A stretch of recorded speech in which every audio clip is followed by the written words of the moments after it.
Go ahead, Dr. Salah.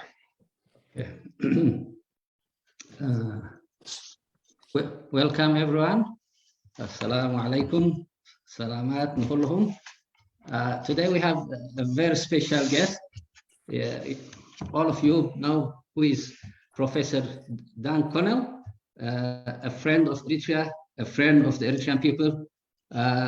He has been struggling for supporting the Eritrean struggle for a very long time. So probably we don't need much introduction. I believe Dan also enough information was sent to you about the dialogue for common awareness. Yes. Yes, all right, so I don't need to repeat that one. No, you can give him the introduction, the one you prepare. Sure. Yeah. Okay. All right, so I prepared a small intro to our platform to just make it, have some understanding for Dan Connell. Dialogue for Common Awareness is a free, independent platform which facilitates constructive, civilized discussions aiming to develop a culture of democracy and tolerance while acknowledging diversity and managing disagreements effectively. The platform is administered by few dedicated political activists who are struggling to narrow the gap of mistrust and misunderstanding among Eritrean diaspora opposition groups critical for promoting democracy in post-dictatorship Eritrea. Dialogue for Common Awareness understands the importance of promoting political pluralism in democracy, thus gives equal opportunities for the diverse opposition groups to explain their political perspectives on issues important for Eritrea and the Horn of Africa. Weekly seminars are organized via Zoom, and the discussion is conducted in Arabic and Tigrinya to reach a wide audience. That is a brief intro about Dialogue for Common Awareness.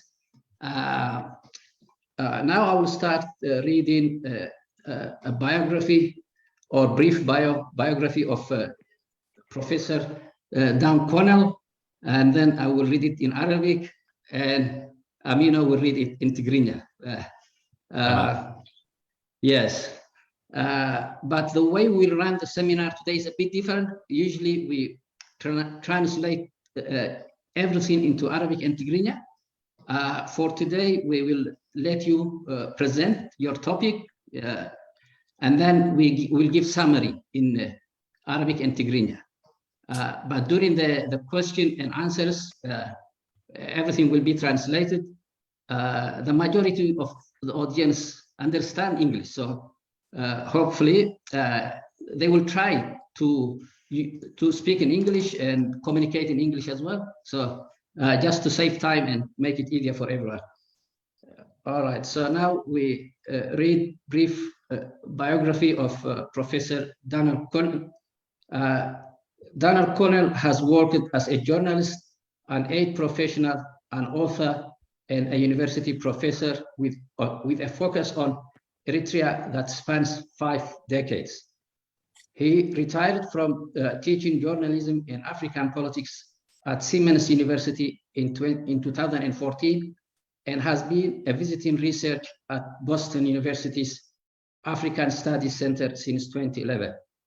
He has reported for BBC, Voice of America, Associated Press, Reuters, the Boston Globe, Christian Science Monitor, Toronto Globe, the Mail, the Guardian, London, the Financial Times, Le Monde, La Repubblica, this is a French, sorry, and other European and North American media, and consulted for numerous international agencies and human rights organizations. His books include Against All Odds, a chronicle of the Eritrean Revolution, published in 1993, Rethinking Revolution, 2002, Conversations with Eritrean Political Prisoners, 2005, The Historical Dictionary of Eritrea, 2010, and then updated to 2019, and an updated edition of Against All Odds, with a reprisal of the country and its leadership in 2021. His most recent travel to the region was in March 2022. He was banned from Eritrea in 2002 after criticizing the regime's human rights practices. That's in English, a very rich bio. I'm sure it's even shortened. So now I will read in Arabic. Just let me scroll down. All right, okay. عمل بروفيسور دان كونيل كصحفي ومتخصص في المساعدات الإنسانية ومؤلف وأستاذ جامعي مع التركيز على إريتريا على مدى 5 عقود. تقاعد من تدريس الصحافة والسياسة الأفريقية في جامعة سيمنز عام 2014، ومنذ عام 2011 يعمل باحثا ذائرا في مركز الدراسات الأفريقية بجامعة بوسطن، وقد عمل كمراسل لبي بي سي، صوت أمريكا، Associated Press, the Reuters, the Boston Globe, Christian Science Monitor, Toronto Globe, the Mail, the Guardian, London, the Financial Times, Le Monde, La Repubblica وغيرها من وسائل الإعلام الأوروبية وأمريكا الشمالية.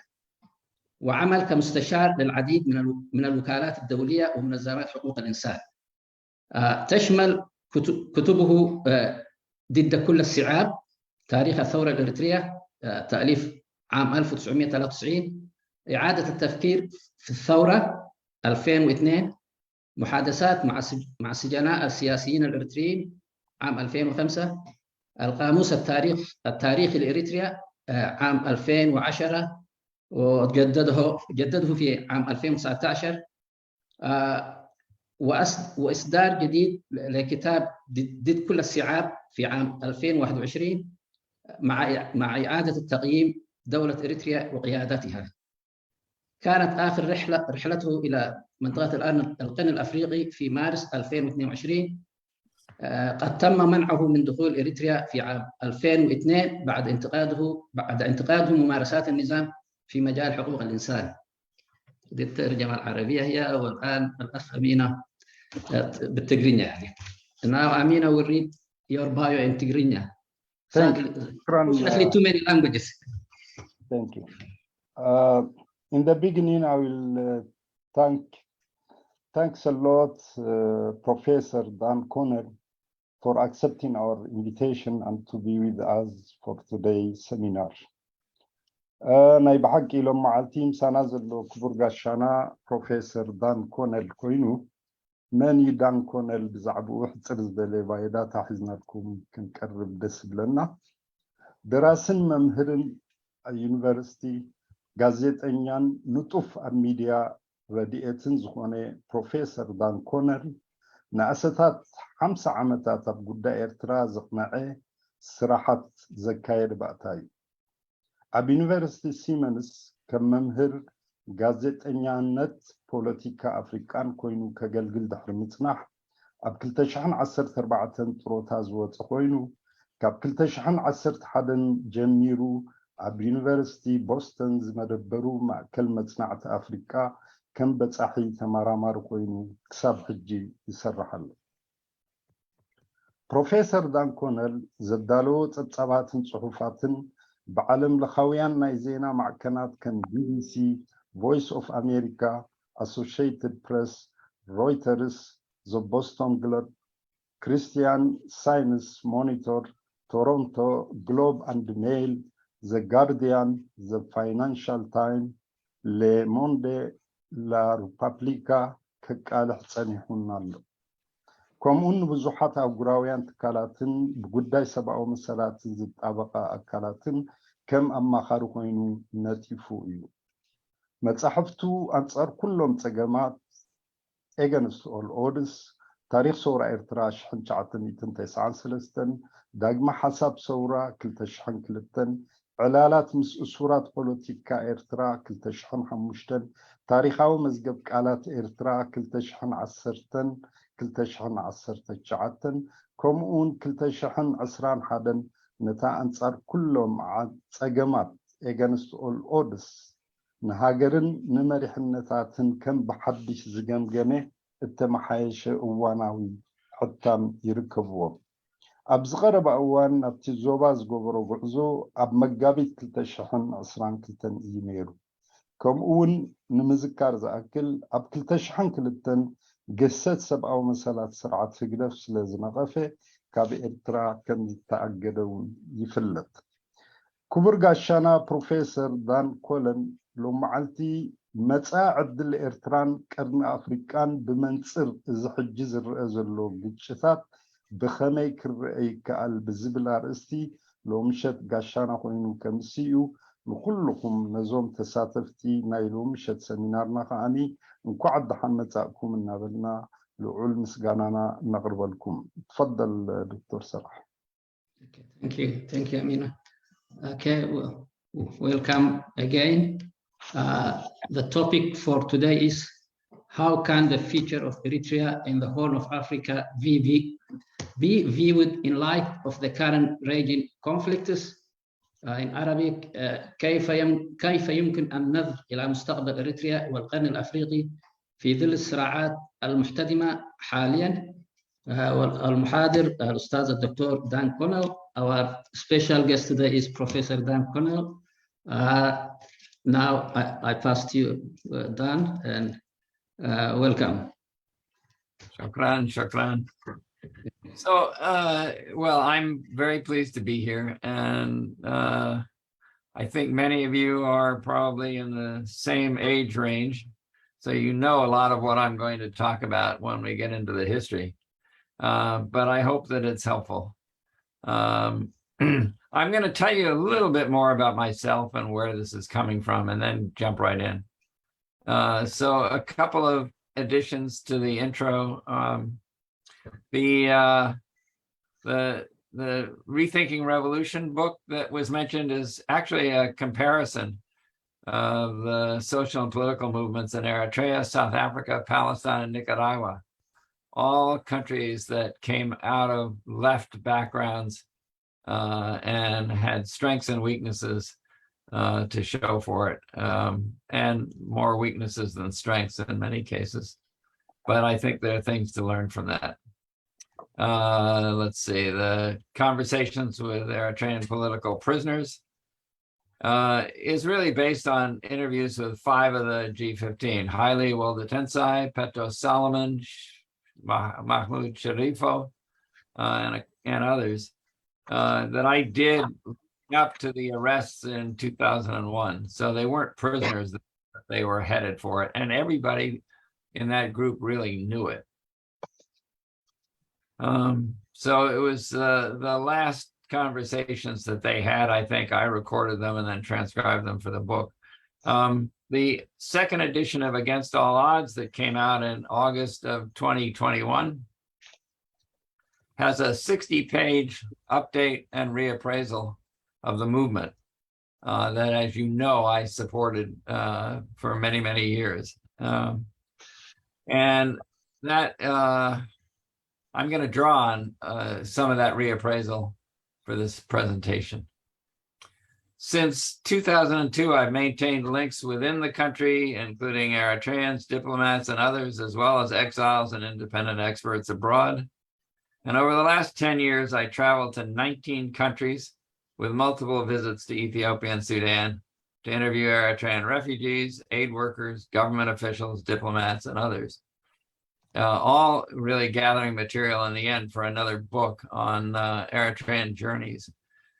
But 6 of those, I worked for the Norwegian Foreign Ministry after I left Simmons College in 2014. So from 2014 up to 2020, I worked in conjunction with the section on peace and reconciliation, which is a big piece of what Norway does in its foreign affairs projects. That came to an end with the pandemic, of course, in 2020.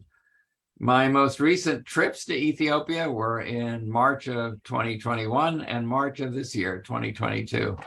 But in those last two, I only got to Addis for obvious reasons. One of which is the political situation. The other is my age. I'm now 78. I'm hanging on. A selection of my recent articles is available on my website, which is available to you guys at danconnell.net. You will, if you go to the section on articles and scroll down to one of the earliest, 2003, you will find a kind of polemic that I wrote explaining why I broke with EPLF in 2003, titled Enough, a Critique of Eritrea's Post-Liberation Politics.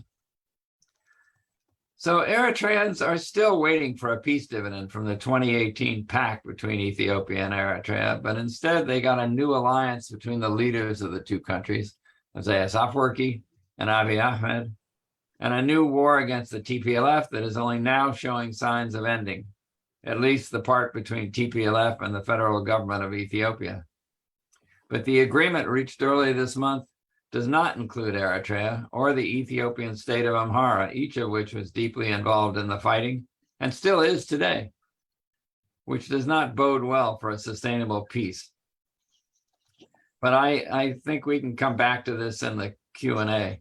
For now, suffice to say that Isaias strongly opposes the agreement, which leaves the TPLF in place. So Eritrea remains on the outside to play the role of a spoiler together with its allies among Amhara nationalists. I won't reprise Eritrea's tortured history, as everybody here knows it all too well. But I want to make a few comments on the development of its current politics and its origins, and to say a few words on the Ethiopian Civil War, Eritrea's role in it, and how that is affecting the society and has to be dealt with in the future. The political culture of Eritrea's ruling party, the EPLF-PFDJ, has always been an authoritarian one, predicated upon the exercise of absolute power by a small number of people who made their decisions in secret. The EPLF was itself led by a clandestine corps known at first as the Eritrean People's Revolutionary Party, and then later as the Eritrean Socialist Party, headed by Isaias, who unilaterally dissolved it at the end of the Liberation War. But up to that time, the EPRP drafted the EPLS program, selected its leadership slates prior to elections, and unbeknownst to the Front's party members, managed its affairs on a daily basis.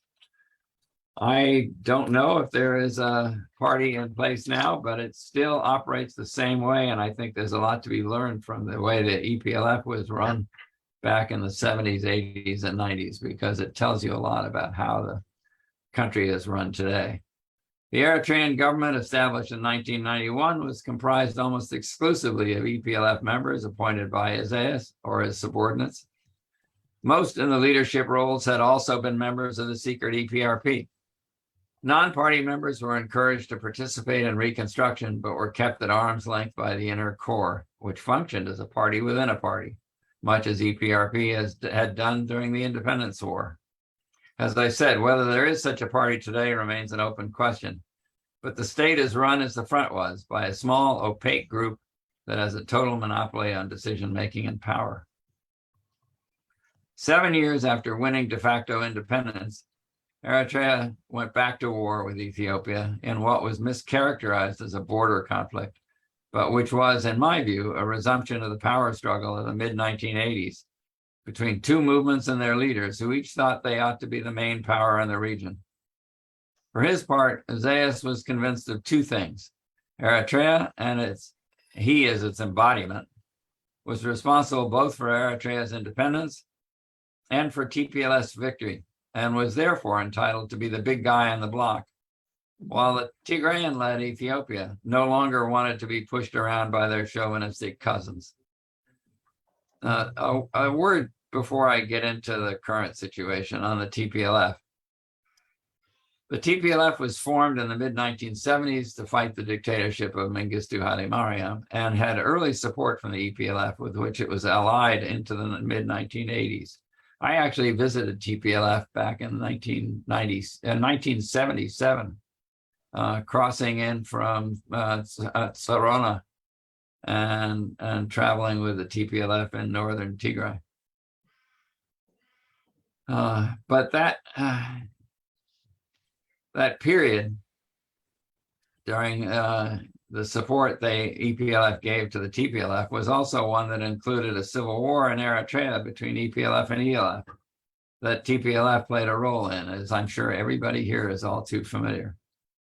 But EPLF and TPLF fell out in 1985 over political differences, after which Eritrea shut off TPLF's access to supplies trucked in from Sudan at the height of the famine that swept the region. An act of political petulance that Tigrayans never forgot, though the two later papered over their differences to join forces to bring down Mengistu. In May 1991, the EPLF took control of Eritrea, and a TPLF-led coalition called the Ethiopian People's Revolutionary Democratic Front, or EPRDF, took over Ethiopia. The two forces, then heading transitional governments, appeared to get along at first, but the EPLF never accepted the TPLF as an equal, treating it instead as an uppity little brother. This is, of course, a vast oversimplification, but to make a long and complicated story short, they fell out again in 1997 over economic and political issues, and then went to war the following year in a bruising conflict that lasted 2 years before Ethiopia broke through Eritrea's defenses to occupy nearly a quarter of the country, at which point they were stopped from going further. In May 2000, they agreed to a truce, and Ethiopia pulled back from most, but not all, of Eritrean territory as they entered peace talks. The result was the Algiers Agreement, calling for an end to hostilities and return of prisoners, and establishing commissions to arbitrate claims for losses and to delimit and demarcate the contested border, with a key paragraph asserting the results would be final and binding. However, when the Boundary Commission rendered its decision in April 2002, Ethiopia balked at accepting it and the agreement fell apart. At that point, the two settled into a permanent state of passive hostility they call no peace, no war, that lasted 16 years and gave Isaias a rationale for suspending indefinitely all civil and political rights within the country. Eritrea's National Assembly, a majority of whom had come from the PFDJ Central Council anyway, and was always a rubber stamp, stopped meeting altogether in 2002. The judiciary was routinely bypassed by a system of special courts dealing with all the sensitive political cases, and political prisoners, prisons that held thousands and thousands of those suspected of disloyalty, who were sent there without charges or trials. A constitution ratified in 1997 was never implemented. National elections were never held. As a result, Eritrea has functioned since then not as a modern state, but as a guerrilla base area under an all-powerful commander, much as it did in the 1970s and 1980s. I keep going back to that because I think if you look at the 1970s and 80s, you will understand a lot of what you're seeing today. Meanwhile, Ethiopia was deeply divided by ethnic rivalries that had defined the empire from its earliest days under Amhara rule. In the 1970s, this monopoly of power was challenged not only by the Tigrayans, but also the Oromos, the largest ethnic group in Ethiopia, and long one of the most marginalized. In the late 1980s, with victory within sight, the TPLF sought to co-opt this by forming a national front under their leadership that became the EPRDF, which in turn became the basis for the post-war government, as I mentioned earlier. When the EPRDF took over in Addis in 1991, TPLF pushed for the reorganization of the empire under a system of what they called ethnic federalism, taking ethnicity as the basis for redrawing regional boundaries and redistributing power ostensibly among equals. As a transitional mechanism for confronting Ethiopia's lopsided history of ethnic domination, this might have been useful. As a rationale for a system of governance that entrenched Tigrayan control of the country, it was problematic, so long as the Tigrayans remained more equal than the others. This, of course, is a huge topic, and we can take it up later too if you want. But I just want to put it out there as a critical point of reference in the lead up to the protests that racked Ethiopia in 2015 and 16 and helped lay the groundwork for the current conflict. These protests, starting mainly among militant Oromos, were driven by many things, but particularly youth unemployment, government corruption and mismanagement, much of it attributed to TPLF. As the protests built and spread, the government responded with alternating efforts at appeasement and repression, none of which worked. In early 2018, the EPRDF exec met to resolve the crisis and surprised the TPLF with an alliance of Amhara and Oromo that voted in a young, ambitious former intelligence officer as the next prime minister, Abiy Ahmed, who was inaugurated in April. One of his first acts was to announce his intent to end the conflict with Eritrea. By June, he had made a call for peace. In July, he was in Asmara signing an agreement. The following year, he won a Nobel Peace Prize. But only 2 years after this, he was back to war, this time with the Tigrayans. So how did it get to this? Everything seemed to change in 2018, or at least it seemed to at first. That February, after a year in which Ethiopia's beleaguered government vacillated between releasing political prisoners, making modest political changes, pledging reforms, and then unleashing bursts of repression, Prime Minister Haile Mariam Desalegn abruptly announced his plan to resign. A month later, parties representing the two of the largest ethnic parties, the Oromo and the Amhara, did an end run around TPLF and chose a candidate from the Oromo party to succeed him, Abiy Ahmed, as I mentioned earlier. The new PM was an ambitious young officer in the National Intelligence and Security Service who had risen within the Oromo People's Democratic Organization, but was not well known outside ruling circles. One of his first acts, announced in his April inauguration, was the call for peace to Eritrea.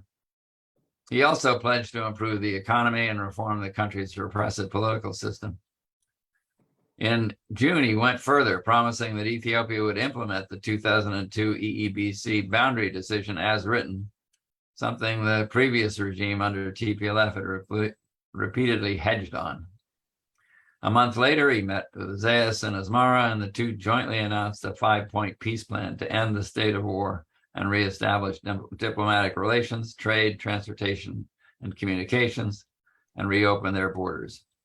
Overnight, Abiy became a political sensation. I was in Ethiopia frequently in the lead up to the crisis that followed, both to monitor the refugee flows and in my capacity as a consultant for the Norway Foreign Ministry, as I mentioned. And I watched with horror at what had seemed in 2018 like an opportunity to end the feud between Eritrea and Tigray, slip away in 2019, and set the stage for the war that followed. It was like witnessing a train wreck in slow motion. You knew where it was going, but no one was putting on the brakes as they raced toward each other on a single track. Hope had been stirred in January of 2019 when Abiy and Isaias met at the two countries' westernmost border towns, Amhajar and Humera, to celebrate the opening of a new crossing. Abiy had included Tigray President Debretsion Gebremichael in his entourage, which many read as a positive sign. Afterward, if you remember, a photo of Isaias and Debretsion walking hand in hand while chatting in friendly conversation went viral on social media. Was that a breakthrough? If only. When I met Debretsion a couple of weeks later at his office in Mekelle, he clearly thought so. He was optimistic that the two would meet again soon in Asmara, in weeks, he said, not months, to work through their differences and begin the process of reconciliation. But in the end, he'd been had. By mid-2019, the writing was on the wall. Isaias had not responded to Debretsion's overtures, and it became clear that there would be no accommodation between Eritrea's leaders and the TPLF, no matter what Abiy was interested in. And Abiy was sitting on the sidelines at that point, washing his hands of the whole affair. I watched these events and trends unfold during 5 visits to the country that year, 2 of which involved visits to the refugee camps and intake centers, but all included trips to Tigray, working with my Norwegian counterparts to encourage dialogue. To punctuate the disconnect, Isaias abruptly and without explanation closed 2 of the former border crossings to vehicular traffic into central Tigray. This had the effect of shutting down most of the petty trade that had got underway after the September 2018 opening, much of it benefiting Tigrayan merchants who had much more to offer than their Eritrean counterparts, which is what most media outside focused on at the time. But more importantly, in my view, it halted the informal people-to-people exchanges that had been taking place, with hundreds of people visiting each other's countries for the first time in over 20 years. All over Tigray, you could see the cars with a little blue sticker on the license plate that showed that it was from Eritrea, packed with people, not goods, just coming to see what it looked like. These visits were as dangerous, though, to the regime and as subversive as anything the TPLF might have had in its toolbox, as people saw a vibrant modern Tigray and a stagnant Eritrea, and they had to be stopped. Throughout the lead up to the conflict, anti-TPLF rhetoric in Eritrean media from top officials continued unabated, and reports filtered out that Isaias had met with his generals to prepare for general conflict, claiming that Tigray might attack them. Tigray, this is like being an American and listening to Donald Trump, if you don't mind the analogy. Tigray officials told me in March that progress on reconciliation with Eritrea depended on action from Abiy and but there had been no indication he was planning any.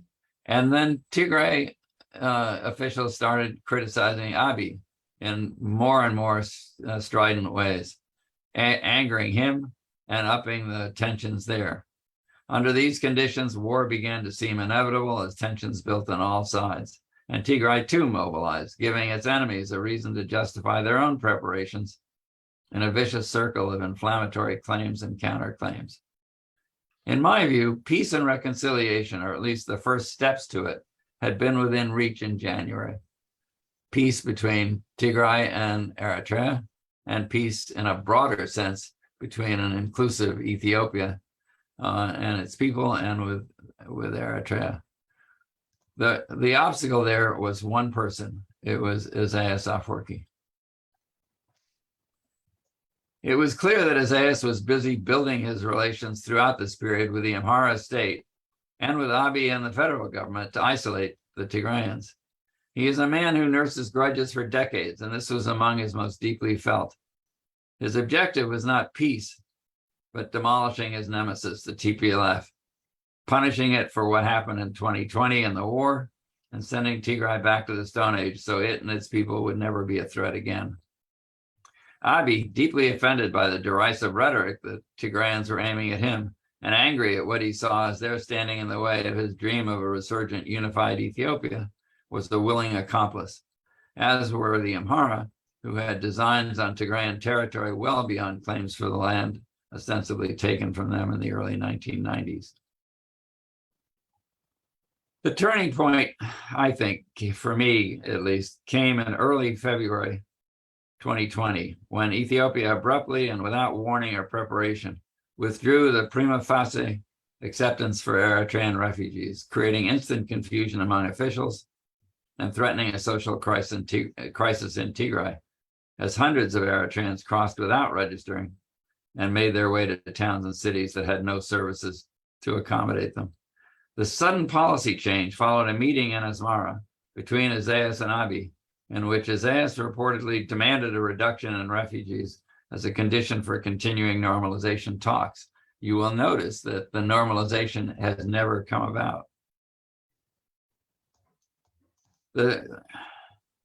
In retrospect, I think this could be seen as the first step in the war to come. Its effect was to place the refugees on the defensive and neutralize them in advance of the fighting to come. It also demonstrated who was calling the shots in the anti-TPLF coalition, and it wasn't Abiy. Then came the coronavirus pandemic, which brought with it new problems and unforeseen opportunities, as Isaias used it to shut down Eritrea altogether on March 27th. This had the effect of sharply curtailing internal movement and curbing public acts of protest, such as those the underground Yakel movement had been carrying out by distributing leaflets in the night, painting anti-government graffiti on the sides of buildings, and other such gestures. Meanwhile, Isaias stepped up the use of GIFAs to catch national service evaders in an effort to deal with the depleted lower ranks of the military, all of which ought to have been a tip-off to what was coming. Momentum toward war gained force within Ethiopia and between Eritrea and Tigray through much of 2020. The idea that the war was caused by a November TPLF attack on an ENDF arms depot in Tigray is absurd. It's like saying the 1998 border war was all about a small clash in Badme. Sparks don't cause wars. They enable them once the kindling is in place, which was demonstrated in this case by the rapidity and character of the response. Within hours of the incident, Tigray was attacked by 3 allied armies, the ENDF, the Ethiopian National Defense Force, the Eritrean Defense Force, and Amhara Special Forces, plus an amalgam of undisciplined but well-armed Amhara youth brigades known collectively as the Fano. By coincidence, the French embassy in Addis had a researcher on Tigray's southern border for other interests who watched this buildup take place along the border in the days before that attack on the ENDF headquarters. And he watched the Amhara pour into Tigray the minute practically that happened. They were waiting for something like that. The weak link in this war, though, was the Ethiopian army, which had been set back initially and battered by the fighting that followed. Their command structures had also been weakened prior to the war by Abiy's political and ethnic purges of Tigrayan officers, especially in the middle ranks where it mattered most in such combat. So they got off to a very poor start. The solution they found was to use more Eritreans in the fighting. As Eritrea redeployed whole divisions to central and southern Tigray and to other conflict areas within Ethiopia, Abiy's dependence on Isaias grew. So too did international calls for a cessation of hostilities, unfettered humanitarian access, and the withdrawal of Eritrean forces, which Isaias adamantly but quietly opposed and which Abiy dithered on, denying the Eritreans were even there until April. The Amhara, meanwhile, had most of what they wanted by this time, so they hunkered down to consolidate their gains, driving as many remaining Tigrayans out and moving Amharas in as they could. Behind the scenes, Abiy and Isaias were said to be plotting to link the two states in some form of federation or confederation, an issue that Isaias had discussed with me back in the early 90s, right after the referendum in 93, incidentally. This would provide a rationale for Eritreans to fight within and on behalf of Ethiopia, which gave Isaias would give Isaias a long-awaited wedge to gain a major foothold in the empire he had always coveted. His idea had long been to reconnect the two states when he was in a position to dominate them. No doubt Abiy had an agenda of his own, but in my view, he was being outmaneuvered throughout by a consummate strategist who had been at this game a lot longer than he and had been waiting and planning for this for years.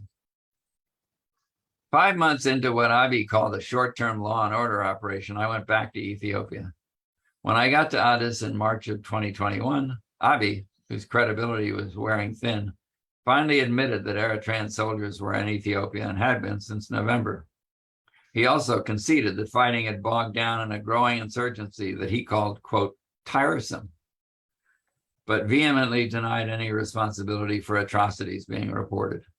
However, by April, a host of professional researchers and investigative reporters were documenting what had happened in depth.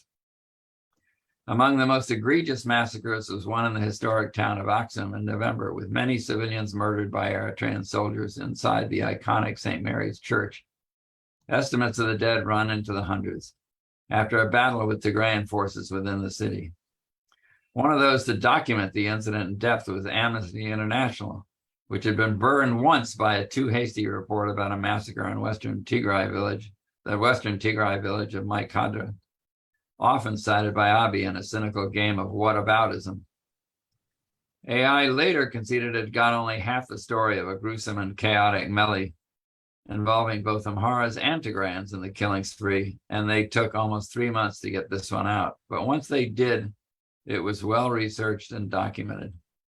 The role of EDF soldiers in the Aksum massacre was later confirmed by Human Rights Watch CNN, and numerous others, among them Ethiopia's own state-funded Human Rights Commission. The EHRC's March 23rd report cited the killings of more than 100 Tigrayan civilians and was based on interviews with 45 family members of victims as well as survivors. It concluded, these widespread human rights violations committed by the Eritrean soldiers who were present in Aksum city at the time of the incident are not ordinary crimes, but constitute grave contraventions of applicable international and human rights laws and principles, unquote.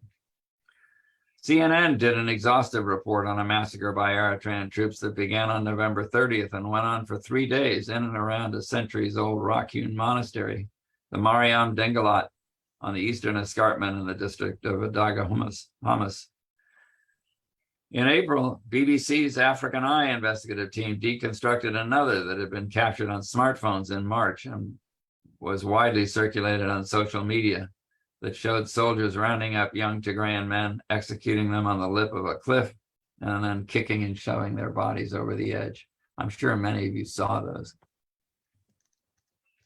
The BBC analysts also proved that geotag videos of the slaughter were authentic and confirmed the location. And they proved that the perpetrators were from the ENDF, demonstrating, if it needed to be, that the Eritreans were not the only ones guilty of monstrous behavior. And as stories came out by reporters getting into Amhara-controlled areas and interviewing refugees who had fled from them, it became clear that the Amhara Special Forces and allied militias were also guilty of horrendous crimes, done as part of a comprehensive ethnic cleansing operation designed to establish facts on the ground prior to any post-conflict talks. Two of the most well-documented and powerful accounts of this and the use of rape as a political weapon were an investigation by a CNN broadcast in March that was headlined, "Practically, this has been a genocide." Actually, that's a quote from a doctor who had been treating rape victims. In Ethiopia, an ethnicity is erased.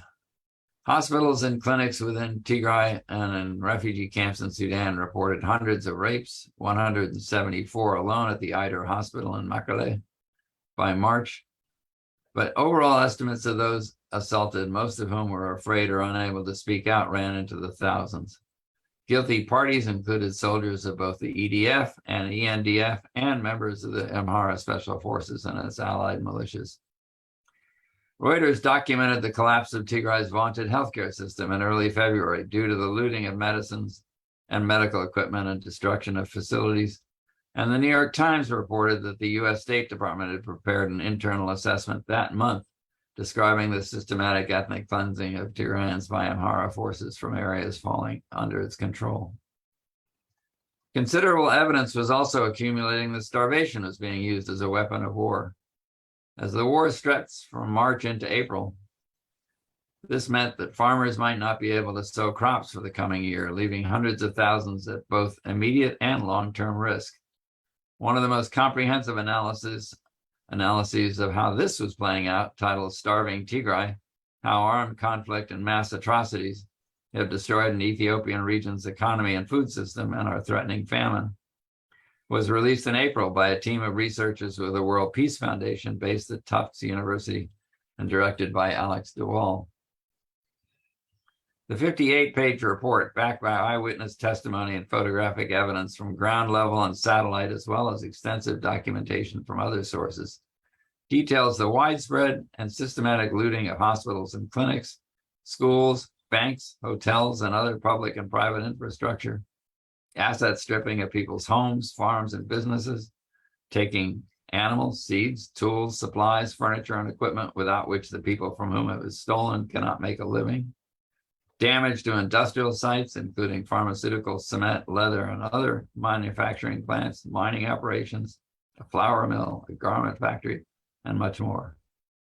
It also documents the wholesale destruction of 2 of the 4 refugee camps for Eritreans in Tigray, including vocational training facilities built by international aid agencies, schools, administrative buildings, and other structures. And it documents numerous instances of rape and starvation as weapons of war to paint a gruesome picture of an alliance bent on not only defeating an armed foe, but of exterminating the social base on which it rests. It was the wanton sabotage of what was left behind as much as what was plundered that revealed the intent to destroy the underpinnings of the Tigray economy and strip its people of the ability to survive. The report concluded that, quote, the governments of Ethiopia and Eritrea are starving the people of Tigray, and that the evidence suggested that this was intentional, systematic, and widespread. There is a word for this that I don't use lightly. It's genocide. At a minimum, the responsible parties are guilty of crimes against humanity. There's one lesson that Abiy took from this, and that was keep the journalists out. The policy of starving Tigray to get a military victory continued this year, and I think was behind the eventual peace agreement that is in many respects a surrender by the TPLF in order to save their people. But the question that gnawed away at me was not just what happened, but why. How had this movement, whose achievements I had chronicled over several decades, come to this? To better comprehend what lies behind this conduct, especially among the EDF, and the changes in values and behavior of the Eritrean armed forces in Tigray, I draw from the scholarship on cults and cult behavior.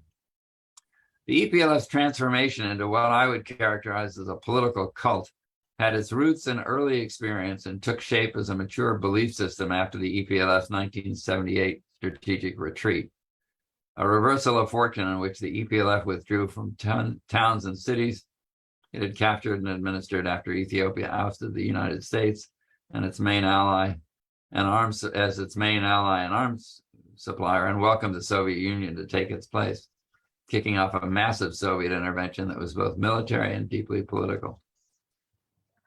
As such, it not only altered the balance of armed force, it triggered a loss of ideological balance within EPLF and its vanguard, the EPRP, which is when, of course, it changed its name to the Eritrean Socialist Party. And in the movement's perceptions of itself and the wider world. The upshot was a turning inward in which the leadership cultivated Eritrean nationalism to the status of a secular religion, creating, in essence, a political cult. I'm happy to talk about this more as well. The ensuing struggle came to a head less than a decade after independence with the onset of the border war, subsequent political crackdown, and the return to the bunkers. The period after 2001-2002 was defined by a return to isolation, partly imposed from without, but in large part cultivated from within. As in the 1970s, Eritrea faced an existential threat that called for extreme sacrifice and absolute submission to authority. Anything less was to put the nation at risk. To express doubt was not simply to break the rules, but to commit a heresy, to be a traitor to the nation. These conditions enabled the cult's consolidation, the results of which we're now seeing on the field of battle.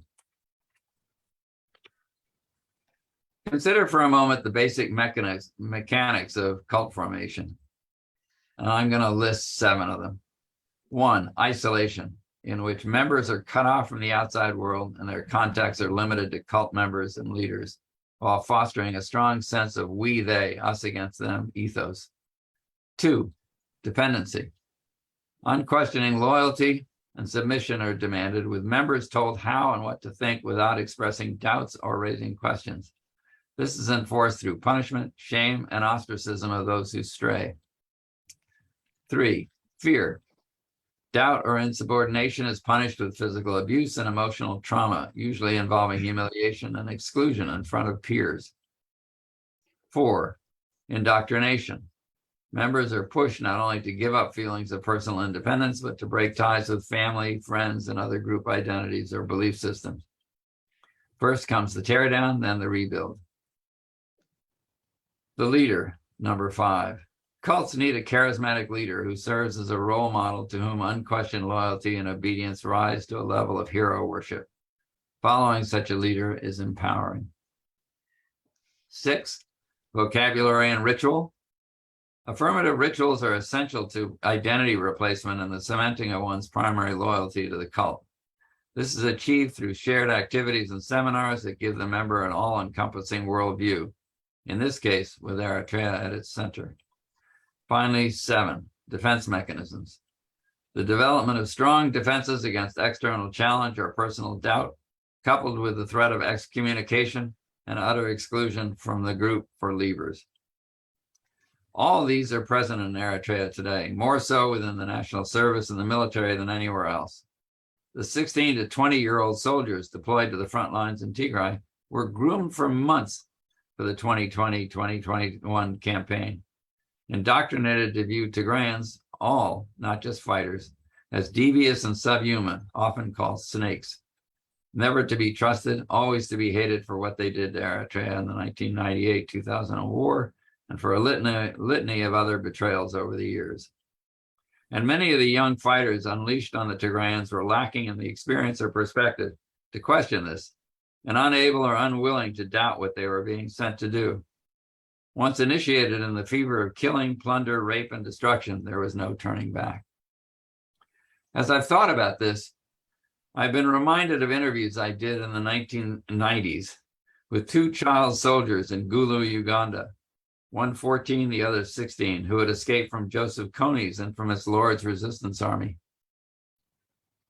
Their induction involved joining a circle of other children, into the center of which was thrust a renegade, someone caught trying to get away, and a kind of orchestrated acting out of Lord of the Flies.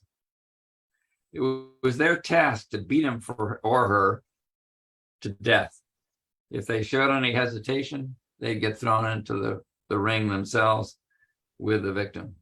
From there, it was only a short step into joining in attacks on villages of strangers and killing anyone in their paths.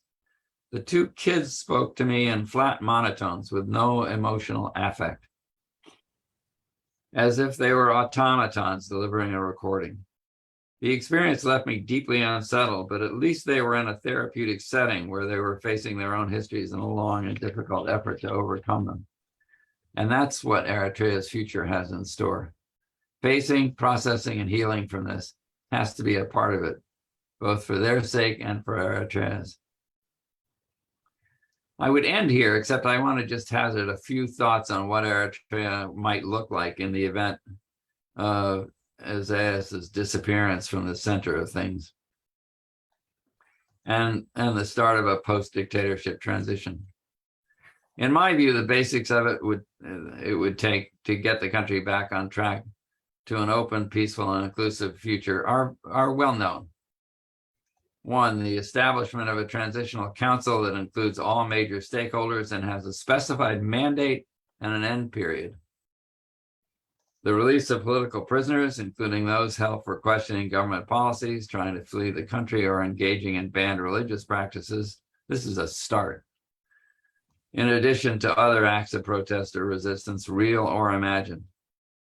3, a return to the original 18 months terms of national service, coupled with phased demobilization of those who already served, while carrying out a full reassessment of the program to lay the basis for comprehensive long-term reform.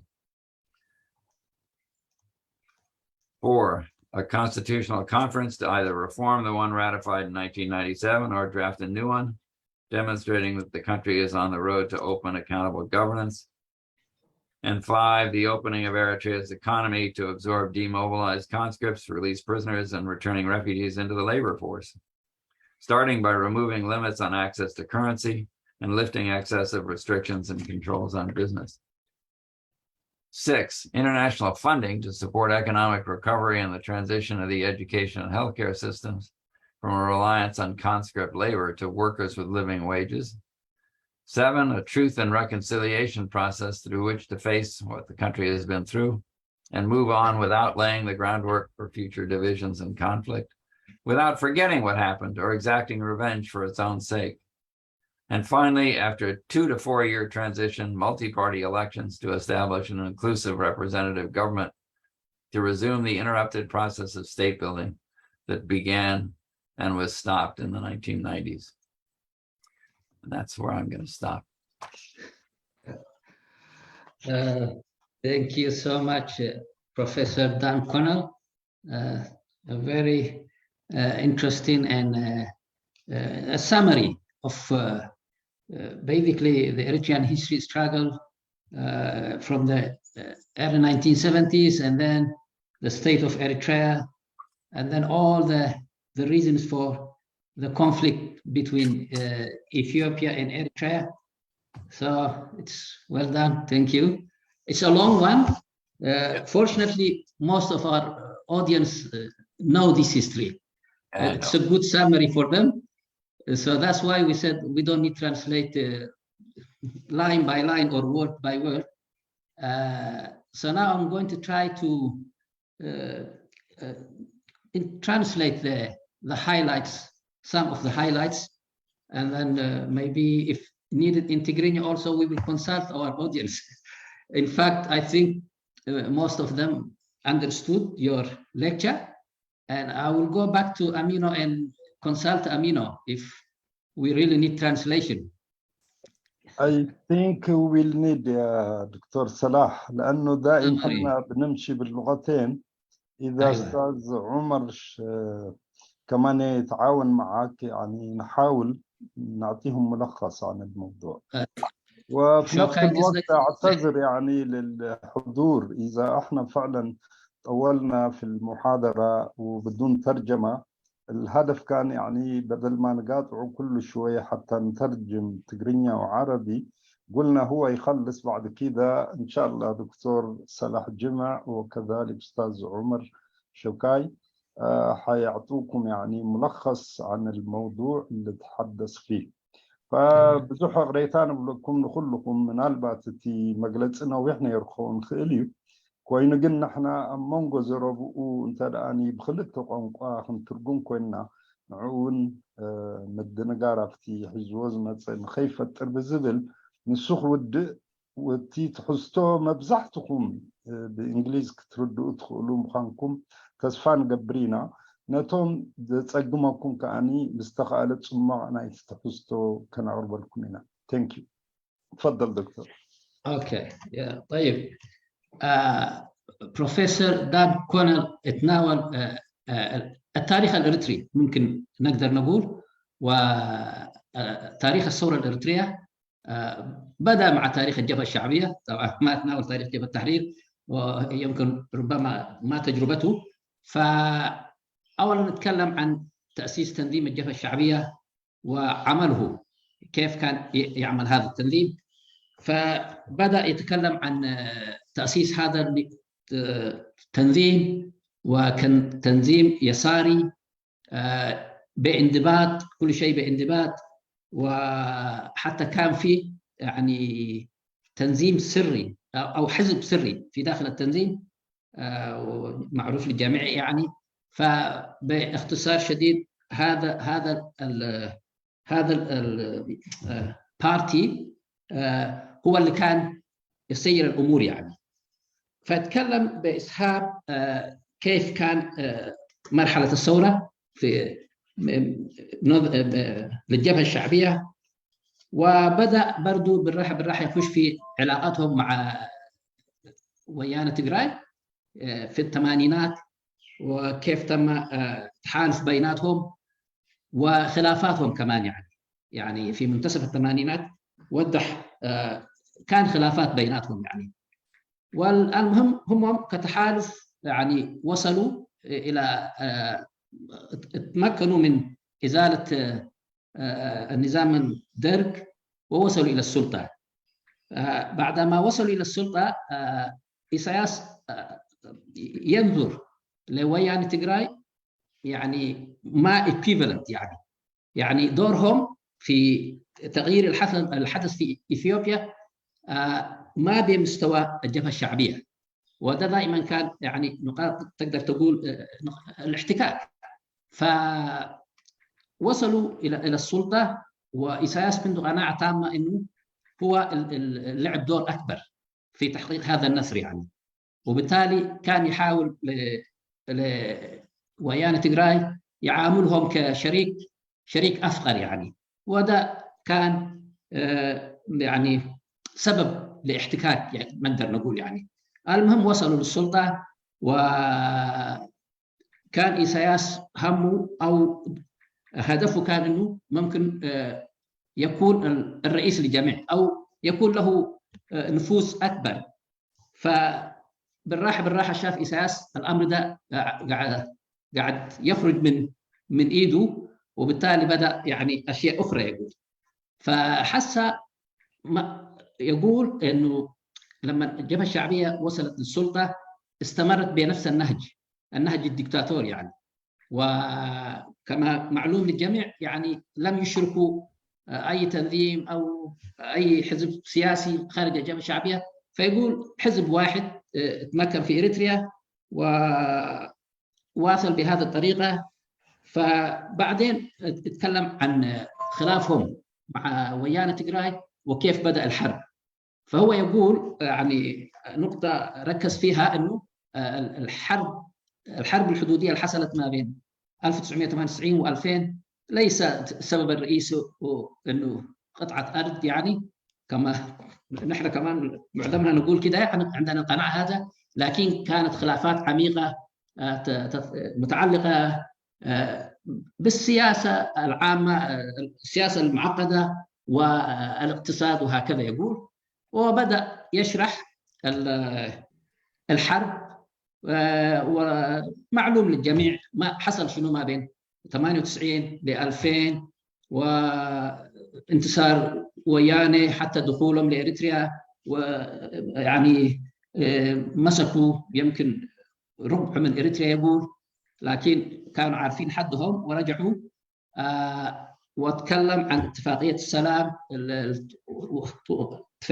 ما بين إريتريا والحكومة الأثيوبية، لكن بزعامة وياني.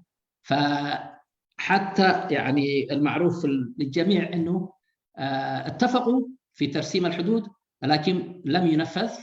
فهذا كان بالنسبة لإيساياس يعني كان عنده يعني حقد اتجاه هذا وياني، وهم كمان حصروه زي ما بنعرف. فشرح كل ده بإسهاب الشيء المعروف عندنا. وبعدين أيوة بعدين أنا معلش أسرع كده. الثورة في داخل أثيوبيا كمان ابتدت. زي ما عارفين يعني أثيوبيا برضو لفترة طويلة الوياني كانوا مسيطرين ومسكوا السلطة. كان في ائتلاف من الأحزاب اللي كان الحزب الحاكم في أثيوبيا، لكن وياني كانوا مسيطرين عليه. وتطرق في كيف بدأ التغيير في أثيوبيا، يعني السوشيال موفمنتس اللي قالوا هي الحركات الشعبية اللي كانت، أو الحراك الشعبي بالذات يذكر الأورومو، دور الأورومو والأمحرة.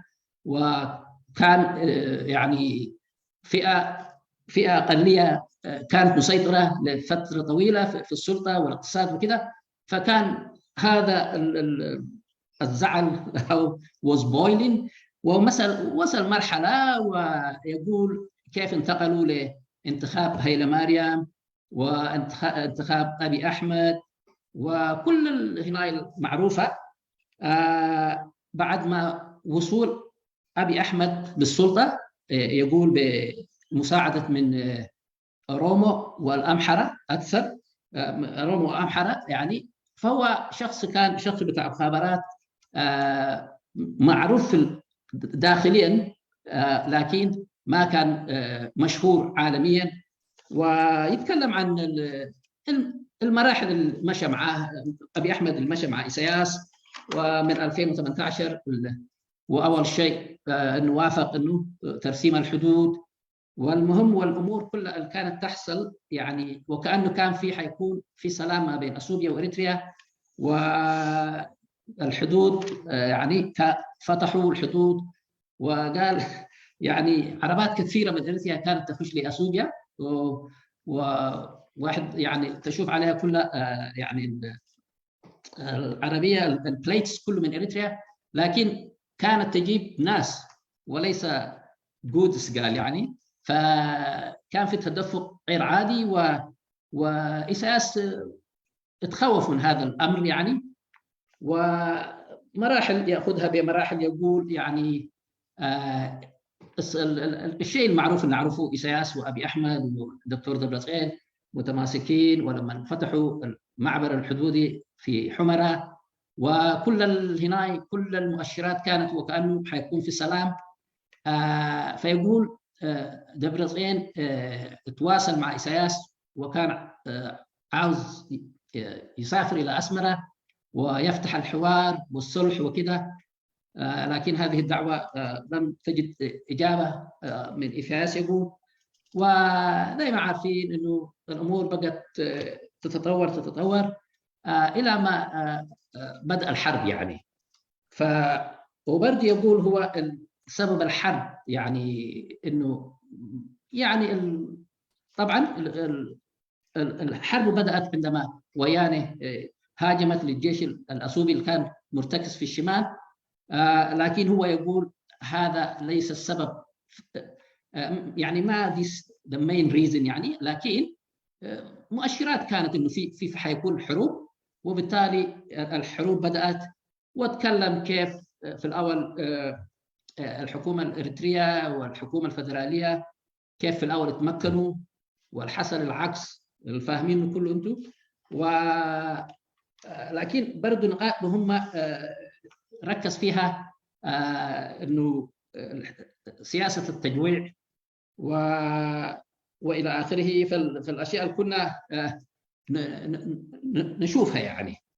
فباختصار شديد يعني لو بالذات رخصنا الحرب الأخيرة هذه، دان كونيل ما يتناول كثير عن تيغراي، لكن أكثر كان تركيز في الحكومة الفدرالية والحكومة الإريترية. والمهم شرح مراحل الحرب كلها وإلى ما وصلوا إلى اتفاق السلام.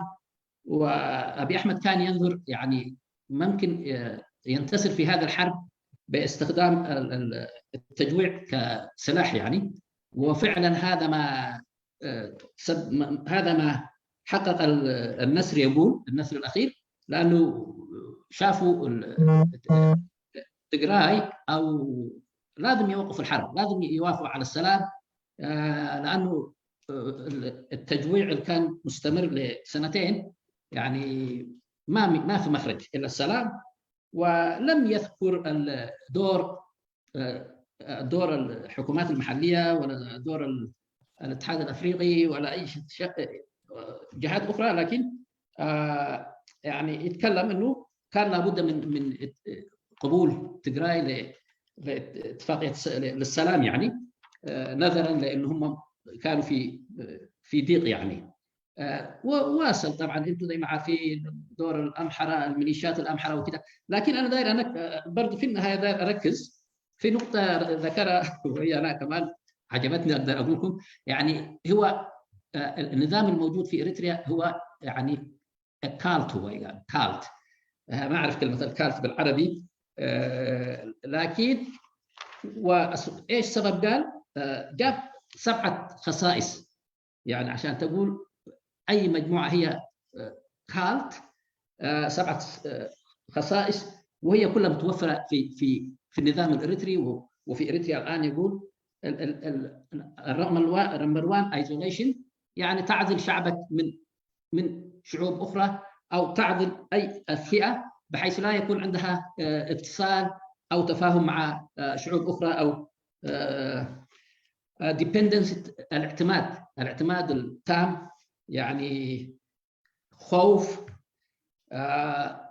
indoctrination يعني هو يعني انت بتدرسهم سياسه واحده حتى يكونوا ولا اعمى او هكذا. وشخصيه القائد اساس يعتبر يعني من ضمن الكالت ليدر، كل المواصفات موجوده عنده. بعدين الايدنتيتي يعني، واخيرا يقول ديفنس ميكانيزم. دائما عارفين انه نحن اريتريا يعني يعني يكون في تركيز في الديفنس، يعني وكانك انت مهدد، وكل الكلام والبروباغندا تكون بطريقه واحده ورساله واحده، وهي كلها الكراهية فده ممكن نقطة مهمة برضو أقدر أقول. وفي النهاية يعني هو يشوف يعني إثياس ممكن دور ينتهي، وعشان الوضع يرجع يكون وضع طبيعي في إريتريا بده خطة 8 نقاط. الأولى يقول ترانزيشن كونسل، يقول لابد من تكوين مجلس للمرحلة الانتقالية، وكلنا بنعرف دور إيش هو.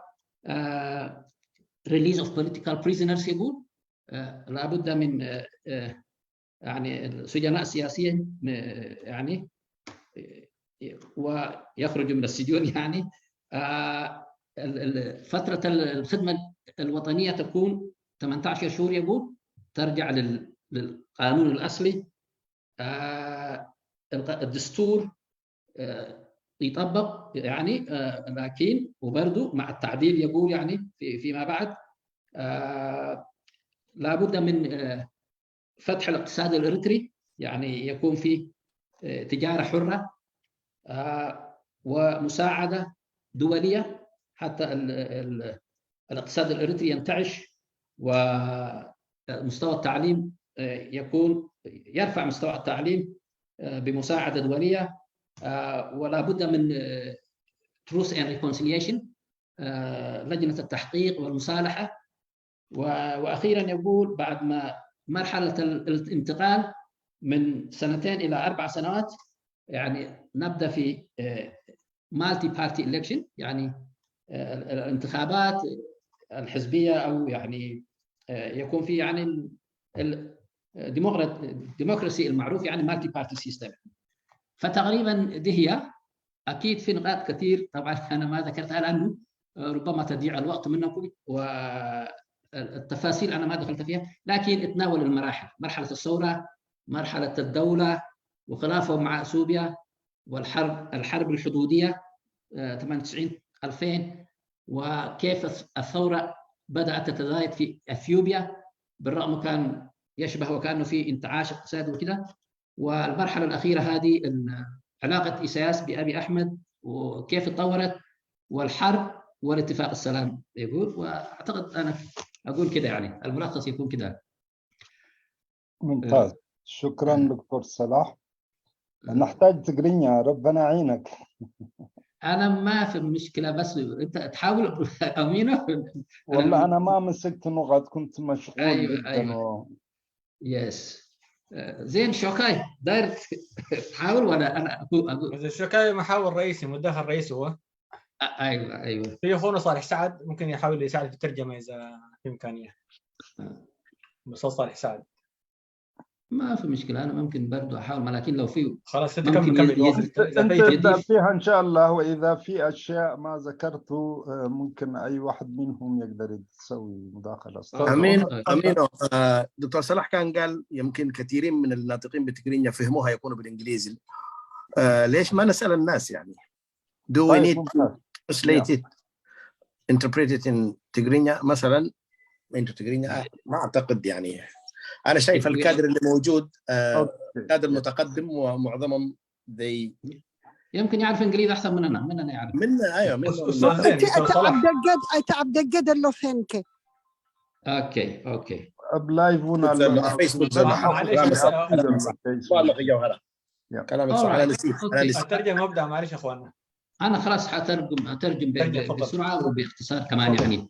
أيوة أوكي. حجي كمزي صمواق بتقرينيا كنهبينا مالتي نتي دان كونل هبو مجلسي اترستو قرب فليد بلا مسكن دان كونل انتاش ميجرو مجمرتا بزعبا ثورة إرترا تزاريبو ثورة إرترا تزارب كله تي بزعبا حزب غومباريو مين اللي تزاريبو مخنياتو تمكرونات السوخون مالتيو anyway اب حزب غومبار كما يكمت تمسرتت الجباب سرحنا حزب غومبار كما يكم زنبره مستيراوي سلف خم زنبره تمستيراو سلف دما كله نسو بديسيبلين نسيو دم حداد روز نبره كبهالي كاليلو تي توجه ويدماتي تاشميز نبره leftist يوم نيروم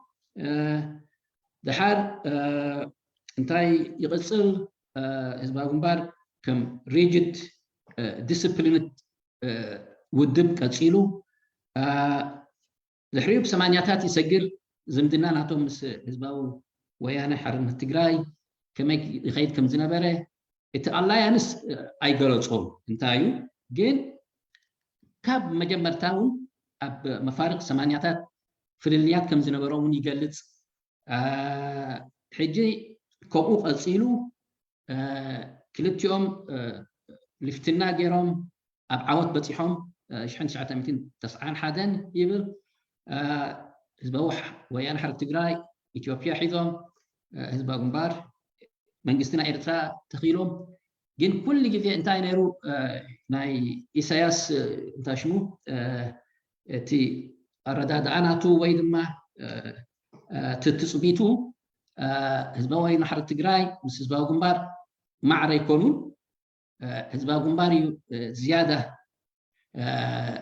እቲ ዓወት ዝያዳ ብናይ ህዝባዊ ግንባር ቃልሲ ከም ዝተረኽበ ይገልጽ ኣብ ኤርትራ ኾነ ወይ ድማ ኣብ ኢትዮጵያ ህዝባዊ ግንባር ተዘይትኸውን እቲ ለውጡ ናብ ኢትዮጵያ መይመፀን ነይሩ ከምኡ ኢሉ ገሊጹ ድሓር እቲ ዝምድና ቀፂሉ ግን ከምታ ኢሳያስ ተፀባያ ኣይነበረትን ይብል ኣብ ኢትዮጵያ ከምቲ ንፈልጦ ናይ ኤትኒክ ፌደራሊዝም ተመስሪቱ ንሱ እውን ሽግር ነይሩ ማለት እዩ ኢሳያስ ምክንያቱ እሱ ከምዚ ፌደሬሽን እውን ይፅበ ነይሩ ይብል እዚ ነገር እውን ንዓይ ኢሉኒ ነይሩ ይብል ከምኡ እናቀፀለ ኢሉ ዝያዳቲ ምፍልላይ ክጀሚሩ ኣብ መንጎ ሕጂ ህዝባዊ ግንባርን ኦር መንግስቲ ኤርትራ መንግስቲ ኢትዮጵያ ንበል ሕጂ መንግስቲ ኢትዮጵያ ወያነ ብወያነ ዶሚኔት ኮይኑ ነይሩ ሕጂ ካብኣ እንታይ ይብል እታ ናይ ዶብ ውጊ ኣብኣ ይመፅእ እቲ ቀንዲ ምክንያት እቲ ባእሲ ኣብ ንእሽተይ መሬት ኣይነበረን ይብል ከምዚ ኮምፕሊኬትድ ዝኾነ ፖለቲክስ ኢሹስ ኦፍ ኢኮኖሚክስ ይብል እሱ እቲ ነቲ ውጊ ቀንዲ ናይቲ ውጊ ጉዳይ ድሓር እቲ ውጊ ከመይ ከም ጀመረ ከመይ ከም ተፈፀመ ኩሉ ኣድሂቡ ገሊፅዎ እዩ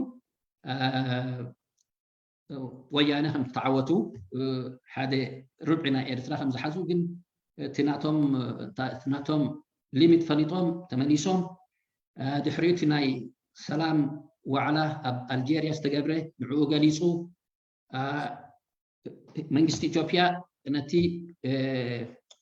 ሰላም ነቲ ናይ ሰላም ዋዕላ ተቐቢሎሞ ግን ዶብ ክሕንፀፅ ኣይፍቀዱን እዚ ንኤርትራ እንታሽሙ ገይሮማ ኣይዞሌት ገይሮማ እዙን ንኢሳያስ ዝያዳ እንታሽሙ ፅልኢ ኣምፂኡ ካብኡ ሰጊሩ እንታይ እቲ ኣብ ውሽጢ ኢትዮጵያ ዝነበረ ንዓብዪ ንዕኡ ገሊፁ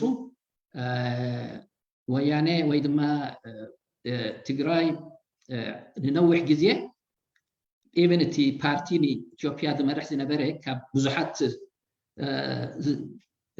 ዝተመስረተ ኮይኑ ግን زياده ويعني دعابي انتاجو سله زنبرهم سلطان እዚ ፅልኢ የምፅእ ነይሩ ኣብ መንጎ ኣሕዛብ ኢትዮጵያ ኢሉ ድሕሪኡ ትንታሽሙ ጀሚሩ ሰውራ ብህዝባዊ ናዕቢ ማለት እዩ ብኦሮሞ ብኣምሓራ ኣብ ኮምፕሮማይዝ በፂሖም ሃይለማርያም ፕራይም ሚኒስተር ኮይኑ ድሕሪኡን ከምቲ ንፈልጦ እንታሽሙ ነይሩ ስቴል ሜት ካብኡ ቀፂሉ ኣብይ ኣሕመድ ከመይ ገይሩ ከም ዝመፀ ገሊፁ ኣብይ ኣሕመድ ኣብቲ ኢነር ሲርክል ፍሩት ነይሩ ይብል ከም ናይ ኢንተሊጀንስ ኦፊሰር ግን ኣብ ዓለም ፍሉጥ ኣይነበረን ታናይ ሰላም ሽልማት ምስ ረኸበ ሽዑ ዝያዳ ተፈሊጡ ምስ ሰላም ክገብር ደሊ ነይሩ ምስ ኤርትራ ይብል እቲ ተቀዳሚት ስቴፕ ዝወሰዳ እውን እቲ ዶብ ክሕንፀፅ ኢሉ ሰላም ክቅፅል ከም ዝኾነ ገሊፁ ኢሉ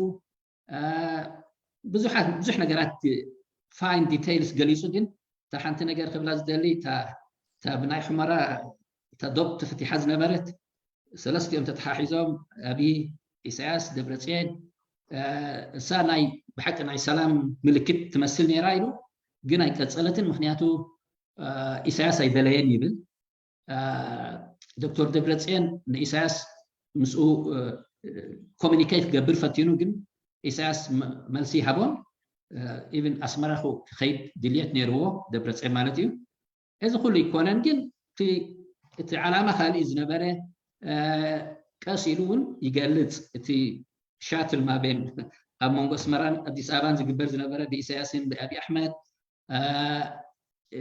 خلاص حوحات وانت رديوهم وإذا ما لقيت لي تي دي اف كم تتبهلوا لوجي قصهم يوم زقصوا دخلوا له حجين الصوم تا اتاك جيرم نتي اب سمين زنبره ما ايثيوبيا سراويت دان كونل نزون مسوقن مخنيات يوني تي توجي تقدم مخنياتنا توجي زي كونن يبلغن كالي نغرات نيرو سلازي كما قصيلا دحرتا انا كلت عامت ورحي انا كلت عامت تي civil war among Ethiopia federal government among TDF زنبره كون ناي إرترا أبو تاوا كل صبوق يرجليسوا كم بمجمع إرترا خم زي نبرت أبتوجي منجست إرترا كم زي تساعدوا في جلسوا أبيون بمجمع تشبيه جبران يلو أكنول جاي كذا جين انتايز بالزلة حنتي صبتنا بي أبي ناي فدرال سراويتسي حيلي نبران يلو تعبي سرح ناي سراويتنا إرترا يزجبروا يبل معناته نتوم جنرالات ناي حوحات كابت فدرال منجست مس ألقسو تي ناي منجست تي ناي إثيوبيا سراويت حيا لاي نبران يلو بزيكا ترى ناي سراويتنا إرترا أبي أبحث خبر صحي أين قالني يبل كم يلو قد سيلو دحريو انتاي سيتو كم تتفضلوا جن حنتي صبغت نجار وندلا إذا ناي إرترا نهدف مالتيو كم كالت جروب جلسوا هذا بيجي لك كالت خبال دما شوعات رقاحتات اللوانيلو بعد كمال الله تقدميتي نسبخات فاليو عايزوا لا تجبرهم كاليس بي بزاي كانت كان كالي زي سمع ساب إرترا لايلو dependency total dependency the dependency ما تاني بتسمع لتيو انت اخذت بلوزي blind loyalty تختل كم تسمع له تختل فرحيلو زناي بوليتيكا indoctrination كمو تي كاركتر نايت مراحي تي اساس كل تي ناي كالت ليدر تشمل له ويلو كاركتر زالو قلت شديش vocabulary identity له سأقول حليفات نجن دحل تا last كل جزء ab defense mechanism كاروت معها خد قلوق كم زحاسبو تو propaganda كمو threat كم ذلو كم جركا تقربه إذا شوعته نحاده جوجله كالتي قبرويلو أب إرترا زلون كالتيلو بس تامجرشا انتاي نيرا دحرزي ديكتاتوري سرعات دحر فريسو انتاي يدلي إرترا أب نورمال كتملس ددلي نغراتيلو شمنت جليسو تقدامي تتاناي مسجار بايتويلو سعد لايتيا كلهم أسورات ناي بوليتيكا كفتحوا الله وميلو اتناي دايخت بلاه ناي ناشونال سيرفيس أبتي حقيقة ملسنا عامة فرعان كون على دحريو تي constitution نايشن شعتمتين تسعان شوعتن نعو بو جميرنا كنا محايشون قوام أدلايلو قوام كسرح له دحريو قطبانا إرترا فري ايكونومي كون له فري ايكونومي كم تتفلطو أدلايلو تي مثلا تي ايكونومي قلتيخو كمعبل دحريو تا international support يلو international support خدليو مثلا قطبانا إرترا كمعبل ويد ما كتستي مالت دسكيلون جزالو كومون تمهرتي حاجز كدليو كاب أهجراوي تكالات حاجز كدليو مثلا تمرتي قلتيفو ليفت خجبر تاناي تروس اند ريكونسيليشن أدلايت يايلو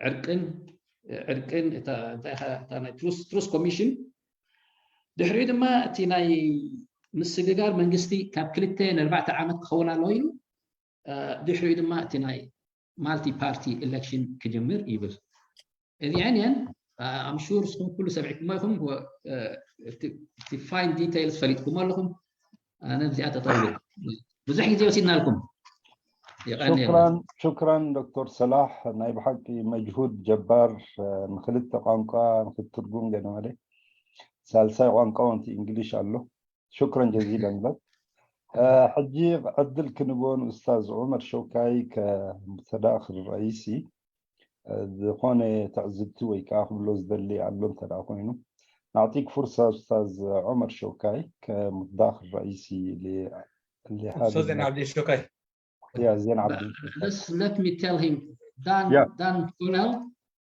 Zain Umar is a researcher and intellectual so he's the one of the main contributors so we're giving him first a chance to contribute and comment on anything so he's not going to ask questions I believe. All right. I might have some few questions, but mainly I will focus on some issues that were raised by Professor Dan Connell, and for some reasons Salah didn't mention it.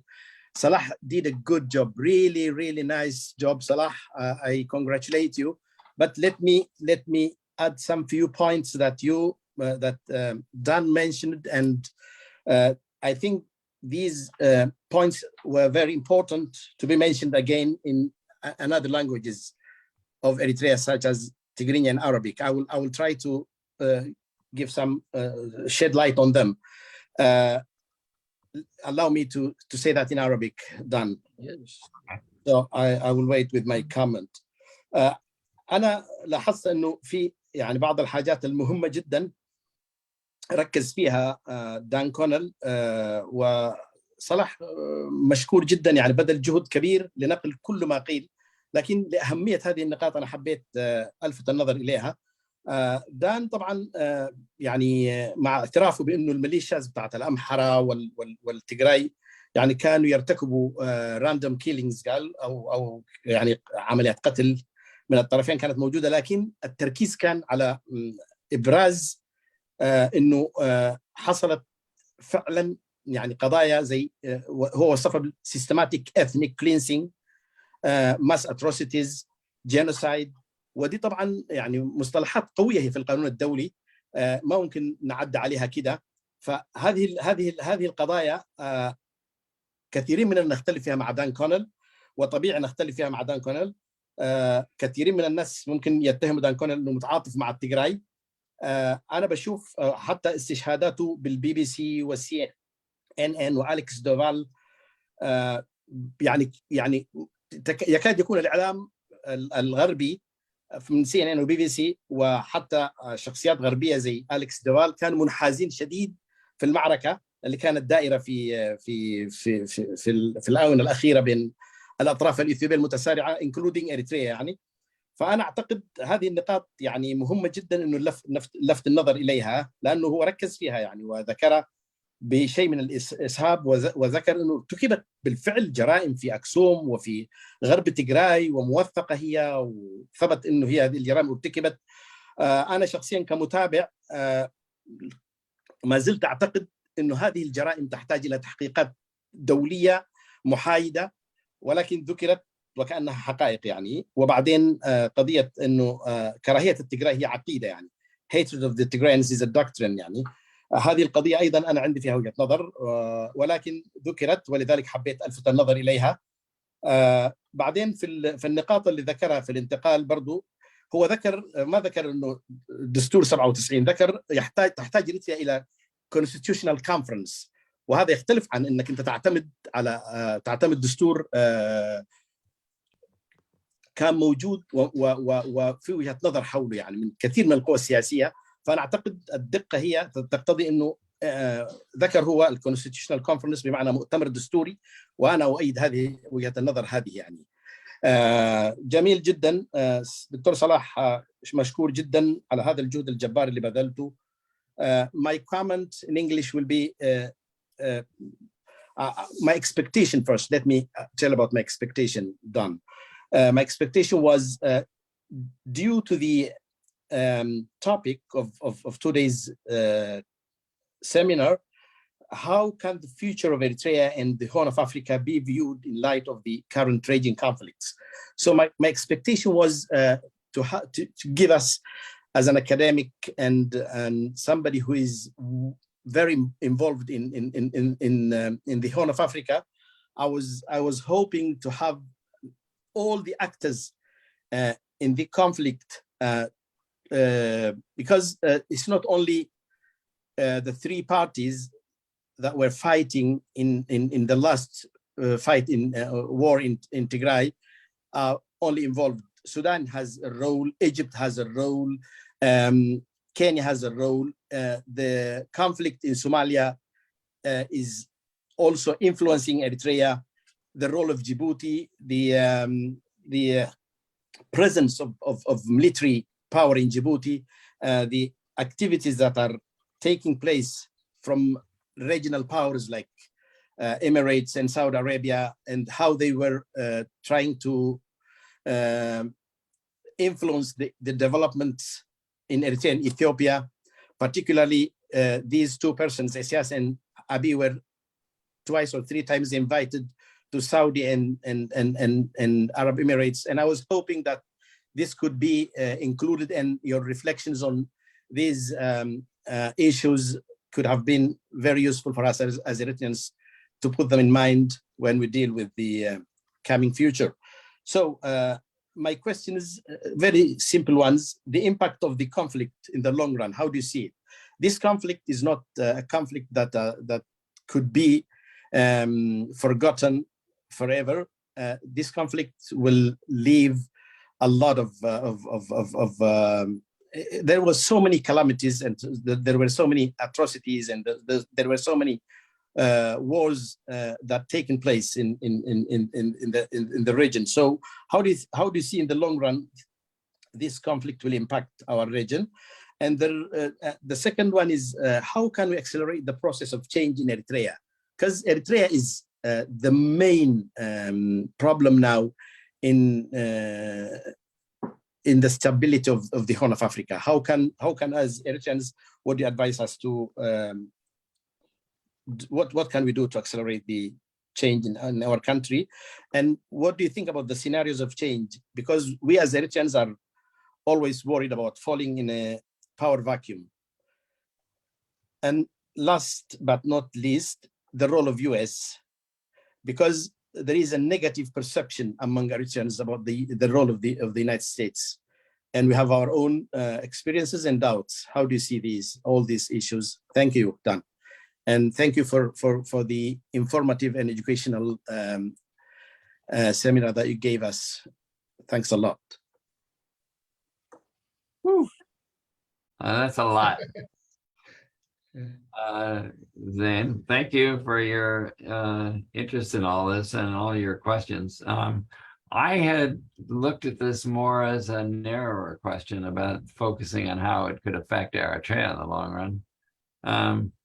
The region as a whole, my God, it's a very complicated region, as you just laid out, with currents and cross currents from the immediate situation and the competition on the ground, which is what I was really talking about, to the interference and interests of regional parties and then global parties. And you didn't mention China, but China is a part of this as well. I mean, this is a point.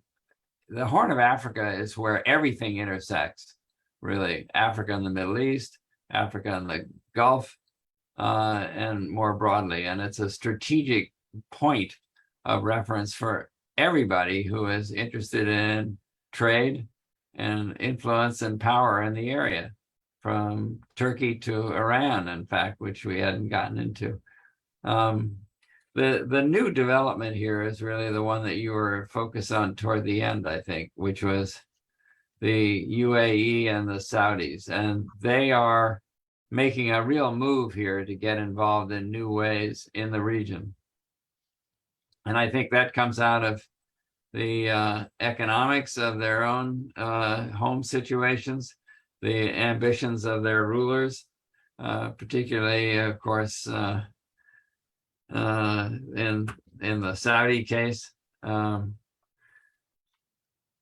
and the perception that oil is not going to last forever, and they need to move in new directions and economically, and that has meant moving westward toward the Horn. The competition between those two is between them and the rest of the region is as important and dangerous as anything else in there in terms of outside forces. I think the US is in a very odd position here because we had a president for 4 years who basically abandoned responsibility for any of this and left. His interests were economic largely and personal, and they lined up with the Emirates, the Saudis, and the Israelis. And he ceded the decision, a lot of American influence in the area to them. Now we have a new administration, of course, new 2 years, the Biden administration trying to put back together again the old situation.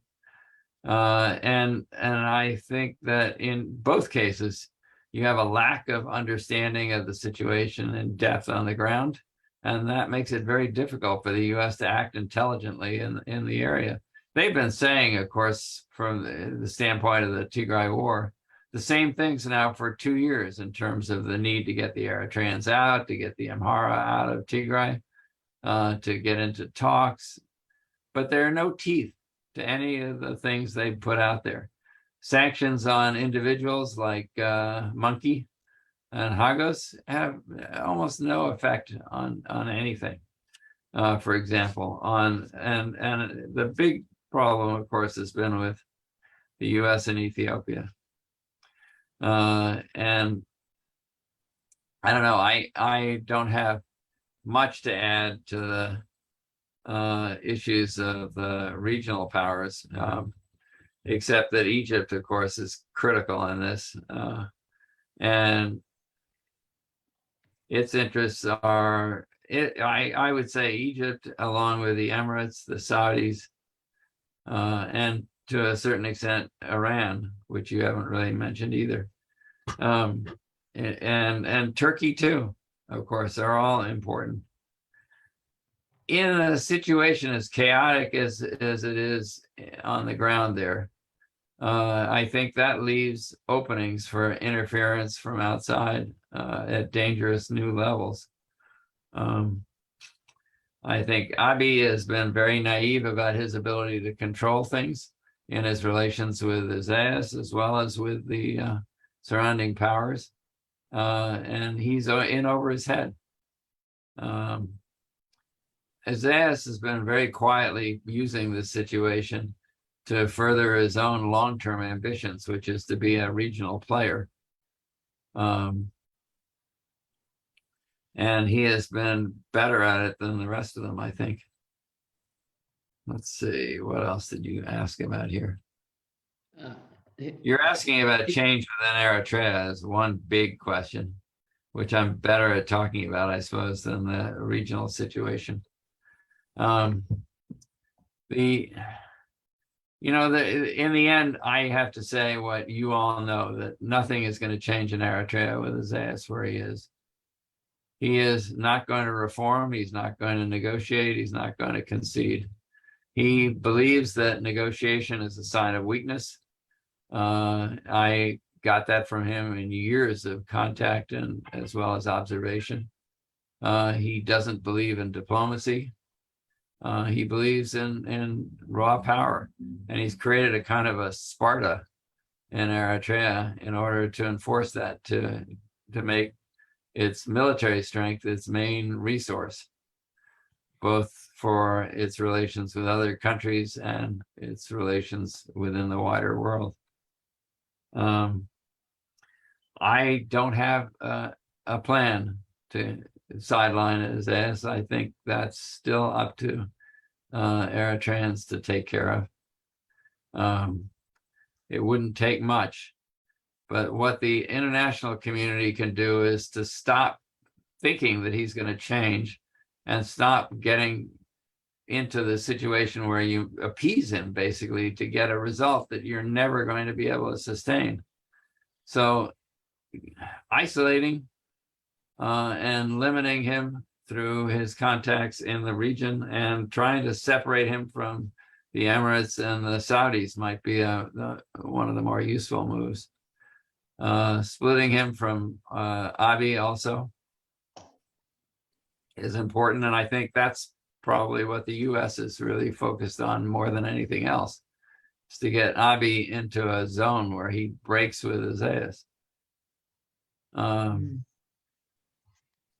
But I don't know. I don't have much more to add to that. We've had this conversation over the years so many times. Why don't you tell me how you're going to see Isaias off out of the picture? Because without that, nothing changes.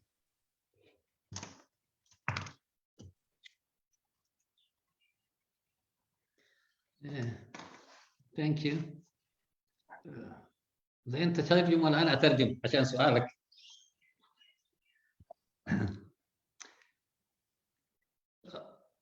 مفهوم ولا نترجم يا اخواننا؟ ضروري الترجمه باللغتين استاذ دكتور. صلاح ما اخذت نوتس انا خلاص افتكرت دوري انتهى. I'm sorry على الاقل كنت حساعدك يعني. Yeah, but then you make a very important point in Arabic, and you haven't I regret that. I didn't make my comments in Tigrinya. Shall I have them in Tigrinya? I think more importantly in English, because it was more directed to Dan. So if you explain it in English. صلاح بالذات الجزء الأخير بالنسبة لطبيعة إساياس وتعامله هذه مهم جدا. لا ده أيوة ماسكه ده نقطة ماسكها أيوة. لكن تعليق شوكاي زين لأن شوية كان في مش انتقاد يعني اعتراض لما قاله دان كونل، لكن دان كونل ما سمع الكلام ده يعني. Well, I think. حكاية إنه Shall I take it in English? Shall I take it in English? You think? Yes. You think it's Dan? I was in my comment when I explained it in Arabic, the points that I thought Salah didn't mention in his translation in Arabic and Tigrinya was the use of certain terms in your lecture or in your seminar, the ones which are very disputable and they are not confirmed by any independent international institution up till now, according to my knowledge. So you mentioned like genocide, you mentioned ethnic cleansing, you mentioned mass atrocities, and you mentioned particular places like Aksum and Western Tigray. And these were points that I thought should be taken in Arabic and Tigrinya as well. But Salah now reminded me to say that even in English for your knowledge. So it becomes more comprehensive in that way. So you can even include them in your comments later if you like. Thank you.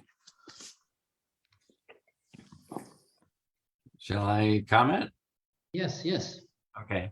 I think that one of the things you hear from Washington now and then is a concern at the atrocities that are going on, but then they shy away from where the consequences.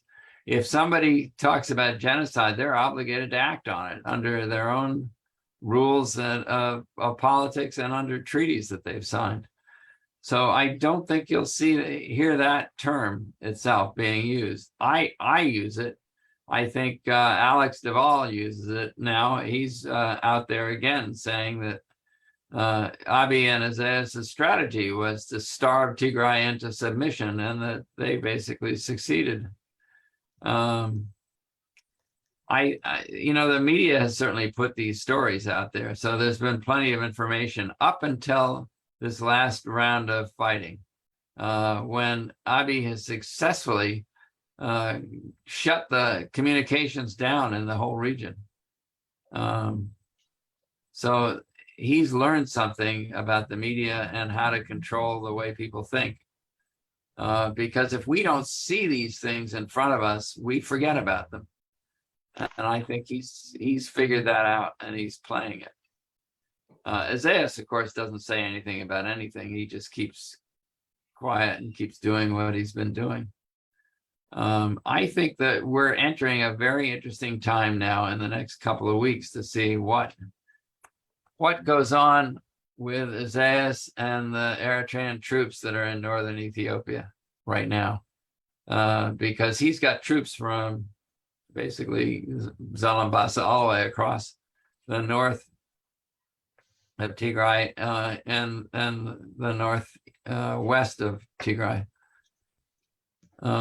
Even before you get into the disputed territories and Wolkite and so on. Will he leave or will he stay? I'm hearing that Ethiopian ENDF troops are now pulling out of Tigray and pulling back into Eritrea. And yet the Eritreans aren't.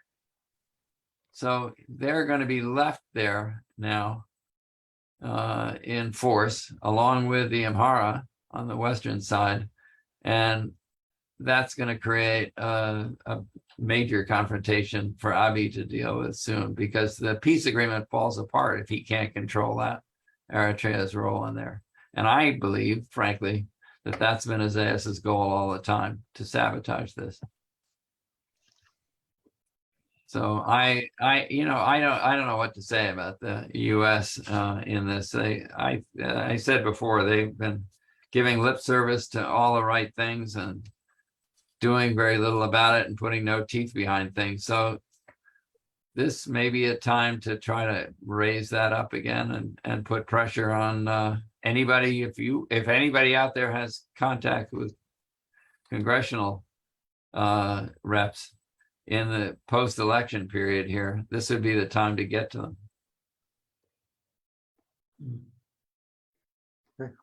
اوكي اعتقد كانت دكتور صلاح قرماي موجود، وان شاء الله يعني يمكن حيتعاون معك، انت تترجم بلغه وهو يترجم بلغه ان شاء الله. ايوه قرماي يترجم بالتقرينيا تمام.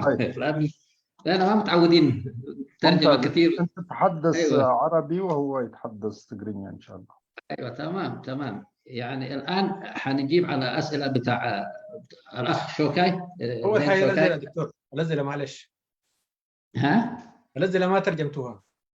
ايوه الاسئله كانت 4 سؤال كان، يعني من ضمن السؤال كان يعني الحرب دي ما كانت ما بين تيغراي والحكومه الفدراليه وحكومه اريتريا، لكن كان في ادوار لجهات اخرى، فما اتطرقت على هذه الجهات وما كان دورها يسال. وبعدين سال برضو كيف تنظر يعني ياتي تغيير في اريتريا يعني، وكمان دور امريكا في التغيير، او في دور امريكا في التغيير في اريتريا وكذا يعني. فهو قال انا ركزت في الواقع في الارض، قال يعني هي يعني كان امور معقده هي قال، لكن الدور الاقليمي والدور الدولي انا ما ركزت عليه. يقول تركيزي كان في الوضع في الارض يعني والفئات المتقاتله يعني. والا قال منطقه القرن الافريقي منطقه استراتيجيه هي قال، وكل ينظر عليها قال من لاسباب اقتصاديه واسباب اخرى يقول. فذكر كل الامارات، السعوديه، تركيا وايران، وايضا ذكر يعني the international power زي تشاينا، ده كلهم عندهم مصالح قال عندهم مصالح، لكن أنا تركيزي كان في ما كان يحصل في الأرض. قال ده براه موضوع كبير، ولكن يعني لعبوا دور كبير، وما يقول دورهم كان إيش يعني. والسعودية والإمارات يعني عندهم مصالح، يقول مصالح اقتصادية، وأيضا يعني الوضع الأمني في داخل بلادهم دي من ضمن الأشياء ممكن تجرهم يكون عندهم نفوذ في الأقليم.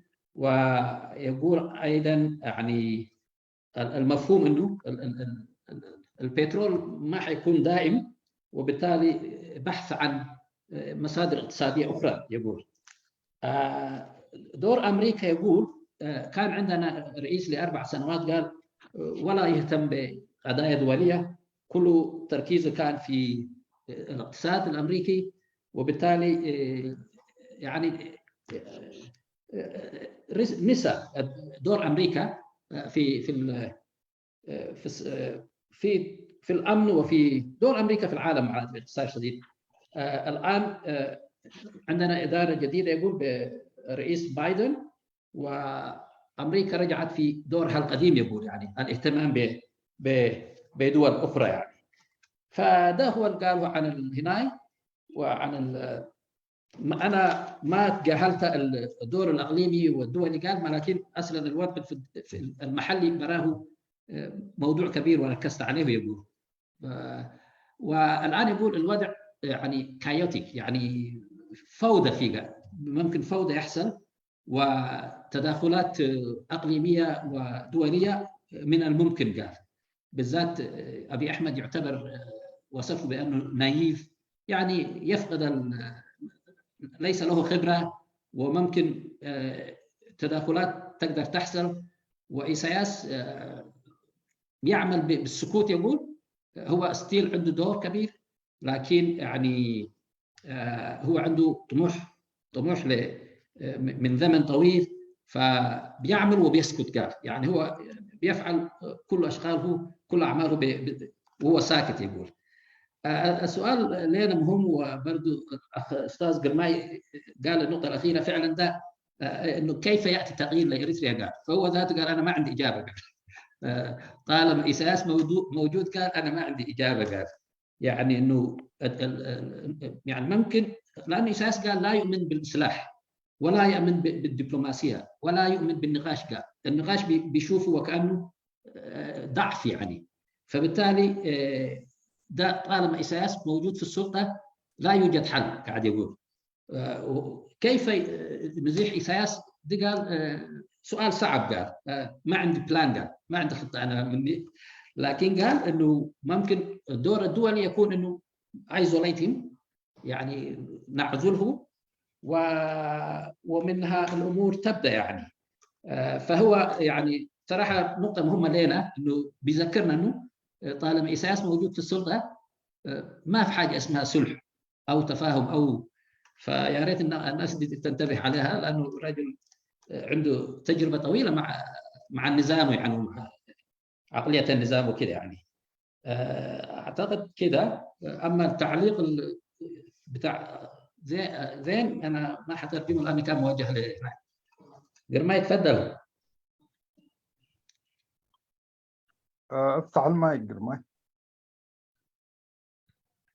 أو كي نوحت جزء أنا حسراب بيله كده نقدر تأذن زين العابدين زحتته 3 محاور زنبرو التوينيرو حدا أبتي قداي أو مسألات بزملكت زي تغيرو زبهال نايسب أو مسألات قداي سجاب ناس عن شارع زي بلون وجن كي ترجعس إن كله كألو إلا بزي درجة زي مزراب قرب بزا سكافي بلو تخال أين جزار صوتهم أبزي كنا تعتزي مالت أبتي وجناي سمين إثيوبيا تجري زكاة زنبرة واسعة زنبرو شنخات نكلهم أي جلس كايو من زبلنيرو وحقها خان كلهم ما يجلس كوني لو مخنياتهم كلهم زي دولس كلهم مخنيات كاتهم كندي تواسعتين متقارن بر كابتن السخاز بالجلس كان كل زيادة حلف لنا إيران الله زي تذكرت تركيا زي تذكرتكم وإن قالوا وساعتي ስለዚህ እዚ اتحاده እቲ ሳልሳይ ሕቶ ንገዛእ ርሱ ለውጥ ኣብ ኤርትራ ከመይ ጌርካ ይመጽእ ብዝብል እዩ ብኣኣ ክጅምር ኣብ ኤርትራ ኣነ መልሲ የብለይን ምክንያቱ ኢሳያስ ወይ ኣብዚ እዋን እዚ ኢሳያስ ኣነ ካብ ነዊሕ ግዜ ይፈልጦ ብዙሕ ግዜ እውን ስታይ ተዘራሪበ ምስኡ ቀዳማይ ዘተ ዝበሃል ኢሳያስ ዘተ ድኽመት እዩ ስለዚ ብዘተ ኣምንን ከምኡ እውን ዝኾነ ዲፕሎማስያዊ ኣብ ስራሓት እውን እዚታት እውን ምስኡ ዝኸይድ ኣይኮነን እቲ ሓደ ዝፈልጦ ብሓይልን ብምግባዕን ነገራት ምፍታሕ ጥራሕ እዩ ስለዚ ኣነ ኣብዚ መልሲ የብለይን ይብል ኣብቲ ካልእ ናይ ሰብኣዊ ገበናት ወይ ከምቲ ንሱ ዝተጠቕመሉ ዓሌታዊ ፅንሰት ዝኣመሰሉ እዚኣቶም ኣብ ባይታ ተራእዮም እዮም ኣብ ባይታ ኣለዉ ግን ከዓ እቶም ዝዛረብሎም ሸነኻት ብፍላይ ከም በዓል ኣሜሪካ ይኹኑ ኣብቲ እዋንቲ ኣብቲ ሳቶም ዝተፈፀሙሉ እቲ ናይ ባይደን ቅድሚኡ ዝነበረ መራሒ ገዛእ ርሱ ናይ ኣሜሪካ መራሒ ኣብ ጉዳይ ቁጠባ እንተዘይኮይኑ ብዛዕባ ኣህጉራዊን ዓለም ለኻውን ጉዳያት ተራ ኣሜሪካ ብሰብኣዊ መሰላት ዝኾነ ይኹን ተገዳስነት ስለ ዘይነበሮ ክለዓል ኣይተኸኣለን እንተተላዕለ እውን ብገለገለ ሸነኻት ናይ ከንፈር ኣገልግሎት እንተዘይኮይኑ ስለዚ ብኻልእ ኣዘራርባ እዞም ነገራት እዚኣቶም ዋላ እውን ኣብቲ ዓለም ኣብቲ ምዕራብ ክለዓሉ እንከለዉ ብደረጃ ናይ ፖለቲካዊ ኣተሓሕዛ እዮም ዝተሓዙ እምበር ብልክዕ ብዓለም ለኻዊ ሕግን ብሰብኣዊ ጉዳያትን ተታሒዞም ተዘሪብሎም ኣይፈልጥን ዋላ እውን ኣብዚ እዋን እዚ ኣብዚ መወዳእታ ግዜ እውን እቲ ፍጹም ከበባን ፍጹም ዕፅወትን ነቲ ክልል ወይ ነቲ ዞባ ኣብ ዝነበረሉ ንገዛእ ርሱ ካብቲ ቅድሚቱ ዝፍለጥ ዝነበረ ዝወፅእ ዝነበረ ገለገለ ነገራት ክወፁ ኣይርአናን ግን ኣብ ባይታ ስለዘይ ተዘርበሎም ብፖለቲካዊ ኣተሓሕዛ ስለተታሕዙ ሃገራትና እናተን ረብሓ ኣፍኩስ ኣቢለን እንተበልኦ እቲ ነገር ኣብ ባይታ የለን ኢልና ክንዛረብ ኣይንኽእልን ነይሩ መስለኒ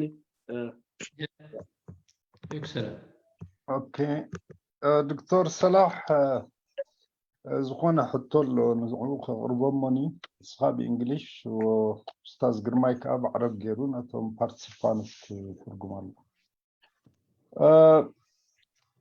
ዘይንጹር ናይ ዶክተር ኣብን ኢሳያስን ርክክባት ብፍላይ ድሕሪ እቲ ስምምዕ ናይ 2018 ኣብ መንጎ ክልቲኦም ዝተገብረ ስምምዓት ዝግበር ዝነበረ ምፍርራም እንታይ ምዃኑ ብዕሊ ኣይተገልጸን እዚ ኸኣኒ ናይ ብሓቂ ንህዝቢ ኤርትራ ብዙሕ ስግኣት ክፈጥረሉ ጸኒሑ ኣብ ኣዲስ ኣበባ ዑደት ኣብ ዝገበረሉ ግዜ ኢሳያስ ሙሉእ ስልጣን ኣረኪበካ ኣለኹ ዝበሎ ከምኡውን ኣይኸሰርናን ዝዓይነቱ ንህዝቢ ኤርትራን ኢትዮጵያን ክልተ ህዝቢኦም ኢሉ ዝሓስብ ታሪክ ዘይፈልጥ እዩ ዝብል ዓይነት መግለጽታት ዝቦ ዝነበረ እዚ እውን ብዝያዳ ነቲ ናይ ኤርትራውያን ስግኣት ኣብ ዝለዓለ ደረጃ ክብፅሖ ተራእዩ ማለት እዩ ቀፂሉ እውን ኣብ ዝተኻየደ ውግእ እውን ክልቲኦም ብሓደ ኮይኖም ኣንጻርቲ ናይ ወያኔ ዘካይድዎ ዘለዉ ውግኣት ክሳብ ክንደይ ምትእስሳር ኣለዎም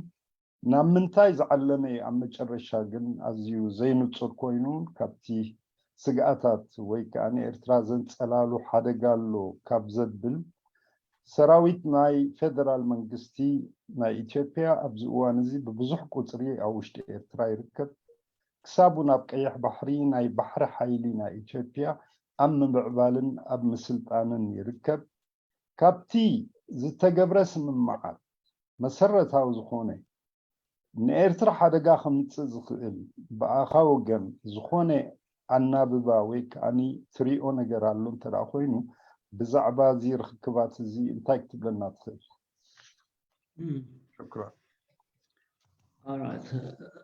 انا اترجم له ولا اول قرماي بالعربي اول قرماي بالعربي ولا يا جماعه نختصر بعرف انا خميس تقبروا خمسكم انا اول ما داخل الاجواء تماما وقرب لا دورك مهم يا خلاص انا I will explain to Dan in the questions تي تحطو بتقرينيان بعربنا حساب بلن باركلو تحطو تي أمونغو مالت أبي أحمد ناف سلطان دحين مساوي أمونغو بالعربي بعربي تراي بالعربي. السؤال هو كالتالي انه بعد مجيء رئيس الوزراء ابي احمد، طبعا حصلت لقاءات بين ابي احمد والرئيس سياس في سواء كان في جده او في الامارات او في داخل اريتريا واثيوبيا. هذه الاتفاقيات هذه التي تمت ورأيناها توقع لا ندري عنها شيء، وفي توجس وخوف كبير من هذه الاتفاقيات. وايضا ما بجانب الاتفاقيات والكلام الذي قيل وهو مفهوم لدى الكل، لا اريد ان طبعا نكرر ما قالوا إساياس سواء كان في اسمره او في اديس ابابا، ولكن ايضا ما نراه اليوم على الارض انه توجد هناك في اريتريا قوات اثيوبيه كبيره جدا جدا، وايضا توجد هناك قوات يعني تدريب بحري، قوات يعني انشاء قوه بحريه والى اخره. فكيف تقرأ خطورة هذه أولا الاتفاقيات إذا كان عندك، إذا كان تعرف عنها شيء، وإن لم تعرف عنها شيء أيضا كيف تقرأ هذه الأشياء وإلى أين حتذهب بإريتريا هذه الأشياء التي نراها على الأرض اليوم. شكرا. Okay, I will translate. Yeah, I will translate the question in English. The question is about the peace agreement or relationship between Abiy Ahmed and Isaias. Nothing publicly declared. What's the relationship between them, or what's the peace accord? It's not explained to the Eritrean people, even not explained to the Ethiopian people. Right. All we see is they seem there is good relationship between the two, but not accountable to the people of Eritrea or Ethiopia. So there are signs which makes us fearful. For example, Isaias went to Addis Ababa happily. We never seen him happy, and he said few things which are making Eritreans very fearful. Things like the two people are the same. Those who think the people of Eritrea and Ethiopia are different are those who don't know or don't understand the history, things like that. Other things is there is a large number of Ethiopian federal government troops in Eritrea, stationed in Eritrea. This is also another factor which makes Eritreans concerned about the presence of a large Ethiopian troops in Eritrea. More than that, we've seen Ethiopian marine forces in Massawa and basically look like stationed there. So we don't know what's the exact relationship between Abiy and Ahmed. How do you read this relationship? How do you interpret this relationship? That's the question. Yeah, especially there is a point, you mentioned it in Addis Ababa, Isaias Afwerki, he handled the power, or he say, you are the leader, you can lead us, and I gave you all the power. This was very shocking for Eritrean people. It's a good point, yeah. Well, I've been hearing worries for a few years that Isaias was giving Eritrea to Abiy.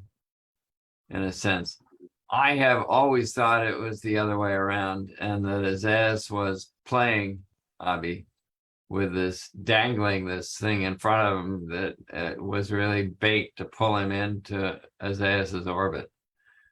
I can remember in the 1970s and 80s talking with Isaias about his goals for the region, and they always included a relationship with Ethiopia that could develop in new ways. I, for example, spoke with him in 1993, shortly after the referendum, and asked him about the future relations between Eritrea and Ethiopia. And he said at the time that, we start slowly. We have to get ourselves together, then we build economic relations and then political relations, and there's no end point to that. There's no limits on that possibility. I said, you know, you mean you could go into some kind of federation with Ethiopia? He said there's no limits. He wouldn't even say the federation was possible because it looked like a limit. I think he's been trying to position himself as the main person in this relationship. And Abiy is not a strong leader. He's easily flattered and led on by people who give him attention, a little bit like Donald Trump. I think that the troops of Ethiopia that have been in Eritrea are largely under Eritrean control, in my understanding, that and that they've been fighting in Tigray with Eritrean leadership. So I think the danger is more the opposite. Maybe they're each playing each other and you don't know how it's going to come out. But in my view, the best way to isolate Isaias is to put a wedge between him and Abiy. And Abiy is the easiest one to get to in that respect. He's the weak link in this relationship. He's not a good strategist, really. He's very naive, and he's subject to this kind of flattery and adoration.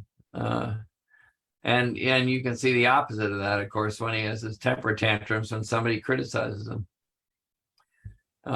So it's a delicate balance here. I think in terms of the U.S. role here, the U.S. has always seen Ethiopia as the main ally because of its power and influence and its size and its physical location in the region. And you know, so as I said before, the U.S. has been critical of the situation, but not too critical because they don't want to lose the relationship with Abiy. And I think that gives Abiy too much power to say one thing out of one side of his mouth and then to do something else. I think that from our standpoint, we need to put pressure on the U.S. to put pressure on Abiy with carrots and sticks, both.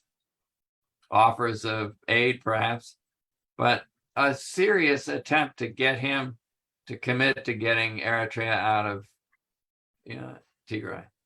And I think at this point, Isaias has gone so far into this war and invested so much. I mean, you know, that he's conscripting the elderly veterans, young people, 15 and 16. He's got the whole country mobilized around this war. If he doesn't get anything from this, he is at risk from his own armed forces, I would think, at the minimum, if not wider.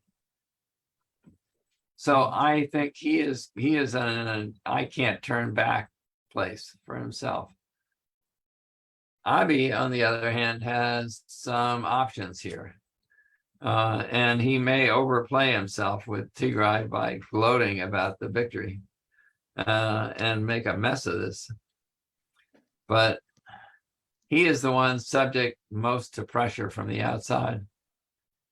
Let's see, the troops.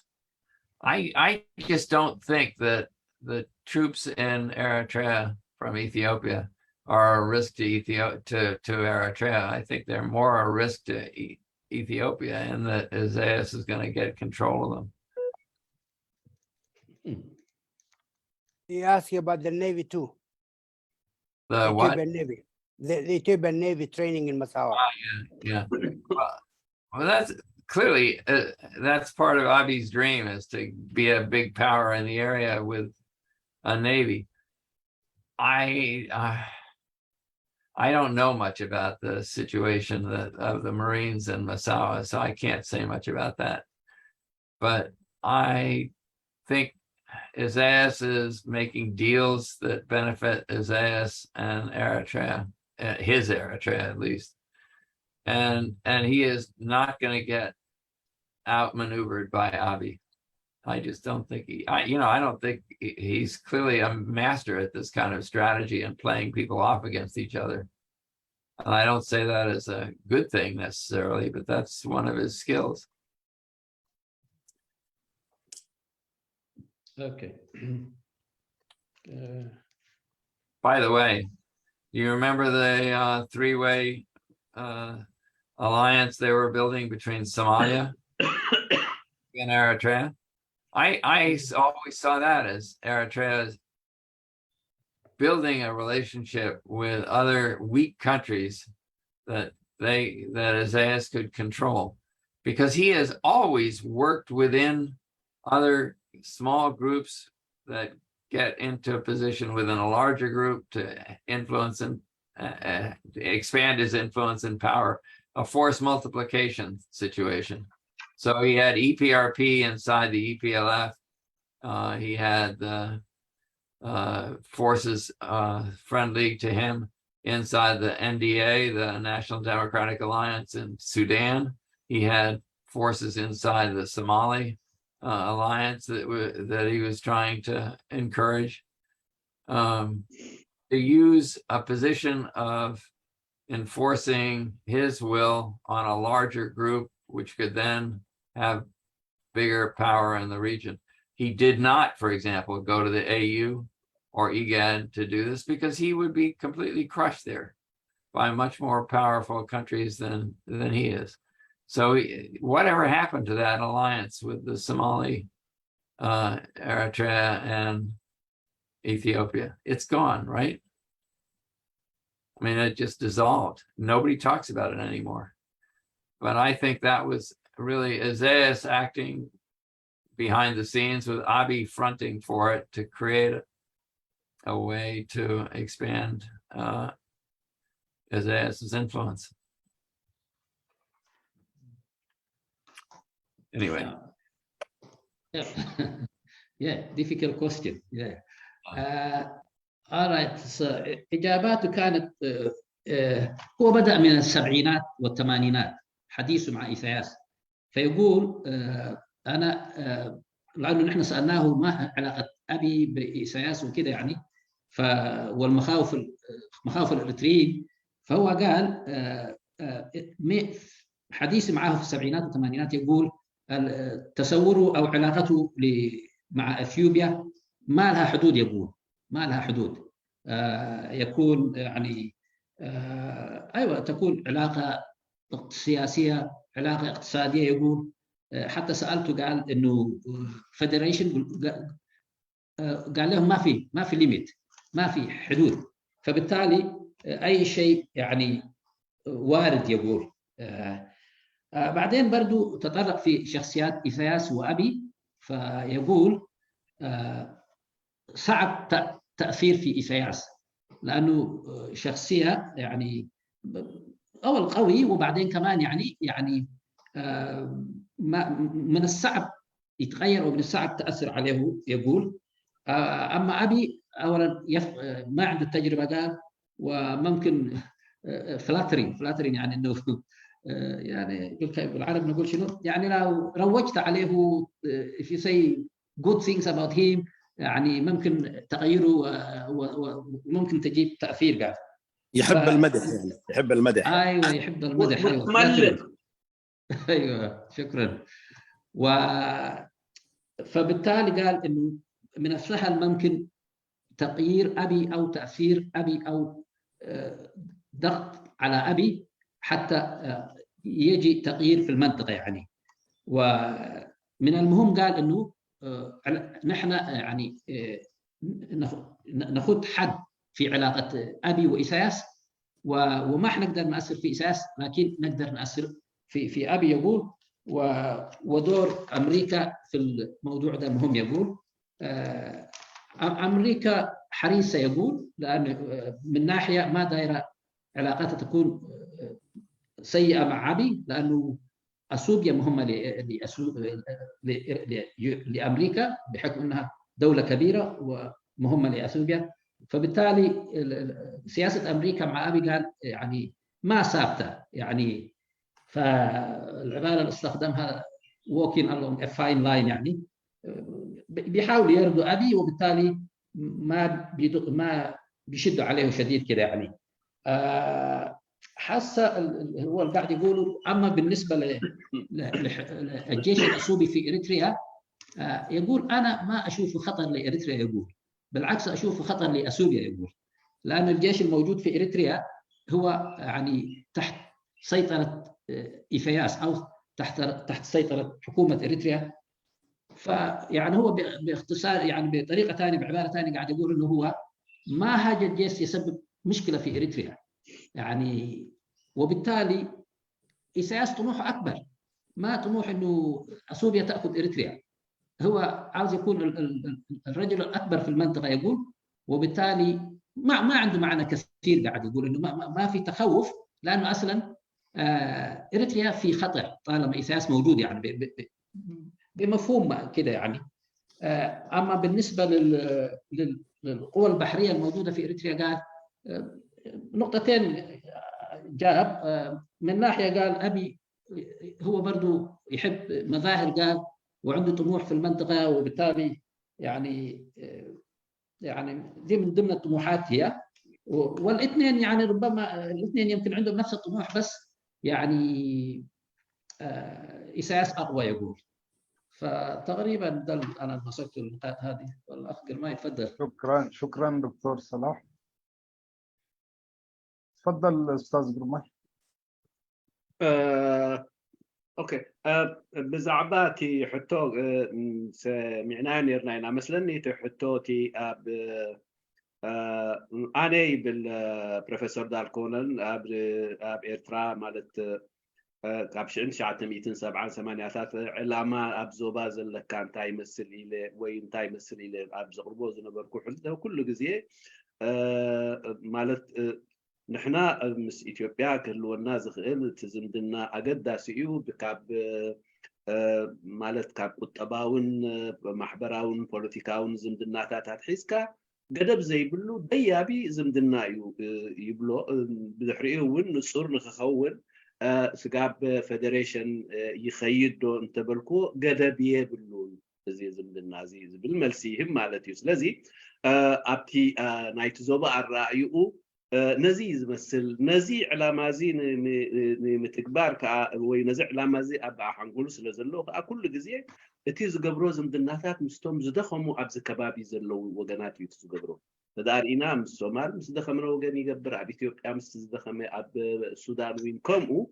مخنياتو مس عبيتي كودادر وز زخلو سبات اي غبرن يخمو ازي حدا كابت مخنياتات يو اب حبرت افريقيا كيت كاب اخيباتات مستافن موسائن مخنياتو كابو زعابيو كچفلقو زخلو كالوت سبات سلازر كل غزيه غوليو زير ايلو غديف كويدو زير ايلو كلتات ابو اي اتوني ازي بتغلالاتي كلتات من بزعبا تيني تزمدنا مس إيسا مس ابن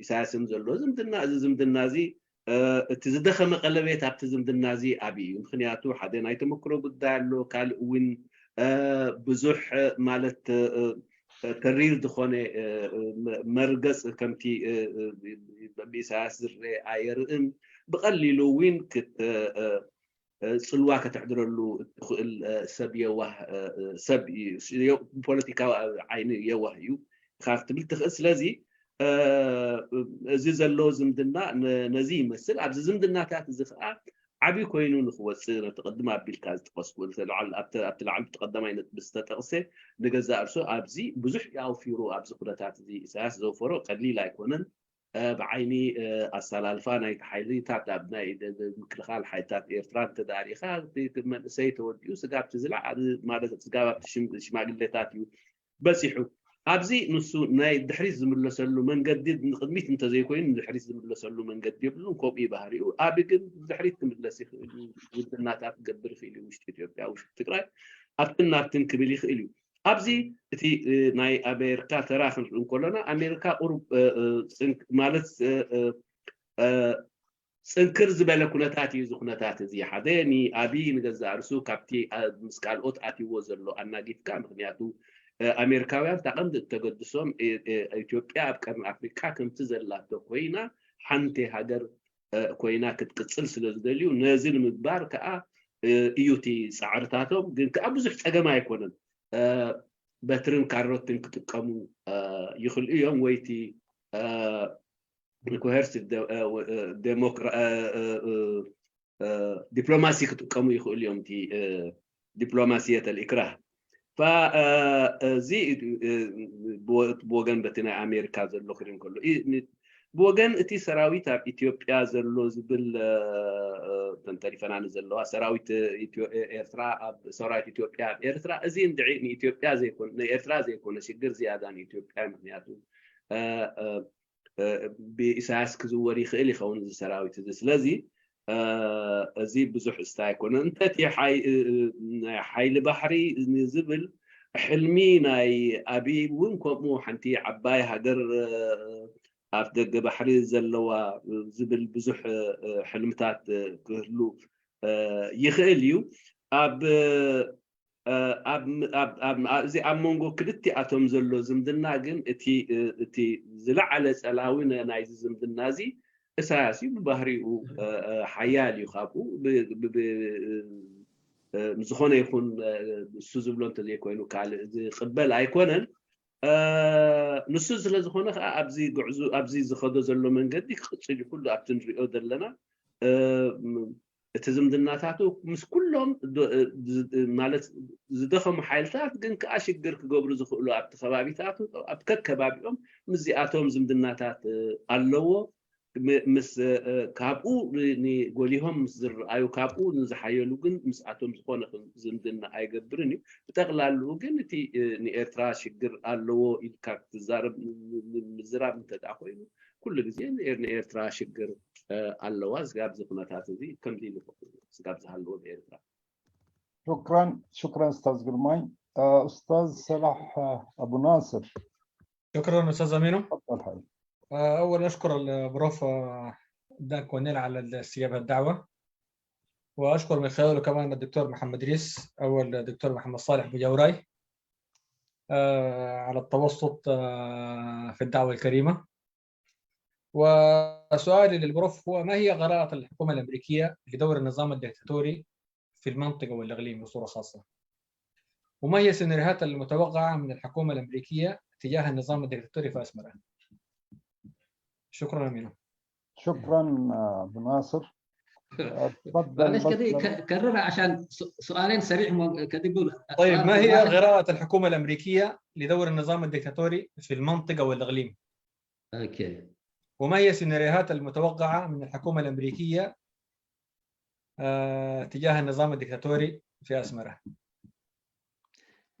Okay, he got two questions. The first one is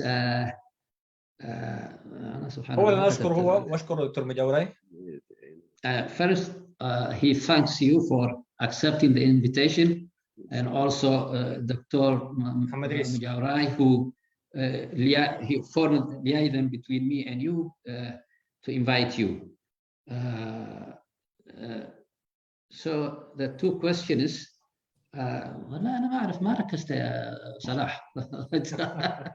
يعني أيوة أنت قراءتك ما هي غراءة الحكومة الأمريكية البيض الله يبيض غراءته دور النظام الدكتاتوري في المنطقة والإقليم؟ أوكي دقيقة أود أن أقول. We say what's the U.S. government reading for the dictatorial regime in Eritrea and its influence maybe in the Horn of Africa in the region. السؤال الثاني ممكن نضيف لها كمان تدخل الحاد في الحرب الإثيوبية ودوره في التدخل في الحرب الإثيوبية. And it is interference with the civil war in Ethiopia. So وما هي السيناريوهات المتوقعة من الحكومة الأمريكية تجاه النظام الدكتاتوري في أسمرة؟ What are the expected scenarios of the Eritrean regime as far as USS is concerned? Yeah, it is number one. It is what is your reading about? What's the reading of the United States of America about what's going in Eritrea or about the regime in Eritrea? And the second is what does it looks like if there is any scenario to I think it is to eliminate or to take out of office the regime in Eritrea. Is there any expected scenarios? Are there any expected scenarios from the USA? Okay. So first of all, I think that people in Washington understand who Isaias is and how dangerous he is. Their strategy has been shaped, though, mainly by their relationship with Ethiopia. And let me just take a step back. Does everybody or anybody remember the ambassador, Mike Rayner, who was there during the years when this war broke out and when Abiy came into power?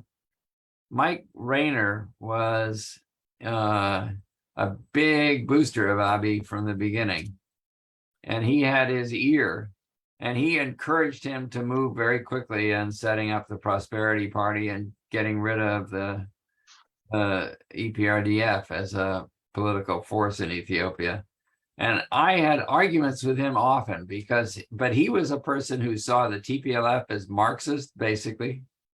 And that was anathema to his views of what should happen in Africa.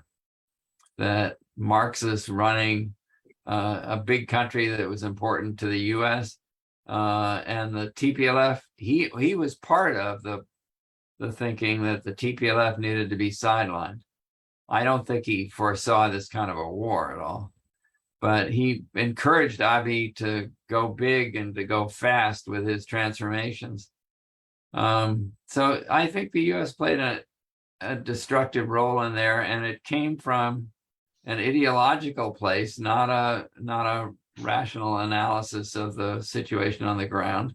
And it typically was driven by an idea of what he wanted to see happen, and not what was likely, what was behind it, what the TPLF really was, what its politics were, how it could be dealt with. But I think that was a piece of the US then that it's typical of the way the US has operated in places where they didn't really understand what was going on and threw their weight around. The situation, of course, got much worse. Eritrea got deeply involved. And I don't think anybody in the State Department likes that, but they're at a loss as to what to do about it. I get questions every so often of how can we use sanctions to advance, the isolation of Eritrea and put pressure on them. Where's the leverage in Eritrea?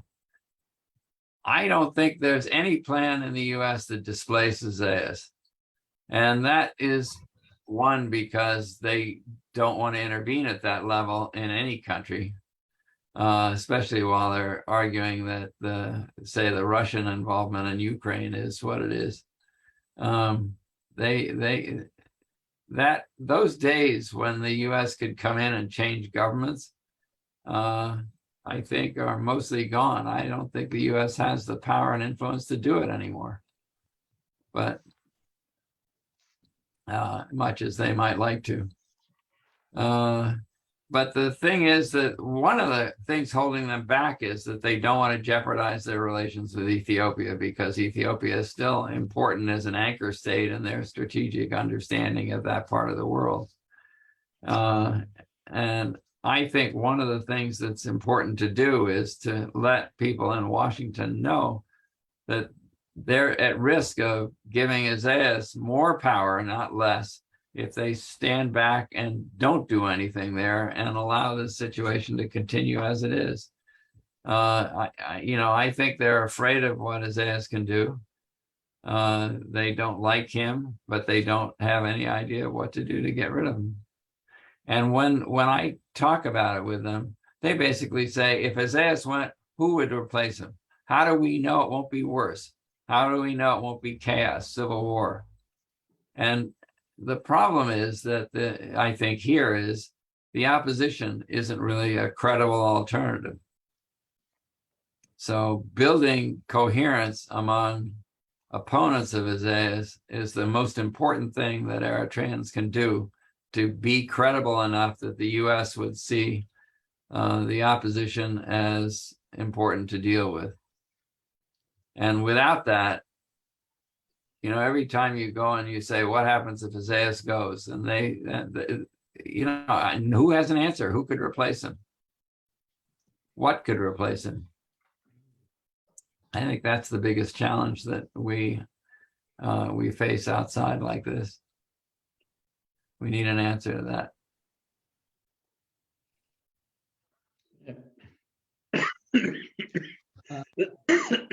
Okay, so I mean, let me say one more thing here.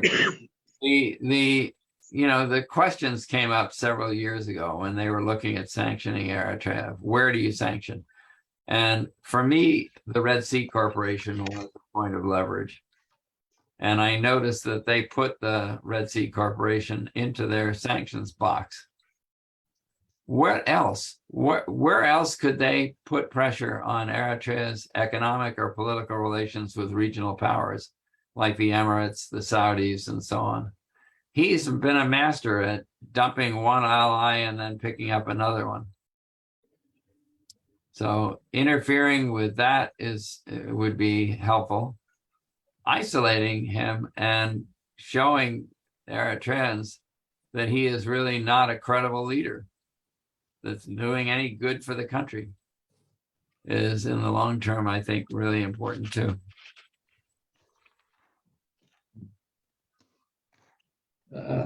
اوكي اجاباته يعني كانت متنوعه نقدر نقول. قال the people in Washington قال يعني الحكومه الامريكيه واصحاب القرارات في امريكا يعرفوا من إسياس، يعني يعرفوه جيد، ولكن ما عندهم يعني استراتيجي يعني كيف يذبحوه يعني. بعدين دخل في شخص آخر مايك رينا اللي هو كان القنصل في أثيوبيا، فهو اللي شجع بشدة لأبي أحمد لإدخال تغيير، فحتى تأسيس حزب الازدهار كان عنده تأثير كبير يقول، ومنطلقاته كانت ليست راشنال، يعني ما مبنية على راشناليتي، يعني المقصود به انه منطق سوي، لكن اكثر كان اهتمامهم بانه ايديولوجي، يعني كان يشوفوا تي بي ال اف يعني ويانا كيساريين، وبالتالي ازاحتهم يعني من مبدا الايديولوجي. ف ده كان الشخص اللي كان بيأثر على أبي أحمد يقول. لكن بعد ما حصل، بعد ما أبي جاء السلطة ويعني سايد لاين، يعني بقوا في سلة التهميش، أو ما أصبحوا ليس لهم دور كبير، الوضع بسرعة اتغير يقول. وهو يعني العلاقة ما بين إريتريا وإسياس وأبي أحمد وكذا يعني، فتدخلات حصلت والوضع يعني طلع من إيدهم، يعني ما يعني كان بيخطط له مايك رينا لم يتحقق بسبب تدخلات وعلاقة إسياس وأبي أحمد يعني. فأمريكا الآن متحيرة يقول وين البالانس؟ where is the leverage؟ قال يعني لأنه بسبب الحرب في اليوكرين يعني ممكن ده أهم بالنسبة لها، فبالتالي أمريكا ما هي الأمريكا اللي كانت تتدخل وتغير الوضع بسرعة، فبالتالي يعني ما حيكون دور أمريكي فعال، يعني ممكن يجيب تغيير في إريتريا يقول. ولا زال أمريكا تشوف أثيوبيا دولة مهمة وتحب تحافظ علاقتها مع أثيوبيا، لأنه دولة كبيرة ومهمة بأثيوبيا زي ما قال يعني. وأخيرا رجع لنقطة أنه لما الأمريكان عاوزين يخططوا إزالة إساياس يقولوا من البديل، يقولوا لا يوجد بديل يثق عليه مثلا أنه حيكون قادر على تمكن ويكون انتقال سموث ترانزيشن أو انتقال سلس وكده يعني. فهذه برضو بيشوفوها نقطة المشكلة من المشاكل الموجودة. لا توجد معارضة ممكن العمل معها وتكون هي بديل. فده كله بيعقد الأمور بأنه أمريكا يعني ما واجدة يعني البديل الأفضل، فبالتالي يعني تكون ما متحمسة للتغيير وبيركز انه لازم اقناع الشعب الاريتري انه إساياس ما هو شخص مفيد لإريتريا، ويجب عزله. فده هي الآن الخطط معناتها، وطالما ما في بديل يعني أفضل بديل يعني أمريكا ما بتعرف تتعامل مع مين. يقول تفضل غير. Can I add just a little something? Yes. You know, I want to get specific with some things as we're getting near the 4 o'clock mark here. Sometimes it comes down to which individuals you can talk to who will listen. And in the US government, one of the people that I know from the past is Linda Thomas Greenfield, who is the UN rep. Everybody have any idea who she is? She's an African-American activist in her own background, who's an intellectual, who's written a lot of essays about what the State Department needed to be rebuilt after the 4 years in which it was dismantled by Donald Trump. She used to be the Assistant Secretary for African Affairs under the Obama administration. She is very good. She's back now in the UN post, you know, in New York. And she really knows the horn very well. I've had many conversations with her. She knows who Isaias is exactly. If you could get people together to go and have a meeting with her and basically say, here's what we're worried about. What can we do? What would you need from us? That might be a wedge into some influence, because she is a very influential person within the Biden administration. There was somebody else I was thinking of too. The Steve Walker, the former ambassador to Eritrea, did you follow his writings and his talks? Yeah. He was always pushing very hard. He and I communicated a lot when he was in Asmara too, by encrypted emails. And some of the things that he said about Isaias were really funny and very perceptive.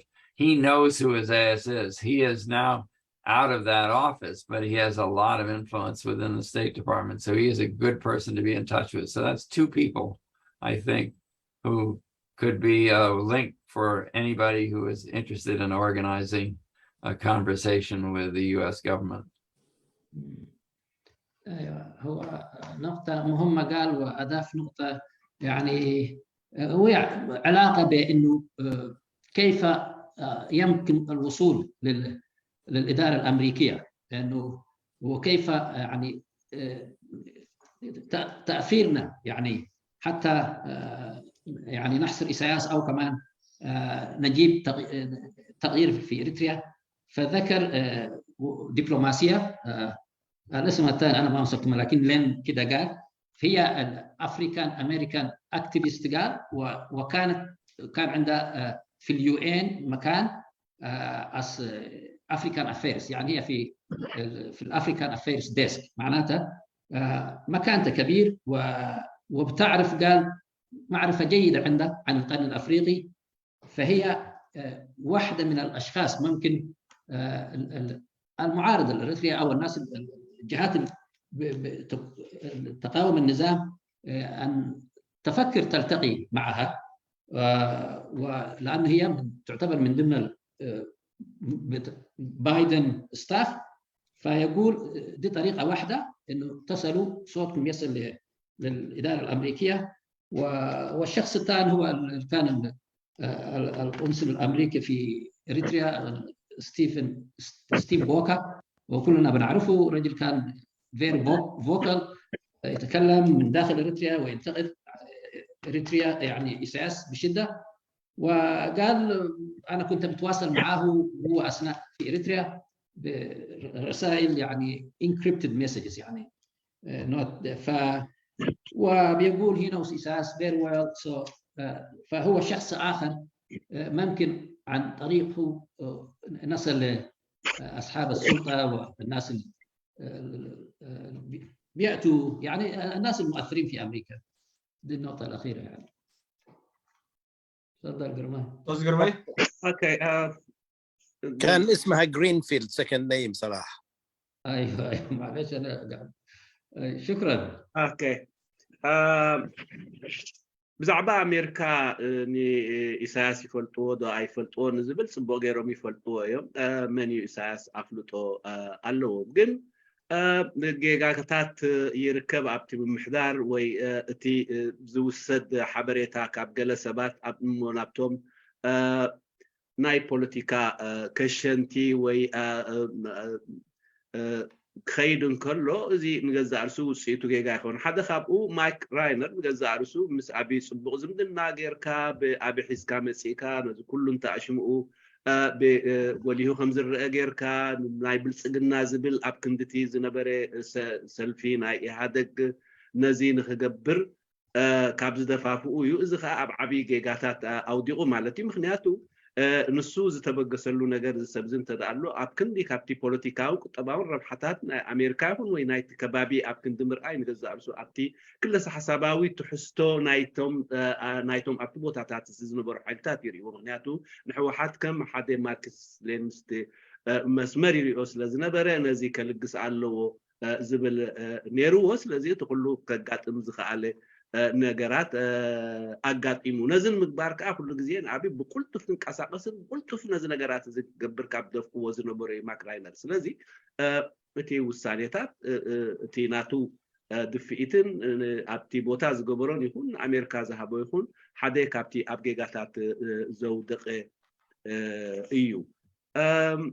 እንተ ድሕሪት ተኽስታይ ተመሊስና ናብ ኢሳያስ እንተደኣ መፂና ኣይደልይዎን እዮም ከም ዘይደልይዎ ፅቡቅ ገይሮም ይፈልጡ እዮም። ግን ኣብዚ እዋን እዚ ሓደ እቲ ናይ ቅድሚ ሕጂ ዝነበረ እቲ ናይ መንግስታት ምልጋስ እዚ ግዜኡ ዝሓለፈ ተዓቕምታት እውን የሎን።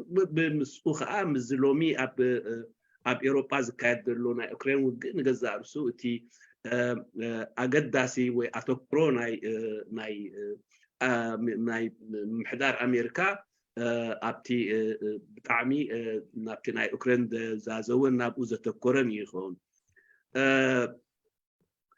ግን እቲ ሓደ ዝፍለጥ ናይ ኣሜሪካ እንተዳሪእና ዝምድንኦም ምስ ኣሜሪካ ምስ ኢትዮጵያ ኣብ ዝኾነ ይኹን ሓደጋ ክወድቕ ከም ዘይብሉ ነዚ እዮም ትዝፅዕሩ። እቲ ናይ ኢሳያስ እንተኾነ ግን ከምቲ ቅድም ኣቢለ ዝገለፅክዎ ናይ መንግስቲ ብካልእ መንግስቲ ናይ ምትካእ ብሓይሊ እዚ ግዜኡ ዝሓለፈን ተዓቕምታቱ እውን ዘየሎን ግን ከዓ ካብ ባዕሉ ንክቀየር ኣብ ልዕሊኡ ዘሎ ፅልዋ እውን የሎን። ስለዚ ኩሉ እቲ ስራሕ ናይቲ ተቃዋሚ ሓይሊ ክኸውን ግን ከዓ እንተተደልየ እውን ካብ ቤት ፅሕፈት ንምልጋሱ ወይ ካብ መንግስቲ ንምልጋሱ እንተተደልየ ንገዛእ ርሱ ዘተኣማምን እትተኣማመነሉ ካልእ ተካኢ ሓይሊ ስለ ዘሎ እዩ። ስለዚ እቲ ናይ ተካኢ ሓይሊ ብድሆ ኣብ ቦትኡ እንከሎ ዝኾነ ይኹን ካልእ ነገራት ክግበር ከም ዘይክእል ትርኢ። እቲ ካልእ ክግበር ዝፀንሐ ንዕኡ ማለት ኣብቲ ቦታ እቲ ተወሲኑ ከም ዝነብር ምግባሩን ኣብ ልዕሊኡ እውን ማለት ማዕቀባት ምቕማጥን እንታይ ትቕመጥ ዝኽእል ማዕቀብ ከድካ እቲ ሓንቲ ዝተረኣየት ናይ ሬትሲት እያ ናይ ቁጠባ ናይ ንግድ መሓውር እያ ንሳ ኣብኣ ትገብሮ ስታይ ከዓ ዝኾነ ይኹን زمس أيكونن سلزي بتغلالو إزي يكبل زخيل جنك إزي تقاوموزي تحنتي أقداس بزي مودات هذا هبا إزي تقاوموزي مس ناي أمريكا ناي وسع قداي مستر وستيت ديبارتمنت إذا مستوم كالوت مستر محدار كراخب كخيل مردي أبز وانزي كم بعد ليندا توماس أفريقان أمريكان وأفريقاوي أمريكاوي تي أبز عبانا إذا كبابي خاف سبوق أفلطو زلوان كم أوين لومي أبز وانزي تي عبي قدات أوريد اللون إذا خدين ناي وسع ناي ستيت ديبارتمنت ناي قدات ناي وسع قداي منسترنا أمريكا بترامب زوردو سجم أب مسجانون أب محوايون كأب زركبو سلوا ذلوا سبيا أبرسيو خاف أفلطو صبو أفلطو نايز خباب زلوا سبزهون زي أتوم رخيب كان جذاركو نابتوم ناي بالصحوز خلون كتزاربوا لهم كتزاربوا متخلن شنخات بصحيو كان أيكم ون كتكم زخيل ناي كم مرة خبدن دلك خون زخيل إلى زجمتون استيفو كان يونس إرتران ناي منست أمريكا وداي زنبرة يو بكل خاتكم تفلتوا يخم سلزي زي أتوم صبوا غفلتوا نايت السرعات صبوا غفلتوا نايت خبابي صبوا مززلوا من محدار زلوا من محدار كأبتينا يوسع قداي كناتات من زت كورس لزخونة مزم من محدار صبوا زند الناتات زلوا من ناتاتهم سلوا زلوا من ناتاتهم أسر زلوا سباس لزخونة بزي أتوم أبيل كم زي أتوم قد سال زر الربيع دلي يبلي بالتازي أخم مود كم مفريعة. Thank you. شكرا جرماي شكرا دكتور صلاح. Thank you very much Professor. Okay, it is already 3 hours now since we start, and we hope you will give us another 1 hour. We have about 11 participants raised their hand. I would like to ask you if you will give us a chance for another 1 hour, Professor. I could do a half hour, but I really can't. I have a commitment later. Okay, half an hour. So we will give chance to 2 person or 3 persons to hear their question or their comment by one time, or you like to have 1 person. أمين من الأفضل لو تحدد أنت يعني 3 ولا كده وأعطيه له، لأنه 3 نصف ساعة يعني حتكمل بسرعة. اوكي، لا قصدي انا نعطي واحد ولا مثلا نعطي 3 اشخاص، قد يكون نفس الموضوع وهو يسجل ويرد عليهم كلهم مرة واحدة. أستاذنا أبو أشرف، إذا 3 تكون أفضل عشان مش الزمن ضيق جدا. أحسن 3. ممتاز. طيب. Sorry, I did write on the chat group and I put my hands up a long time ago. Is there anywhere I can ask the question, please? Who is this, please? Daniel? This is Daniel. No, there are 3 participants before you. I see your name already there. And let it be 1 question for a person. كمان يا أمين. Yeah, we'll give 1 chance and 1 question per person. Okay, Muhammad Nasser, take your turn. Okay, first of all, dear brothers and sisters in the Dialogue Common Awareness, thank you for this forum, and appreciate by bringing distinguished Professor Duncan. My question and comments I have. My question is, first question I have is for you, sir. When did the first relation you have with the Sha'biya or Siyasa, the cult, what do you call them? So why, when you explain, we'll appreciate it if you explain the whole history of Eritrea, because you are the journalist, you didn't explain, for example, about ELF, what happened between ELF and the civil war between two groups, the Grand Group and Sha'biya and the ELF. You should explain that to the Eritreans because to be a full story. Secondly, you said it's called, you've been with them since the 70s until the 93, until they kick you out from Eritrea. Why take you too long to stay with them? And in my opinion, you should apologize to Eritrea. The journalists, You only give one side, and you know the trouble with Eritrea going on, and you didn't explain as a journalist. If you please explain that yourself. Thank you, sir. Thank you, Nasser. معلش يا اخوانا مع احترام الاخ محمد I think that we have to be relevant to the topic maybe in another time. Excuse me, this is the topic. Excuse me, sir. This is a topic. We talk about the APLF. This is part of the topic. You start talking about the Shabia, then I'm explaining about that. I'm not going out of the topic. No. Well, just one This is the second. topic. The best question. Dan, you could explain how your relationship starts with Eritrea or with the Eritrean revolution in general.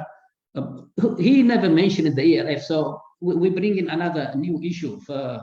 I don't know, it's up to you, I mean, how you see it here. Okay, let us have another two persons. We'll see Professor Dan, how we can answer it, or he can ignore it if you need. Ustaz Hassan Ahmad. Thank you very much for giving me this opportunity. First, I would like to thank Dr. Dan Connell.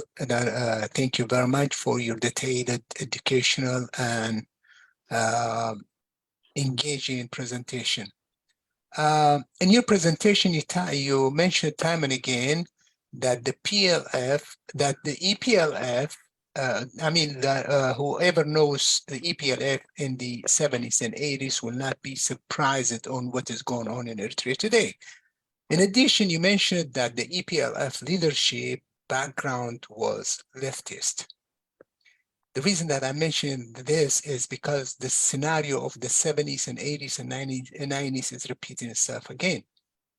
Having knowing that, the fact that supporters of these leaders by the West compelling to me, it's not compelling to me. My question is, I'm sure that you were aware of the Washington Post presenting a Siyas in more than a page in the late 80s, right before the independence, praising him as a leader, and so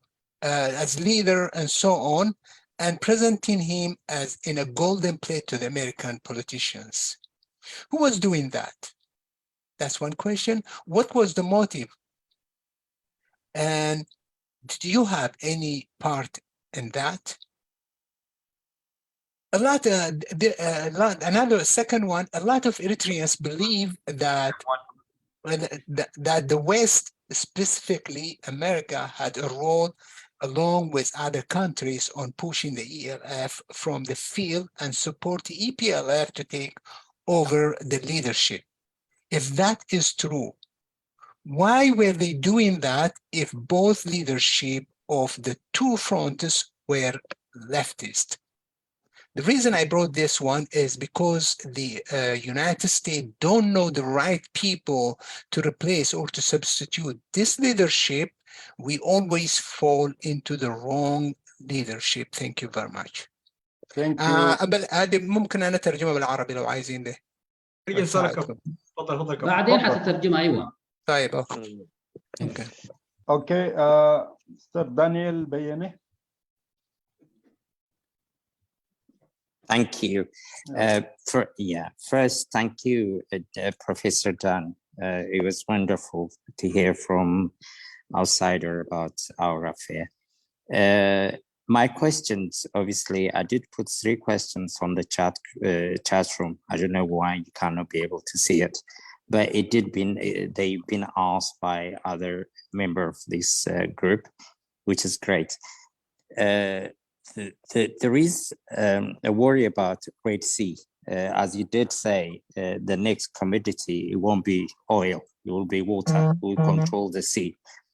So what is the American interest on the Red Sea? If there is, we, the opposition party, what can we do about, as you call it, the carrot and the stick, in order to work together with America? This is a comment for my brother, who's been described as a researcher, as an academic person. he did ask a question about how we can rid off this brutal government quickly. The only solution to that is unity. We need to be united. If we have 85 parties, different parties, we cannot win. There is no other solution. It's not America can bring the solution for us. It's us, and we need to be united. That is the answer for that question. Thank you very much for giving me a chance. Thank you, Daniel. اوكي نترجم الاول ولا نعطيه فرصه يا جماعه؟ أعطيه فرصة. نعطيه فرصه والافضل وانتم تترجموا وردوا. او نعطيه فرصه بعدين ترجموا مع بعض. اي نعم. اوكي Professor Dan Connell, this is for you. Okay. Let me go back to the first one on EPLF. I can't tell you the whole history of Eritrea here, and we have less than 25 minutes. But if you want to hear my view of Eritrean history, you should go back and look at Against All Odds, which describes my encounters with EPLF and ELF in the first trip that I made there, which was 1976. And I spent 2.5 weeks with the EPLF and then 2.5 weeks with the ELF. I went in through Port Sudan, I came out through Tessanai. And we changed hands somewhere in the highlands in Kabasa. So I did have exposure to both. I've written about ELF, not always generously. And I have actually apologized many times for that because I was far too one-sided. I got trapped inside an EPLF bubble, really, where you had to be for it or against it. And I kept quiet for too long.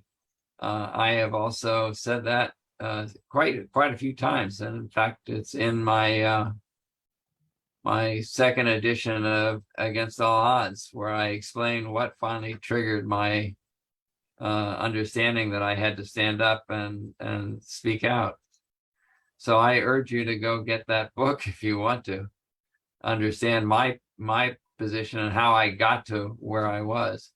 That was not 1993, it was actually 2001, where I started. By 2000 and 2001, I understood the EPLF's nature very deeply.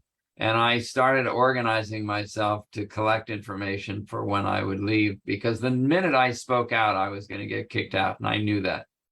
That's when I started interviewing the people who were in the G15, for example, for the Conversations book. And I prepared for that. And as soon as I did an interview with Asmarino in the fall of 2001, I got notice basically soon after that I was going to have to leave, and that I wouldn't be allowed back. The second question was really, let's see, the Washington Post. I don't know anything about the Washington Post at that time. I wrote for the Washington Post in 1976.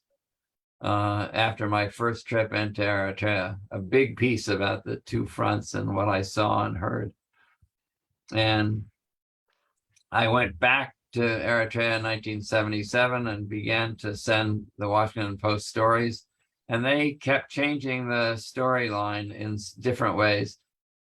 The critical piece for many these stories is how you describe what's going on. And I would say that Eritreans were fighting for the independence of the former Italian colony, which was annexed in the 1950s, end of the 50s, and 1962, basically. And they would change that to Eritreans are trying to secede from Ethiopia. And it changes the way you understand the whole situation to have that in there. So I kept arguing with them, and I eventually broke with them in 1977. So I have no clue who was behind the story that you mentioned, the second person mentioned. But and as far as the U.S. supporting EPLF against the ELF, I don't think it was. I don't think that they liked either front. They saw them both as leftists, actually. And it depended on who was in the administration, but they were not friendly to either front. And I don't think they saw Isaiah as a savior. And I don't know what the Washington Post was doing. I'd have to go back and see that article and see who was writing it. It was probably an opinion article and not a news article. The opinions could come from almost anybody.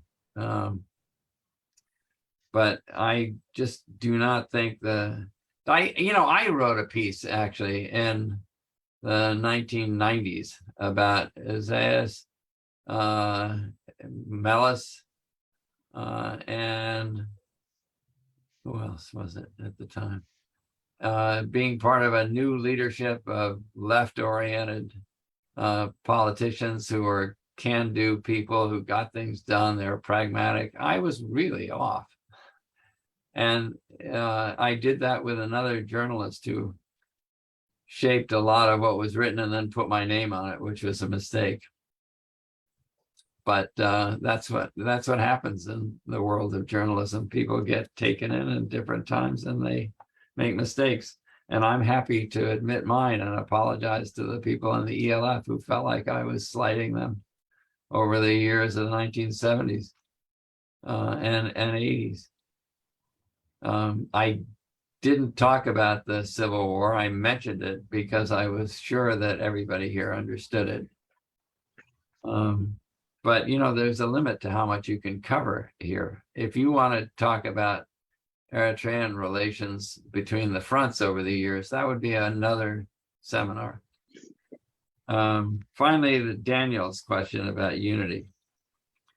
I agree completely that unity is the answer. But, every time people talk about unity here, they seem to get into, and I'm not saying, Daniel, you are doing this, but many people talk about unity as one party rather than 85 parties.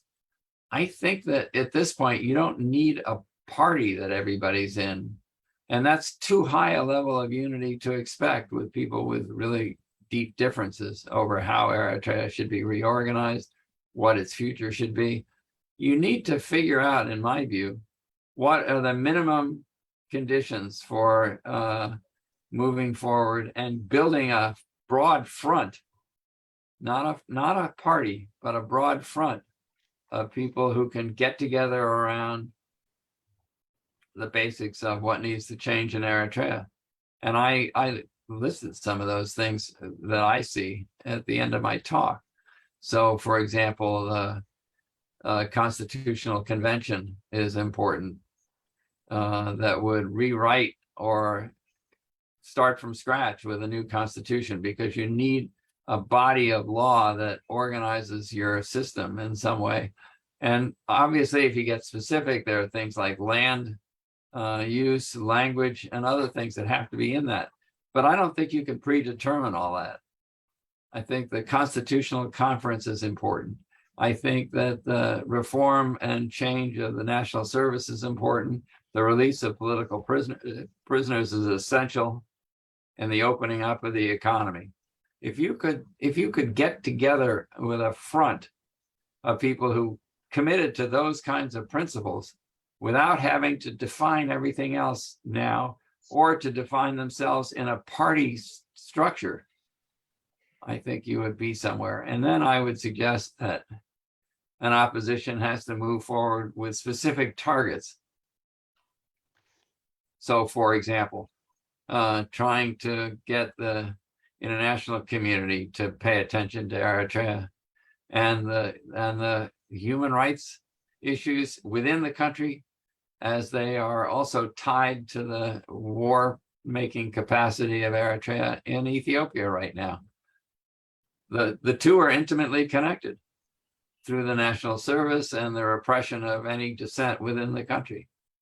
But well, again, you can't put it all together at the beginning. You have to be broad enough and limited enough in the organizational form that you can get together a lot of people in the same tent. That's how I would go about unity.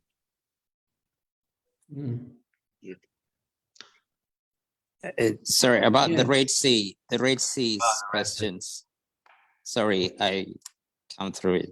I did ask about the Red Sea. I know. Well, everybody was supposed to get one question, but that's all right. That's two. I think the water is critical, as I don't know whether it was you who said it, as the next oil, but it's not water in the Red Sea. It's water that you drink and that you use for agriculture. That's going to be critical, especially with the climate change being as influential in that part of the world as it is. What's important in terms of the Red Sea is the transportation routes.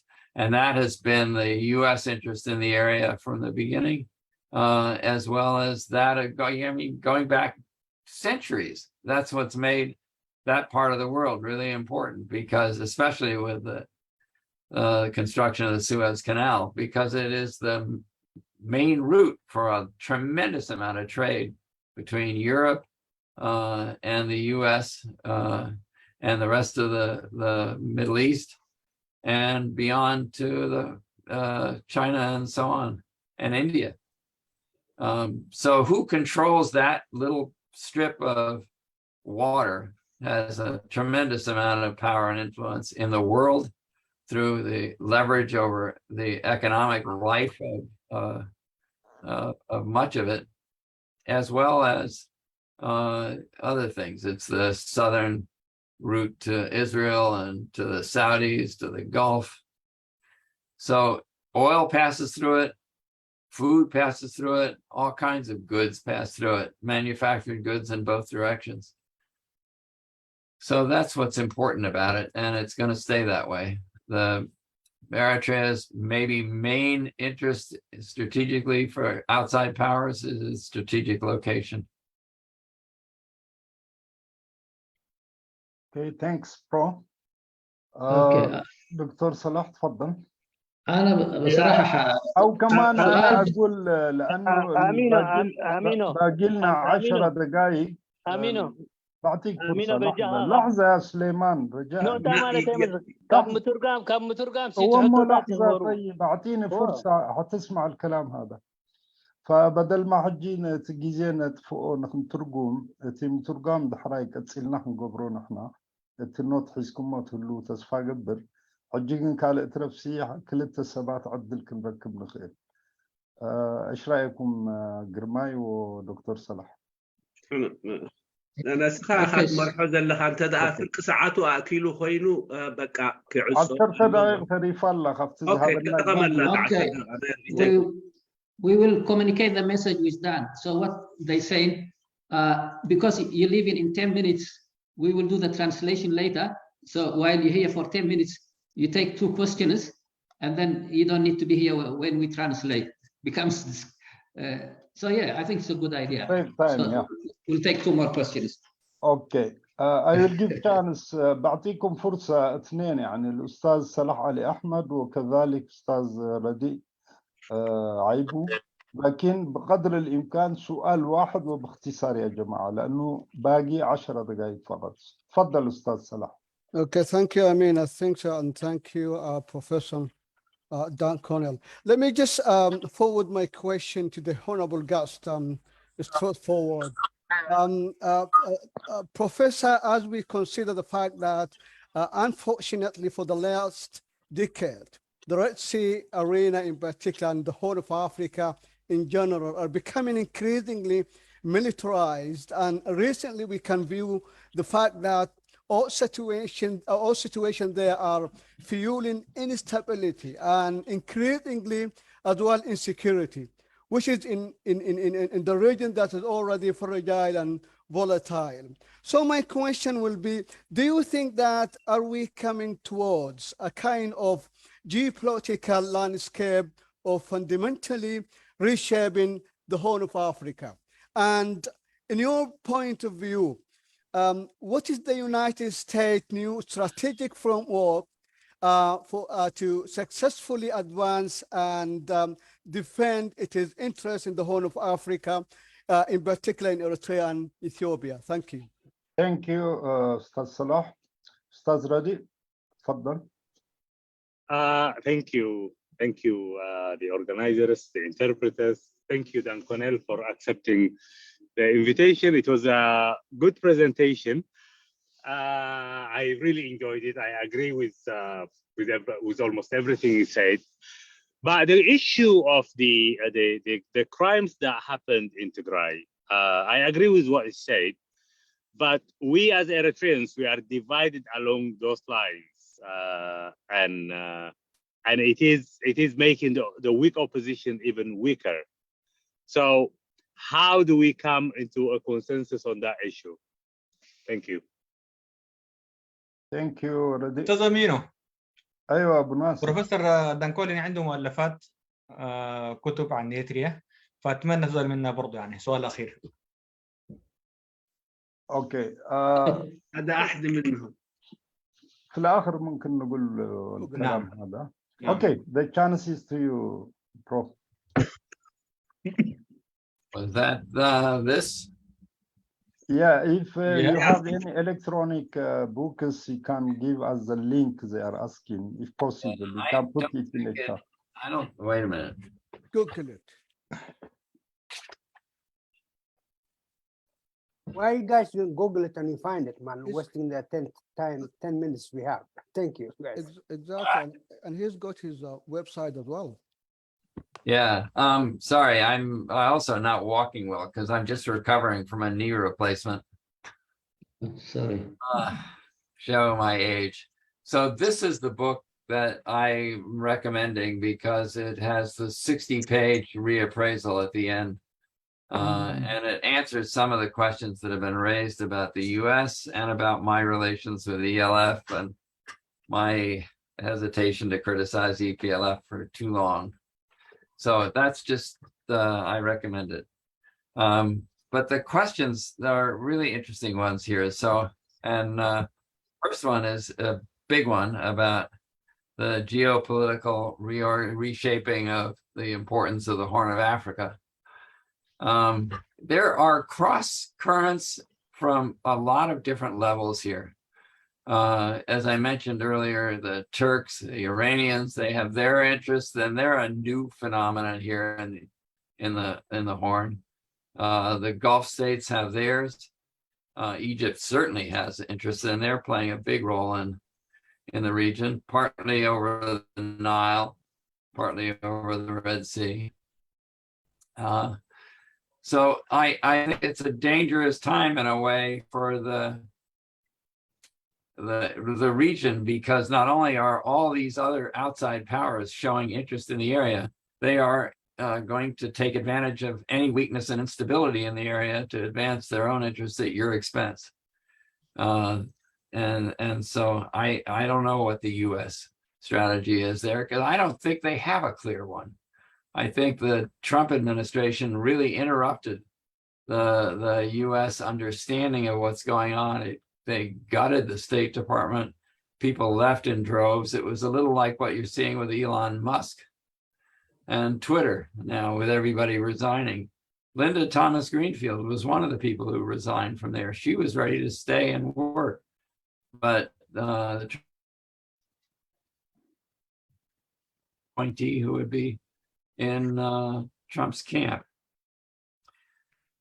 So they're rebuilding. They have new people at the desks on the Horn of Africa who don't have as much experience as the crew that was there for years before the Trump administration came in. So you have to fill in the gaps in some way and give them some thinking about what the strategy should be. The US is going to act for its own interests in the area. That's what big countries do. They're not going to be driven by predominantly human rights issues. There are economic and security issues in the region that are predominant. And in that way, Eritrea now under Isaias is a threat to the whole region because he is a destabilizing character. And I would play that up in my case to be made for the US to think about the Horn differently. That he is a danger I think that a lot of people in the State Department do know that, but nevertheless, they need to be reminded. Reddy asked a question about the crimes in Tigray and how the Eritrean community should respond. That's a difficult one because I understand what you're saying about the ways that divides the community. I have to say, at some level, the kinds of war crimes and attacks on a whole population in Tigray deserve our attention on a basic human level, regardless of where our politics are. I think a lot of people, particularly with orientations toward the ELF over the years, would still be angry at the TPLF for the way you were treated in the 1980s and 90s, the 70s and 80s. The TPLF sold you out. And then they paid for it, as I described, when the EPLF turned around and tried to tell them what to do. And when they wouldn't do it exactly as Isaias wanted to, he basically shut the door on them and shut the door on the Tigrayan people who needed food aid in 1985. It was a dirty thing to do, really. But I think you have to be very careful with this, but I think you have to start by supporting the human rights and the right to live of the Tigrayan people. They are, after all, cousins. And, in some ways, I talk about this war as a domestic dispute. You know that domestic violence can be the worst kind because relatives or people who are close to each other always magnify their grievances and always have a long history of them that go way, way back. So that every time you have a new issue, it has really 100 issues underneath it. That's the danger of this situation, and it can keep people festering and angry at each other through the worst situations that people like Isaias can play on. I just think that it's very important to support the investigations that will say who did what to whom in a comprehensive way, not to point fingers necessarily without the evidence, but everybody has acted badly here. The Tigrayans have acted badly, the Eritrean army has acted terribly, and the Ethiopians and the Amhara have acted very badly. I think I said the thing about the cults as a way of understanding how the Eritrean youth has been mobilized to behave this way. And I think Isaias is really to blame for that. And the people at the top are to blame much more than the people on the ground who did it. But everybody needs to take responsibility here for what they did and find ways to reconcile and move forward. And I think I'm going to have to say, I have to go. I understand the anger that people feel in some ways toward me that hasn't really gotten out very much here. I appreciate that too. But I'm very happy to have been here, to have a chance to talk to you. And I hope we can continue our relationship in new ways in the future. Yeah, thank you very much, Professor Dan Connell, for this interesting lecture and for devoting your time. We know you are a friend of Eritrea who is struggling for change. You've been struggling for the liberation of Eritrea, and now you continue your struggle for the liberation of Eritreans and moving towards democracy. It's okay to disagree. I think the good point you mentioned, initially you were influenced by EPLF. You met both ELF and EPLF equal time.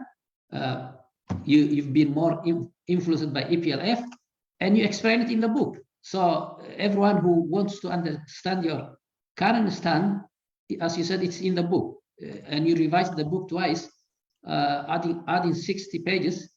I think that will be enough for everyone to understand your position. But again, we thank you for all your effort during the struggle and currently for democratic change. Thank you very much. And thank you for the apology as well. Okay. Also, on my behalf and on behalf of my colleagues in the administration, I would like to thank you for accepting the invitation and the bi-level seminar. Thanks a lot, Professor. كان عندي سؤال صغير بس ومهم يا أستاذ. والله معلش هو استأذنا نص ساعة وعدت برضه 3 دقائق يعني. احنا هنكمل في الدردشة ويكون في نقاش بيناتنا إن شاء الله. شكرا بروفيسور. تفضل قرماي لو عندك كلمة. Thank you. أيوة. Thanks. Now I really thanks the honorable and the reverend journalist Professor Dan Connell, but I want to ask just one question. You have wrote a very interesting book, which and that is very interesting to our poor Eritrean library, and that is the Eritrean Historical Dictionary of Eritrea. This book. Yes. But Professor Dan Connell, why it's so expensive to everybody to get this book? Because is it due to Amazon, or it deserves that the book any amount of money? But I think you are interested also. Your book should reach each and every Eritrean library. So is there any possibility to be a little bit cheaper? That is. Yeah, you know, I don't have anything to do with that. That's the publisher. It's not Amazon. I don't think Amazon even discounts it because it's an academic book. It's an encyclopedia, 750 pages, and it's aimed at libraries and institutions. And it's, you know, I wish that I could republish it in some way to do it cheaper, but I really can't. I insist when I'm dealing with Africa World Press and Kassan Chakol that Against All Odds and the books that I've written for him are published as trade paperbacks and modest price. So the original Against All Odds was $15 and the latest one I think is $25. Is that right? $29.95. But yeah, the dictionary was over 100. It's crazy, and they don't do an electronic version. Sorry. Let's go. Okay, thank you so much. Thanks a lot. You can leave as we finish. Thank you. Goodbye. Bye-bye. Yeah, what is the title of the book? It is a historical dictionary of Eritrea. Historical dictionary. زين عمر شكاي يعني ممكن أعطيك فرصة برضو لو عندك كلمة. سوري أنا أستاذ أمينو خلينا نلحق نترجم الأسئلة والأجوبة كانت يعني. لا إحنا هنسوي بس ما أعطيت فرصة للأستاذ زين وأنا آسف جدا يعني. No, you shouldn't. But I just want to thank Professor Dan Connell. It was a very informative, very educational, very giving one. And we hope to meet you more and more in the future. Thank you very much, Professor. You're welcome. شكرا. أوكي، إحنا في البداية حنعطي فرصة مثلا لدكتور صلاح وأستاذ قرماي حتى المواضيع اللي ما ترجمها، لأن الناس اللي كانوا يتابعوا معنا ويجب نترجم لهم. تفضل، ممكن تبدأ قرماي؟ اوكي، انا بالاختصار. طبعا السؤال اولا انا بيقول بالنسبه للسؤال كان مطروح انه يعني وين تقرينيا دي انا اختار قمزل النبه بزعبات حتى حونا محمد ناصر زحتو تحتو ينيرو حدي تشوفونو ناي صورة إسراء تاريخ طرح ناي EPLF كم أون حد شنا خاوي زي نبرة مثلني سنتايلو بحصيرو أبتمل سنت دهمنا يحيش ناي طرحتي ناي منكم سمخاني خزارب إني ناي محمد ناصر زنبرة مسي كله تاريخ إرترا أبزوش تعسران حمشتن دقيق زارب ولو كتشفنو أسقامي يعني ولكعيو بشعات 276 ناب EPLF ناب ELF يا خيدة دني جزء أرسون ناب EPLF خيد كله هو ناب زباغن بارك خيد كله هو بتسنية بيلين نبور السودان خيدة تي أنا حدا وجن ويتزنبرن حبرتها بحدا وجن راح زقل صوت زنبركو أزي مالت بزح استعزبلني كونن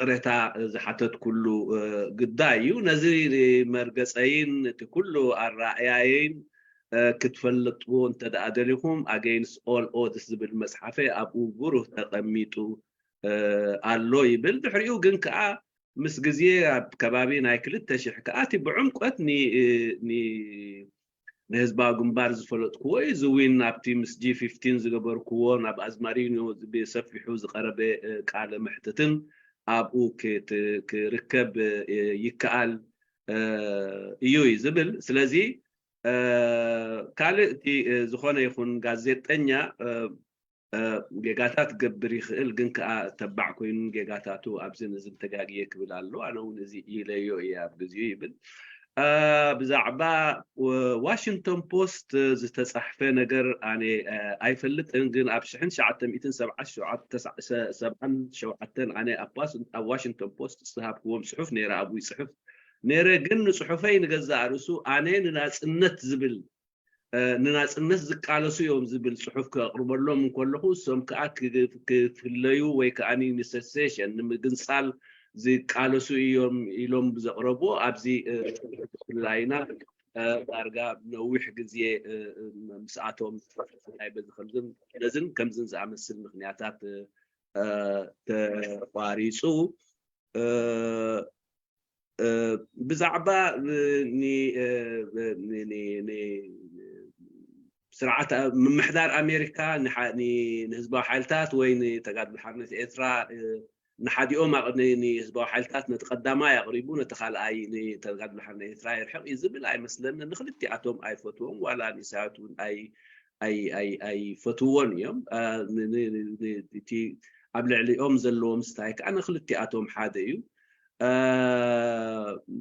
أب شحنت شعت 209 بزعبة قلت غازيتنيات بزعبة إساسم بزعبة ملسن كم حدشتي سجماويان زمرسوي الكاز تصحفة صحفات والنيرو جن كا نحنا بوجنا زياتهم براغماتيست عينة ستايزلهم زبل ستايات وين نقرب نيرناينا أب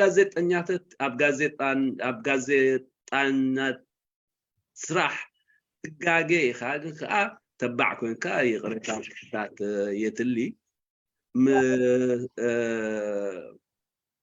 قال بتاسال سيتي بزعبة حدنت بزحينا نزارب حدنت صبقيو بثمانية أخلو دبات تنقصاقص يخيلن يتحادى يعني انتايت مكرابزن ديريرو تحطو أنا حدث سفيح جنبار كقوم الله بنصر كأب زتحت نتبي سممعات السمام علو نتبتات كم أون زجزؤلو قوام وين انتاي كم زمسل كم زلوا زحنصون زجزؤلون كوينهم أب كم زعين السراحات كيدا للنمبر بحجي بالسلفتات مسريتكا موخ أب بزحز زلون عين السلفتات نكالا سلو أيكونن سلذي بحسي حدا سفيح جنبار مهنا استراحيتي أواساي زبل بزعبا ممكن بتاع صلاح على أحمد بعدين تترجم يعني أنا ما وصلت أنا بالترتيب قاعد أمشي أيوة دلوقتي حق ريد سي اللي هو من دانيال أعتقد كان سأل عن أهمية الريد سي أقعد سنتنا ريد سي قيح بحري كم تقدم زنبورتور وحجو النسي دول حدا أقدسي مقع عزيب في اللايك أقدس النتوز عزاز فأد حري مترب سويس دحر مخفاتو أقدسي ناي نقدن ناي ندادن كابن نابن كام مأكلاي مسراقن رحوق مسراقن ناب إيروبان زبوا عسل زخونة إذا أقدسي أبوتو ألو من يقصاصرو خا بطعمي اقداسي يو منصل واي هلو خا بطعمي اقداسي يو اقداس الناس خا خمزي لتخصني إرترا خا أقداسنتا كابز أقداسنت نايتي جغرافيكاو أقمامتا يو أبزي بوتازي بوتا سلازلوا أقداسنت إرترا بزي الدرجة يو كالي ناي أول ناي صالح على أحمد ناي ملوات ناي ديموغرافيكال ملوات نزبل مغال نايز بوتازي داغ مهناس تيجو بوليتيكاوي اكم نايز خبابزي بل از خبابزي لومي توم قدم تصاوتو طرح زي كونو يتواساتو زي كونو حتى واساتات يوم لومي تركيا ايران الله امارات الله سعوديه الله كوم اون ناي رحق تصاوتوين نابز بوتازي مسلو بزخونه ازم كلهم شرخات زياتهم نايز كباب زي دخوم كنتات ابزرهبون دخوم كنتات فطيرهم نتي كنتاتهم كعززوه وي بوتهم ترعوم نابت بوتا كعززو كم زخلو يرأيو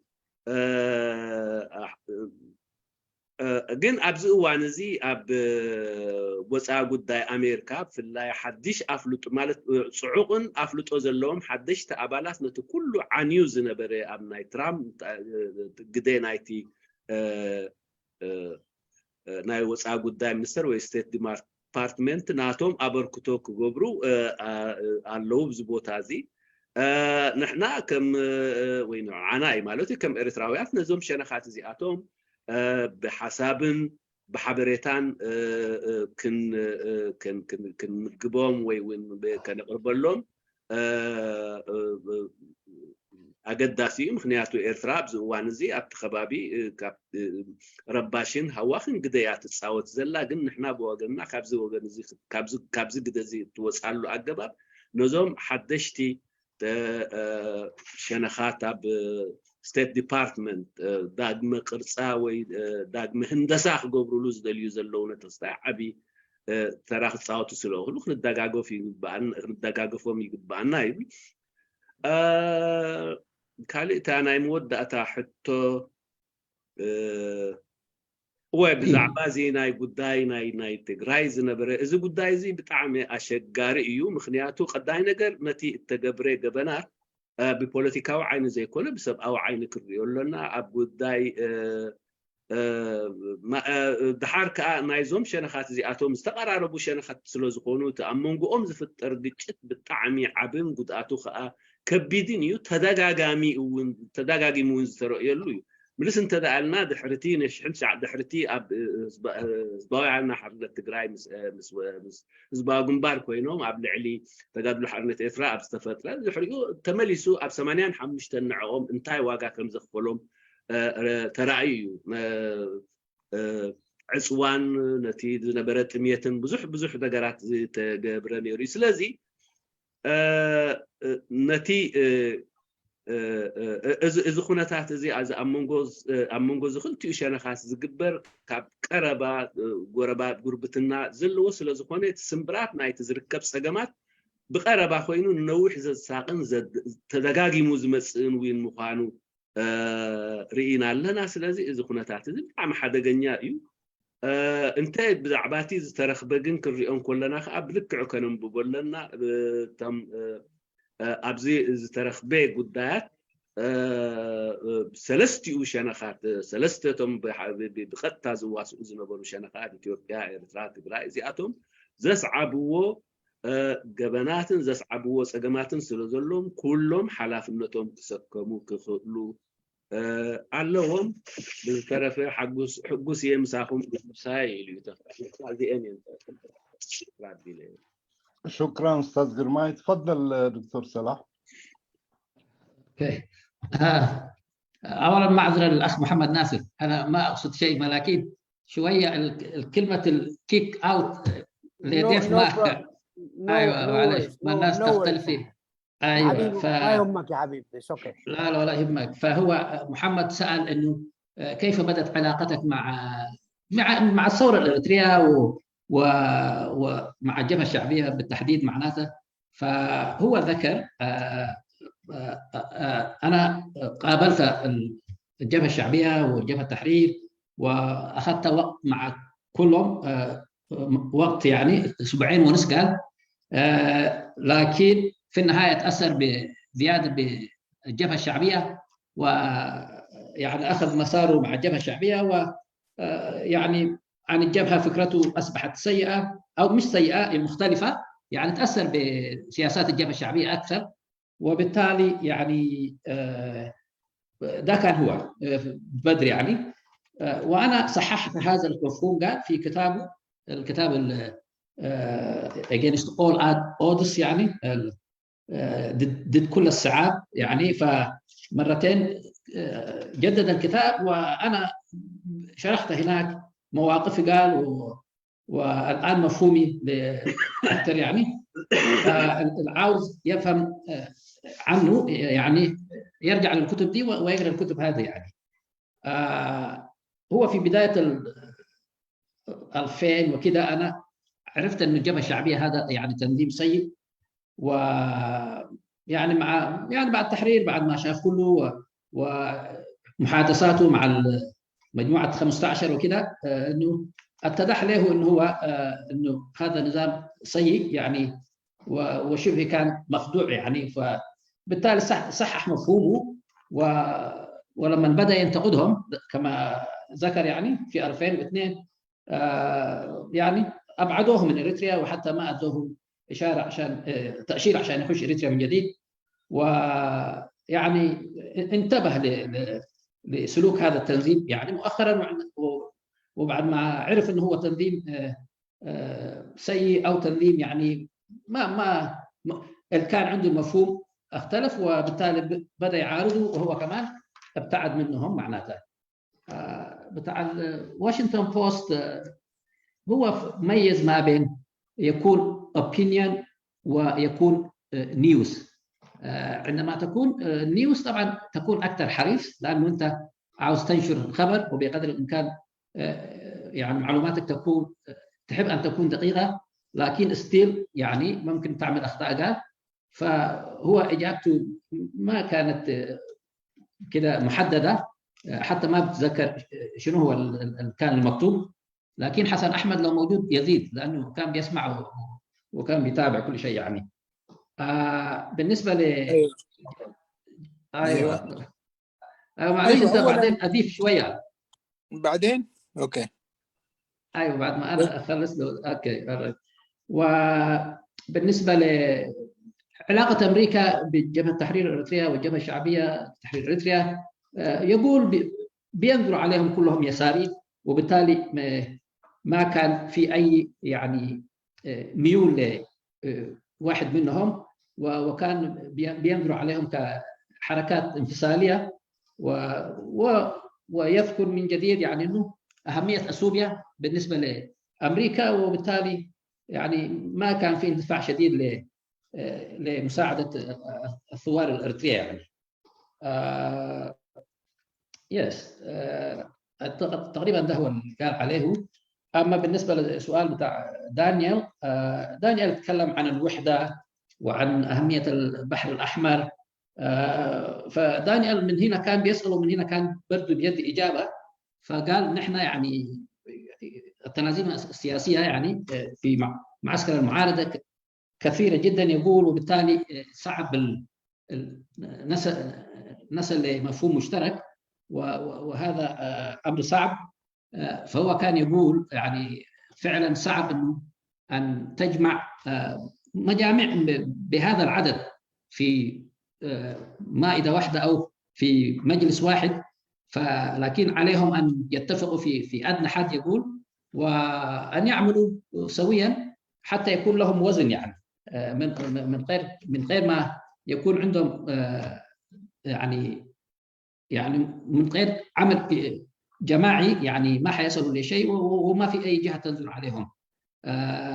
بعدين تكلم عن البحر الأحمر، أهمية البحر الأحمر للنقل وللتريد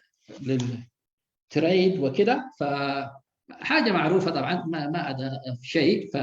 وإريتريا تقع في هذا الموقع الجغرافي لإريتريا يعملها من الدول المهمة، والدول الكبرى ما حتفرط في استقرار البحر الأحمر ولأهميته للتجارة وللنقل يعني. وبالتالي يفضل يكون في أمن واستقرار، وبيرى أنه النظام الإريتري هو من المخربين في المنطقة يعني. بالنسبة للأخ صلاح أحمد، الأسئلة باختصار كانت أنه التغييرات اللي قاعد تحصل في الجيوبوليتكس، وكلام هذا صحيح طبعا، لأنه في أدوار ثانية زي من هنا تحالف يعني أو على الأقل تقارب ما بين تركيا وإيران، ومن هنا دول الخليج والدول العظمى. فقال في يعني أيوة في تغيرات موجودة، وعلينا أن نفهم هذه التغيرات ونعمل على حسب المصلحة يعني كده. فرجع للنقطة أنه أمريكا ما هي أمريكا اللي كان عندها تأثير كبير زي زمان، وما يتوقع أن أمريكا يعني تحدث يعني تعمل أو يكون لها تأثير لإحداث تغيير في المنطقة. فبيتكلم ويرجع لنفس النقطة أنه هو مشكلة دونالد ترامب ل4 سنوات أمريكا ما كان عندها أي دور كبير، والناس اللي كانت عندها خبرة في وزارة الخارجية يعني تركت واشنطن، وبالتالي حسنوا يعني they are rebuilding قاعد يقول إعادة بناء الخبرة، لأنه الموظفين الموجودين جدد وليس لهم خبرة يعني كما كان قبل ترامب، وبالتالي أنتم عندكم لازم تلعبوا دور قاعد يقول. مفروض يكون عندكم يعني تبرزوا ويكون لكم دور، لأنه الستاف الجديد يمكن فهمه ليس عميق، وبالتالي دي فرصة قاعد يقول. لكن الفرصة دي ممكن إذا الناس توحدت أو المعارضة عندها وجه موحد ومجلس مشترك يعني بيمثل الجميع يعني.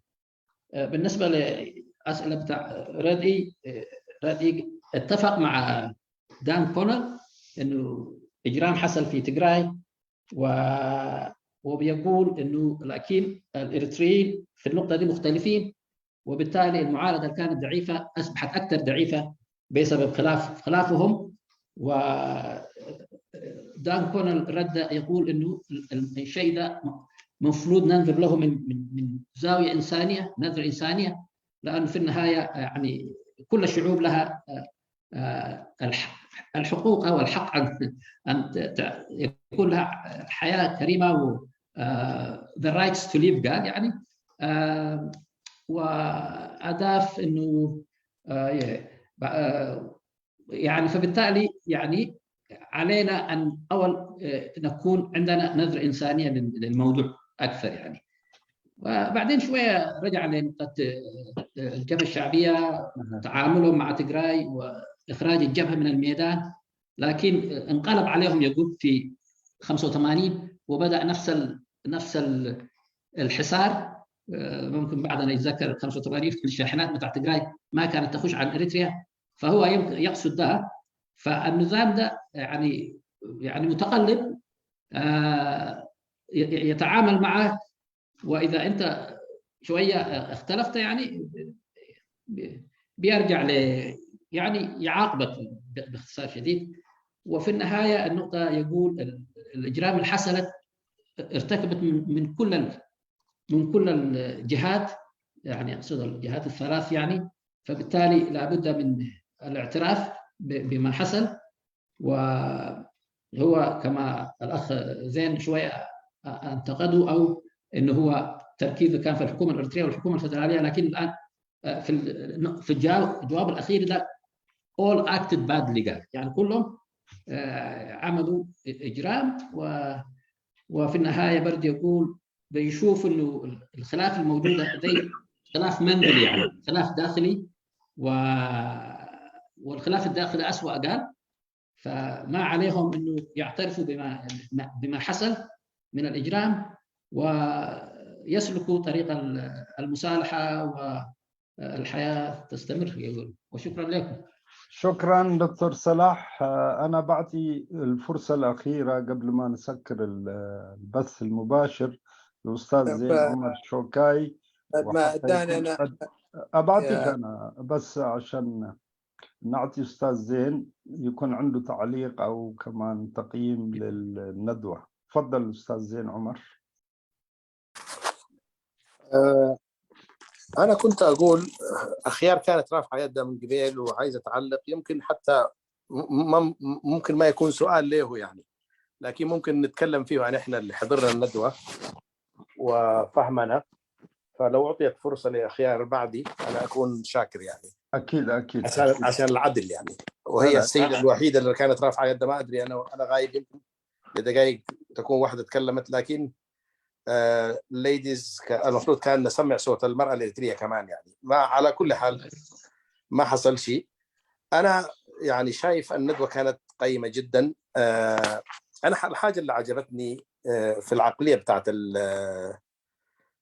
الأمريكان بشكل عام والإنسان الأبيض بشكل خاص يعني، وحتى من السود كمان اللي عندهم ثقافة بتاعت الغرب، الحاجة اللي دائما تدهشني فيهم they go forward يعني. جراجز ما عندهم كثير يعني. مثلا دان كونيل اليوم في هذه الأمسية سجل اعترافات جيدة جدا يعني، وسجل نقاط جيدة جدا يعني. أنا ما أخذ عليه كان طبعا الانحياز الواضح للتجراي يعني بالمعنى السياسي يعني، مش الإنساني. ما كان، أنا ما أعتقد الجانب كان إنساني، كان واضح جدا إنه موقف سياسي عنده دان كونيل مؤيد ل ويانا تجراي، مش للمظالم بتاع الشعب تجراي يعني. بمعنى الحملة اللي يعني قامت بها ويانا تجراي السوشيال ميديا وياني اتبناها هو كما هي يعني، وأصبح يرددها. لكن ذكر دكتور صلاح جمع نقطة مهمة جدا، إنه هو سجل تراجع في آخر تعليق قالوا يعني، سجل تراجع وقال كل الجهات ارتكبت حماقات وارتكبت جرائم يعني في هذه الحرب السيئة يعني، وده ممكن نتفق فيه يعني. لكن كونك تحمل يعني كونك تقول حصل يعني systematic ethnic cleansing يعني، ده وبعدين جينوسايد وبعدين ماس اتروسيتيز، دي كانت شوية مبالغات فيها يعني. أنا ما قاعد أقول التجارب ما عندهم مدنيين ماتوا مساكين يعني. وأنا شخصيا أحمل زي ما أحمل أبي أحمد وإسياس أفورقي مسؤولية قتل المدنيين التجارب، بحمل أيضا قيادة الوياني بنفس القدر يعني، إن لم يكن أسوأ يعني، لأن هم اللي ورطوا شعبهم في هذه الحرب الخاسرة. دي واحدة هي. نقطة ثانية بمعنى شنو، أنا حاسة ما قاعد أعيد تقييم الندوة يعني، لكن عشان نطلع بخلاصة كإريتريين نستفيد من مناسبات زي دي عشان نراجع حساباتنا، عشان نراجع نفسنا، عشان نراجع تقييمنا لنفسنا ولأدوارنا ولعملنا السياسي يعني. مثلا دان كونيل ذكر في هذه الأمسية، وأنا كتبت لصلاح على أحمد لأنه كان آخر واحد، قلت له صلاح رد عليه وقول له عندنا ENCDC. أنا أقصد برود فرونت، لما كان يقول هو فعندنا برود فرونت يعني، لكن إحنا كإريتريين ذاتنا لما يكون عندنا برود فرونت لا عايزين لا برودر وان يعني.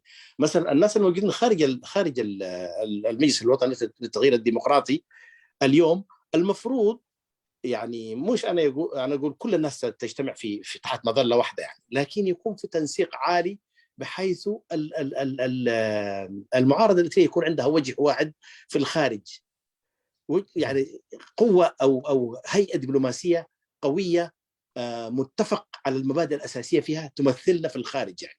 بعدين في يعني نؤجل يا جماعة صراعاتنا، قاعد نقول كل مرة يعني، وكل الناس متفقة إنه صراعاتنا ما برا، صراعاتنا في داخل إريتريا بكرة هي ببرامج سياسية وبرؤانا وبأفكارنا وبطرحنا ممكن نتنافس في السلطه السياسيه لما نخش جوا اريتريا. خلت التنظيمات والاحزاب تتنافس في داخل اريتريا، لكن كيف ندخل اريتريا هو السؤال الان المطروح علينا كلنا يعني. وما قاعد نشتغل لهذا الامر يعني، كلنا في الخارج قاعد نتطاحن، وفي الخارج قاعد نسيء لبعضنا البعض، وفي الخارج قاعد يعني نعيق ونعرقل عمليه التغيير اللي احنا كلنا ننشدها واحنا كلنا بحاجه اليها يعني. عدد هائل جدا من المناضلين الشرفاء، زي قبل ايام كان والدكتور عمار عامل لنا ندوه، قبله ناس كثير، استاذ محمد نور احمد، ابراهيم قدم، مناضلين اسماء يعني، يعني مناضلين شرفاء يعني في خارج اريتريا قضوا عمرهم يعني. هؤلاء الناس من المفروض من 30 سنه يرجعوا اريتريا، من 30 سنه يشوفوا يعني ارضهم واهلهم وقبور اجدادهم.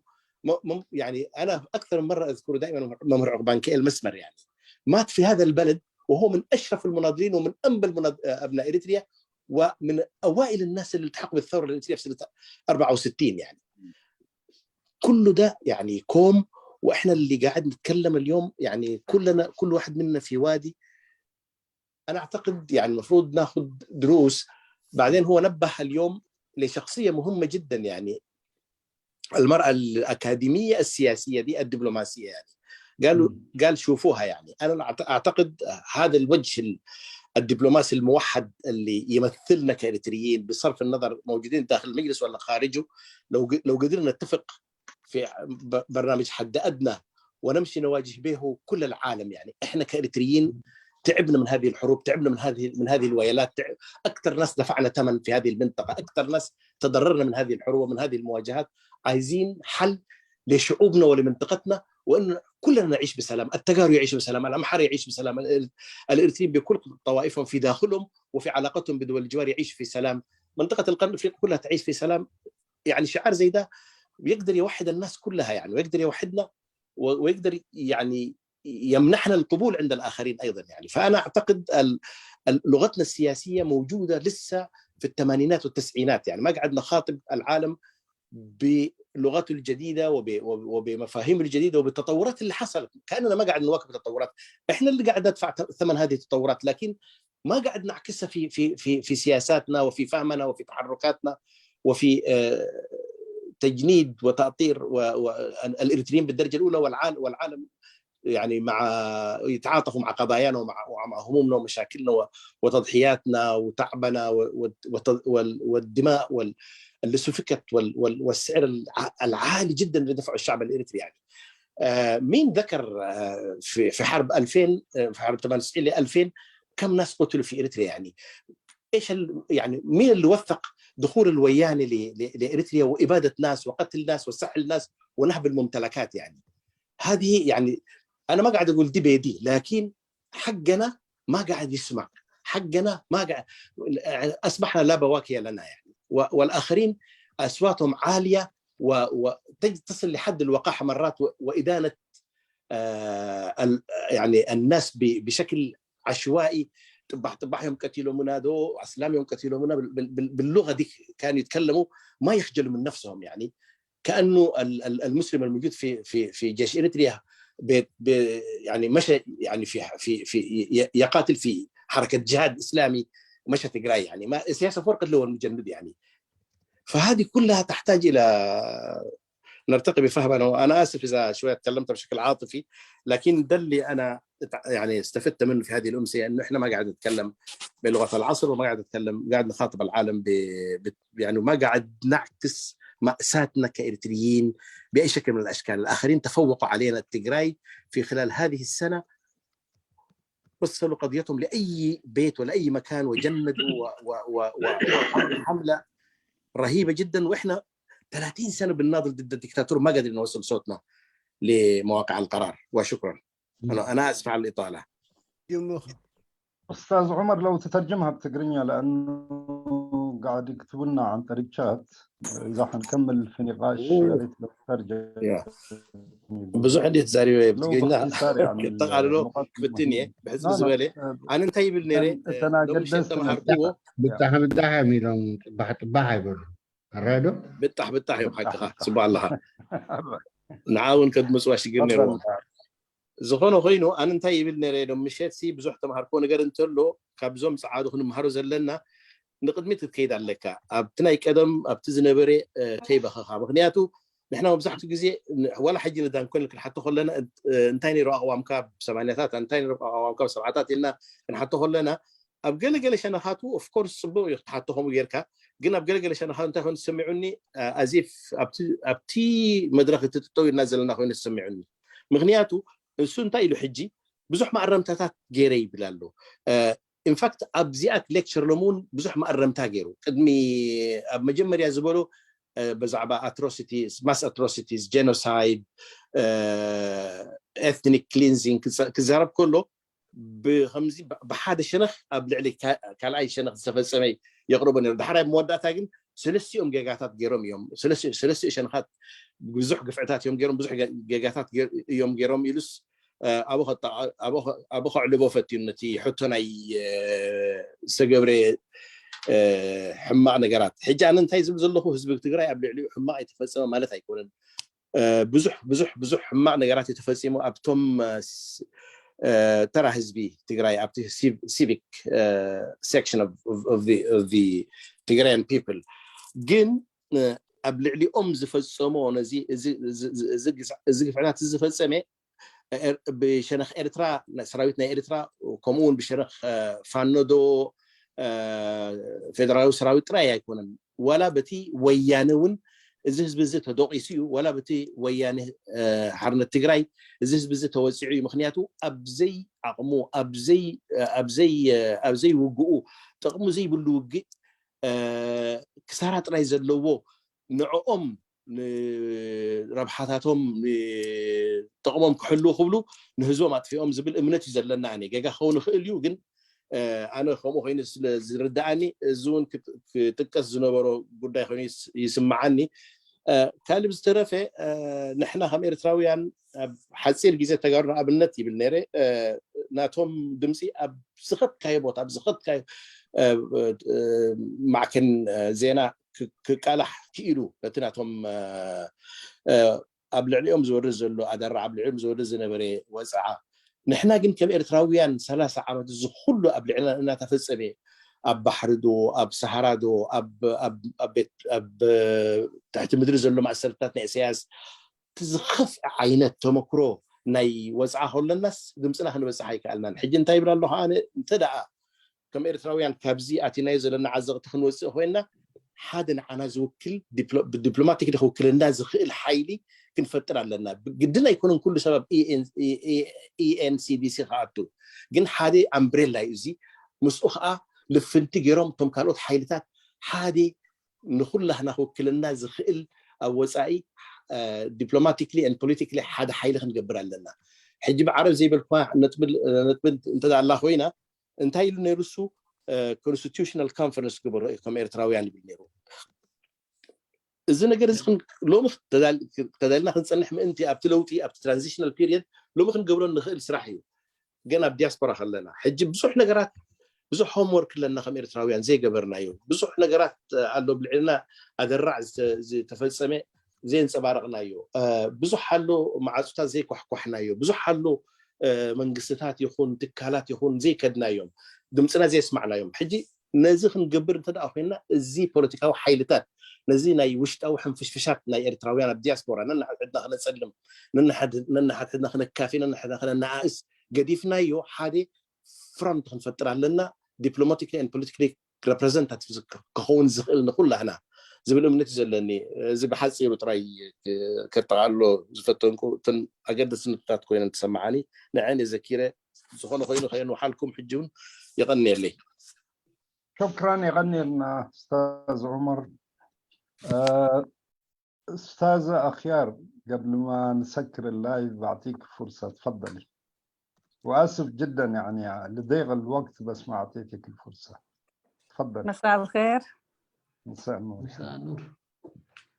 أولا تحياتي لكم جميعا وطبعا الندوة كانت مفيدة جدا وبالتأكيد الندوة زي دي يعني خاصة مع الإنسان اللي أقام الندوة دي مع المواقف العام ودور هذه الدولة بالذات يعني في المسألة الإرترية فكان مهم جدا يعني وأحييكم كلكم اللي كنتوا متداخلين. أنا يمكن يعني حسيت بحترم كل وجهات النظر اللي تقدمت، الأسئلة اللي تقدمت للدكتور دان كونيل، لكن كان الشيء المميز كان الطرح اللي طرحه أو الاعتراض اللي سجله الأستاذ زين العابدين. دي كانت نقطة متميزة جدا في الندوة يعني. وبرضو يعني المسألة دي بالذات التركيز فيها والمبالغة عليها بتكشف هناك ارتكبت جنسايد ولكن في مجتمع آخر تحت جناح الظلام وهو المجتمع الإريتري يعني. فالمبالغة في هذا الجانب بتكشف بشكل غير مباشر وغير أن يدروا أصحاب هذه الدعاية بيكشفوا أنفسهم عن الجرائم اللي ارتكبت، لأن الجنسايد ترتكب على مجامع إثنية ضد بعض يعني. هذه المجموعة هي خلفيتها السياسية والاجتماعية والدينية واحدة يعني، وبالتالي ما ممكن نقول عليها إنه اللي حصل بيناتهم هو عملية عرقية أو صراع عرقي، بقدر ما كان صراع سياسي قد يكون واتسحب لقضايا. فكونه يعني نحن نديه الطابع الإثني أو جريمة بتاعت زي ما يقولوا تطهير عرقي، ما أرى، لأن السياس نفسه هو المهيمن في إريتريا أو المجموعة دي المهيمنة في إريتريا والتيغراي وأثيوبيا أيضا يعني، وخلفية دينية واحدة يعني. فأين التطهير؟ مين لمين يعمل تطهير عرقي يعني؟ فدي ذاتها فيها يعني علامة استفهام كبيرة يعني. فيعني دي اللي يعني مسألة كانت رئيسية جدا. وحتى الدكتور زي ما ذكر في النهاية كان يتراجع إنه 3 غلطوا مع إنهم 3 يعني.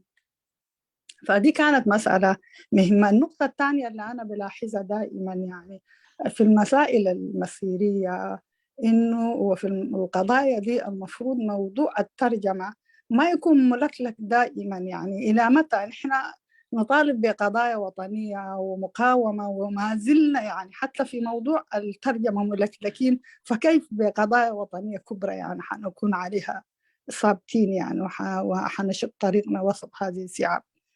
فموضوع الترجمة دي عايز بالدرجة الأولى عشان دي أدوات نضالية يعني، ودي لغة تسمع بها وتفهم بها جمهورك يعني وناسك حول الأفكار والتطورات التي تطرح. فبهذا الميوعة يعني أنا جدا يعني أكون يعني أحيانا الواحد بيحزن يعني لما يرى عملية في مواضيع بسهولة الواحد الوقت وكأنه يعني المسألة ما إحنا عارفين وده الموجود يعني، والوقت يجب أن نخضع له خدمة شعبنا وخدمة قضايانا وما يكون العكس علينا يعني. فدي برضو نقطة مهمة جدا عملية الترجمة يعني، على الأقل لغاية ما نصل يعني كلنا قد نكون مجتمع إنجليزي والناس كلها تتكلم بلغة واحدة للمستقبل، ده كلام تاني، لكن لغاية ما نحن بهذا الشكل فيجب أن يكون المسألة مسألة مدروسة ومنظمة ومهتمين بها، وهي في النهاية في الأول والأخير مسألة سيادية يعني. فده برضو هو التساهل على حقوق، وإذا أنت بقضايا أحيانا يعني تتنازل منها، ما دي عنوان كبير بيعطي إنه أنت لأي مدى متساهل بحقوقك يعني. فدي قضايا يعني مهمة جدا، والكلام أنا بثنى عليه للأستاذ زين العابدين. السلام لا يأتي إلا من الناس التي تؤمن بمستقبل هذه الشعوب بكل اختلافاتها وبكل مجاميعها وإثنياتها. إذا ما بتجي قوة مؤمنة بهذا التنوع الشعبي الموجود في منطقتنا، السلام لا يأتي. والسلام ليس هو يعني شعارات وتمني، ولكن عايز قوة، حتى قوة يعني إن كانت قوة ناعمة وإن كانت قوة عسكرية أيضا تفرض سلام يعني. فده برضو عايز يعني عمل منظم.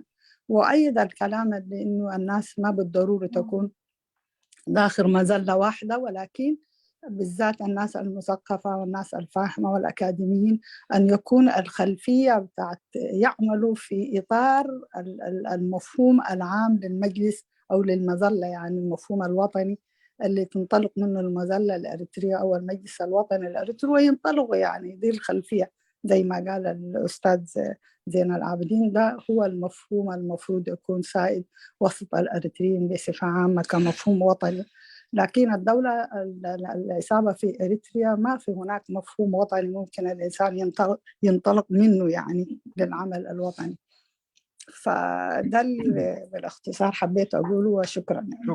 شكرا لك أستاذ أخيار. وفي نفس الوقت أعتذر لكل من كان يكتب الأسئلة على الشات، إذا كان هنا في الزوم ولا في الفيسبوك، بس لضيق الوقت وكنا اليوم نترجم للغتين، وهذا كان يعني بيأكل مننا وقت طويل. آسف جدا اللي ما أعطيتكم فرصة أو ما قدمت الأسئلة حقتكم.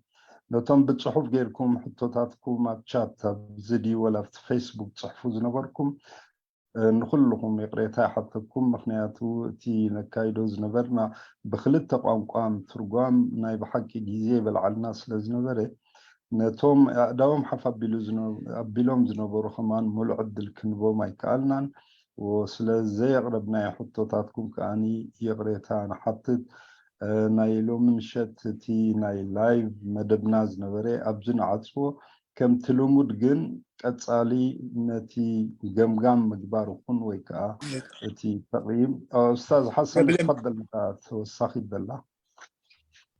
أيوة، أولا شكرا على غرفة الحوار. وحقيقة الكلام الأخير كلام الأخ زين وكلام الأخت أخيار كان من العيار الثقيل فعلا، وخاصة عملية ethnic cleansing، يعني أي قومية عايزة تبيد أي قومية، وخاصة لما تجي من الجانب الإريتري، لأنه كان زي ما ذكرت الأخت أخيار هي نفس القومية، يعني يقودها نفس القومية. فعملية تسليط الضوء على دان كونيل إنه يتعاطف زورا وبهتانا مع الوياني، وفي نفس الوقت ينظر له بمنظار إنساني، رغم أنه نحن شايفين 2 فايليشن للعملية الإنسانية لما القيادة التجراوية دخلت للصومال، وأيضا لما دخلوا في الشؤون الإريترية، يعني كان عمليتين المفروض الإنسانيين كانوا يتحركوا شوية كويس. بالنسبة للأسئلة اللي سألت إياها أنا متأكد إنه الموضوع كان كتب في واشنطن بوست في 86، وكان أكثر من صفحة، وكان عملية تمجيد وإعداد وبيع سياس إلى السياسيين الأمريكان.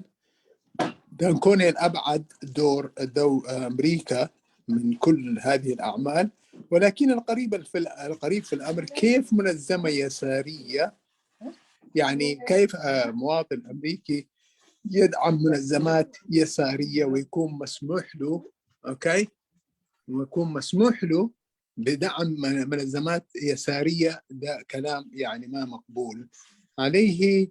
يعني نفس السيناريو حيتكرر، وهو اليوم ادانا رسائل قوية، يعني لو انتبهنا لها يمكن نقدر نطلع من السيناريوهات القديمة لما دائما يجيبوا لنا فرعون أو هامان بدل فرعون، يقول لو سقط هذا النظام من البديل، لأنه هل ما يعرفون يعني، أو يعني زي ما ذكر الأخ الزين ده يعتبر نقاص من جانبنا لأنه ما عرفنا نفسنا، والمجلس الوطني أعتقد يجب أن يخطو خطوات لهذا الجانب. وشكرا.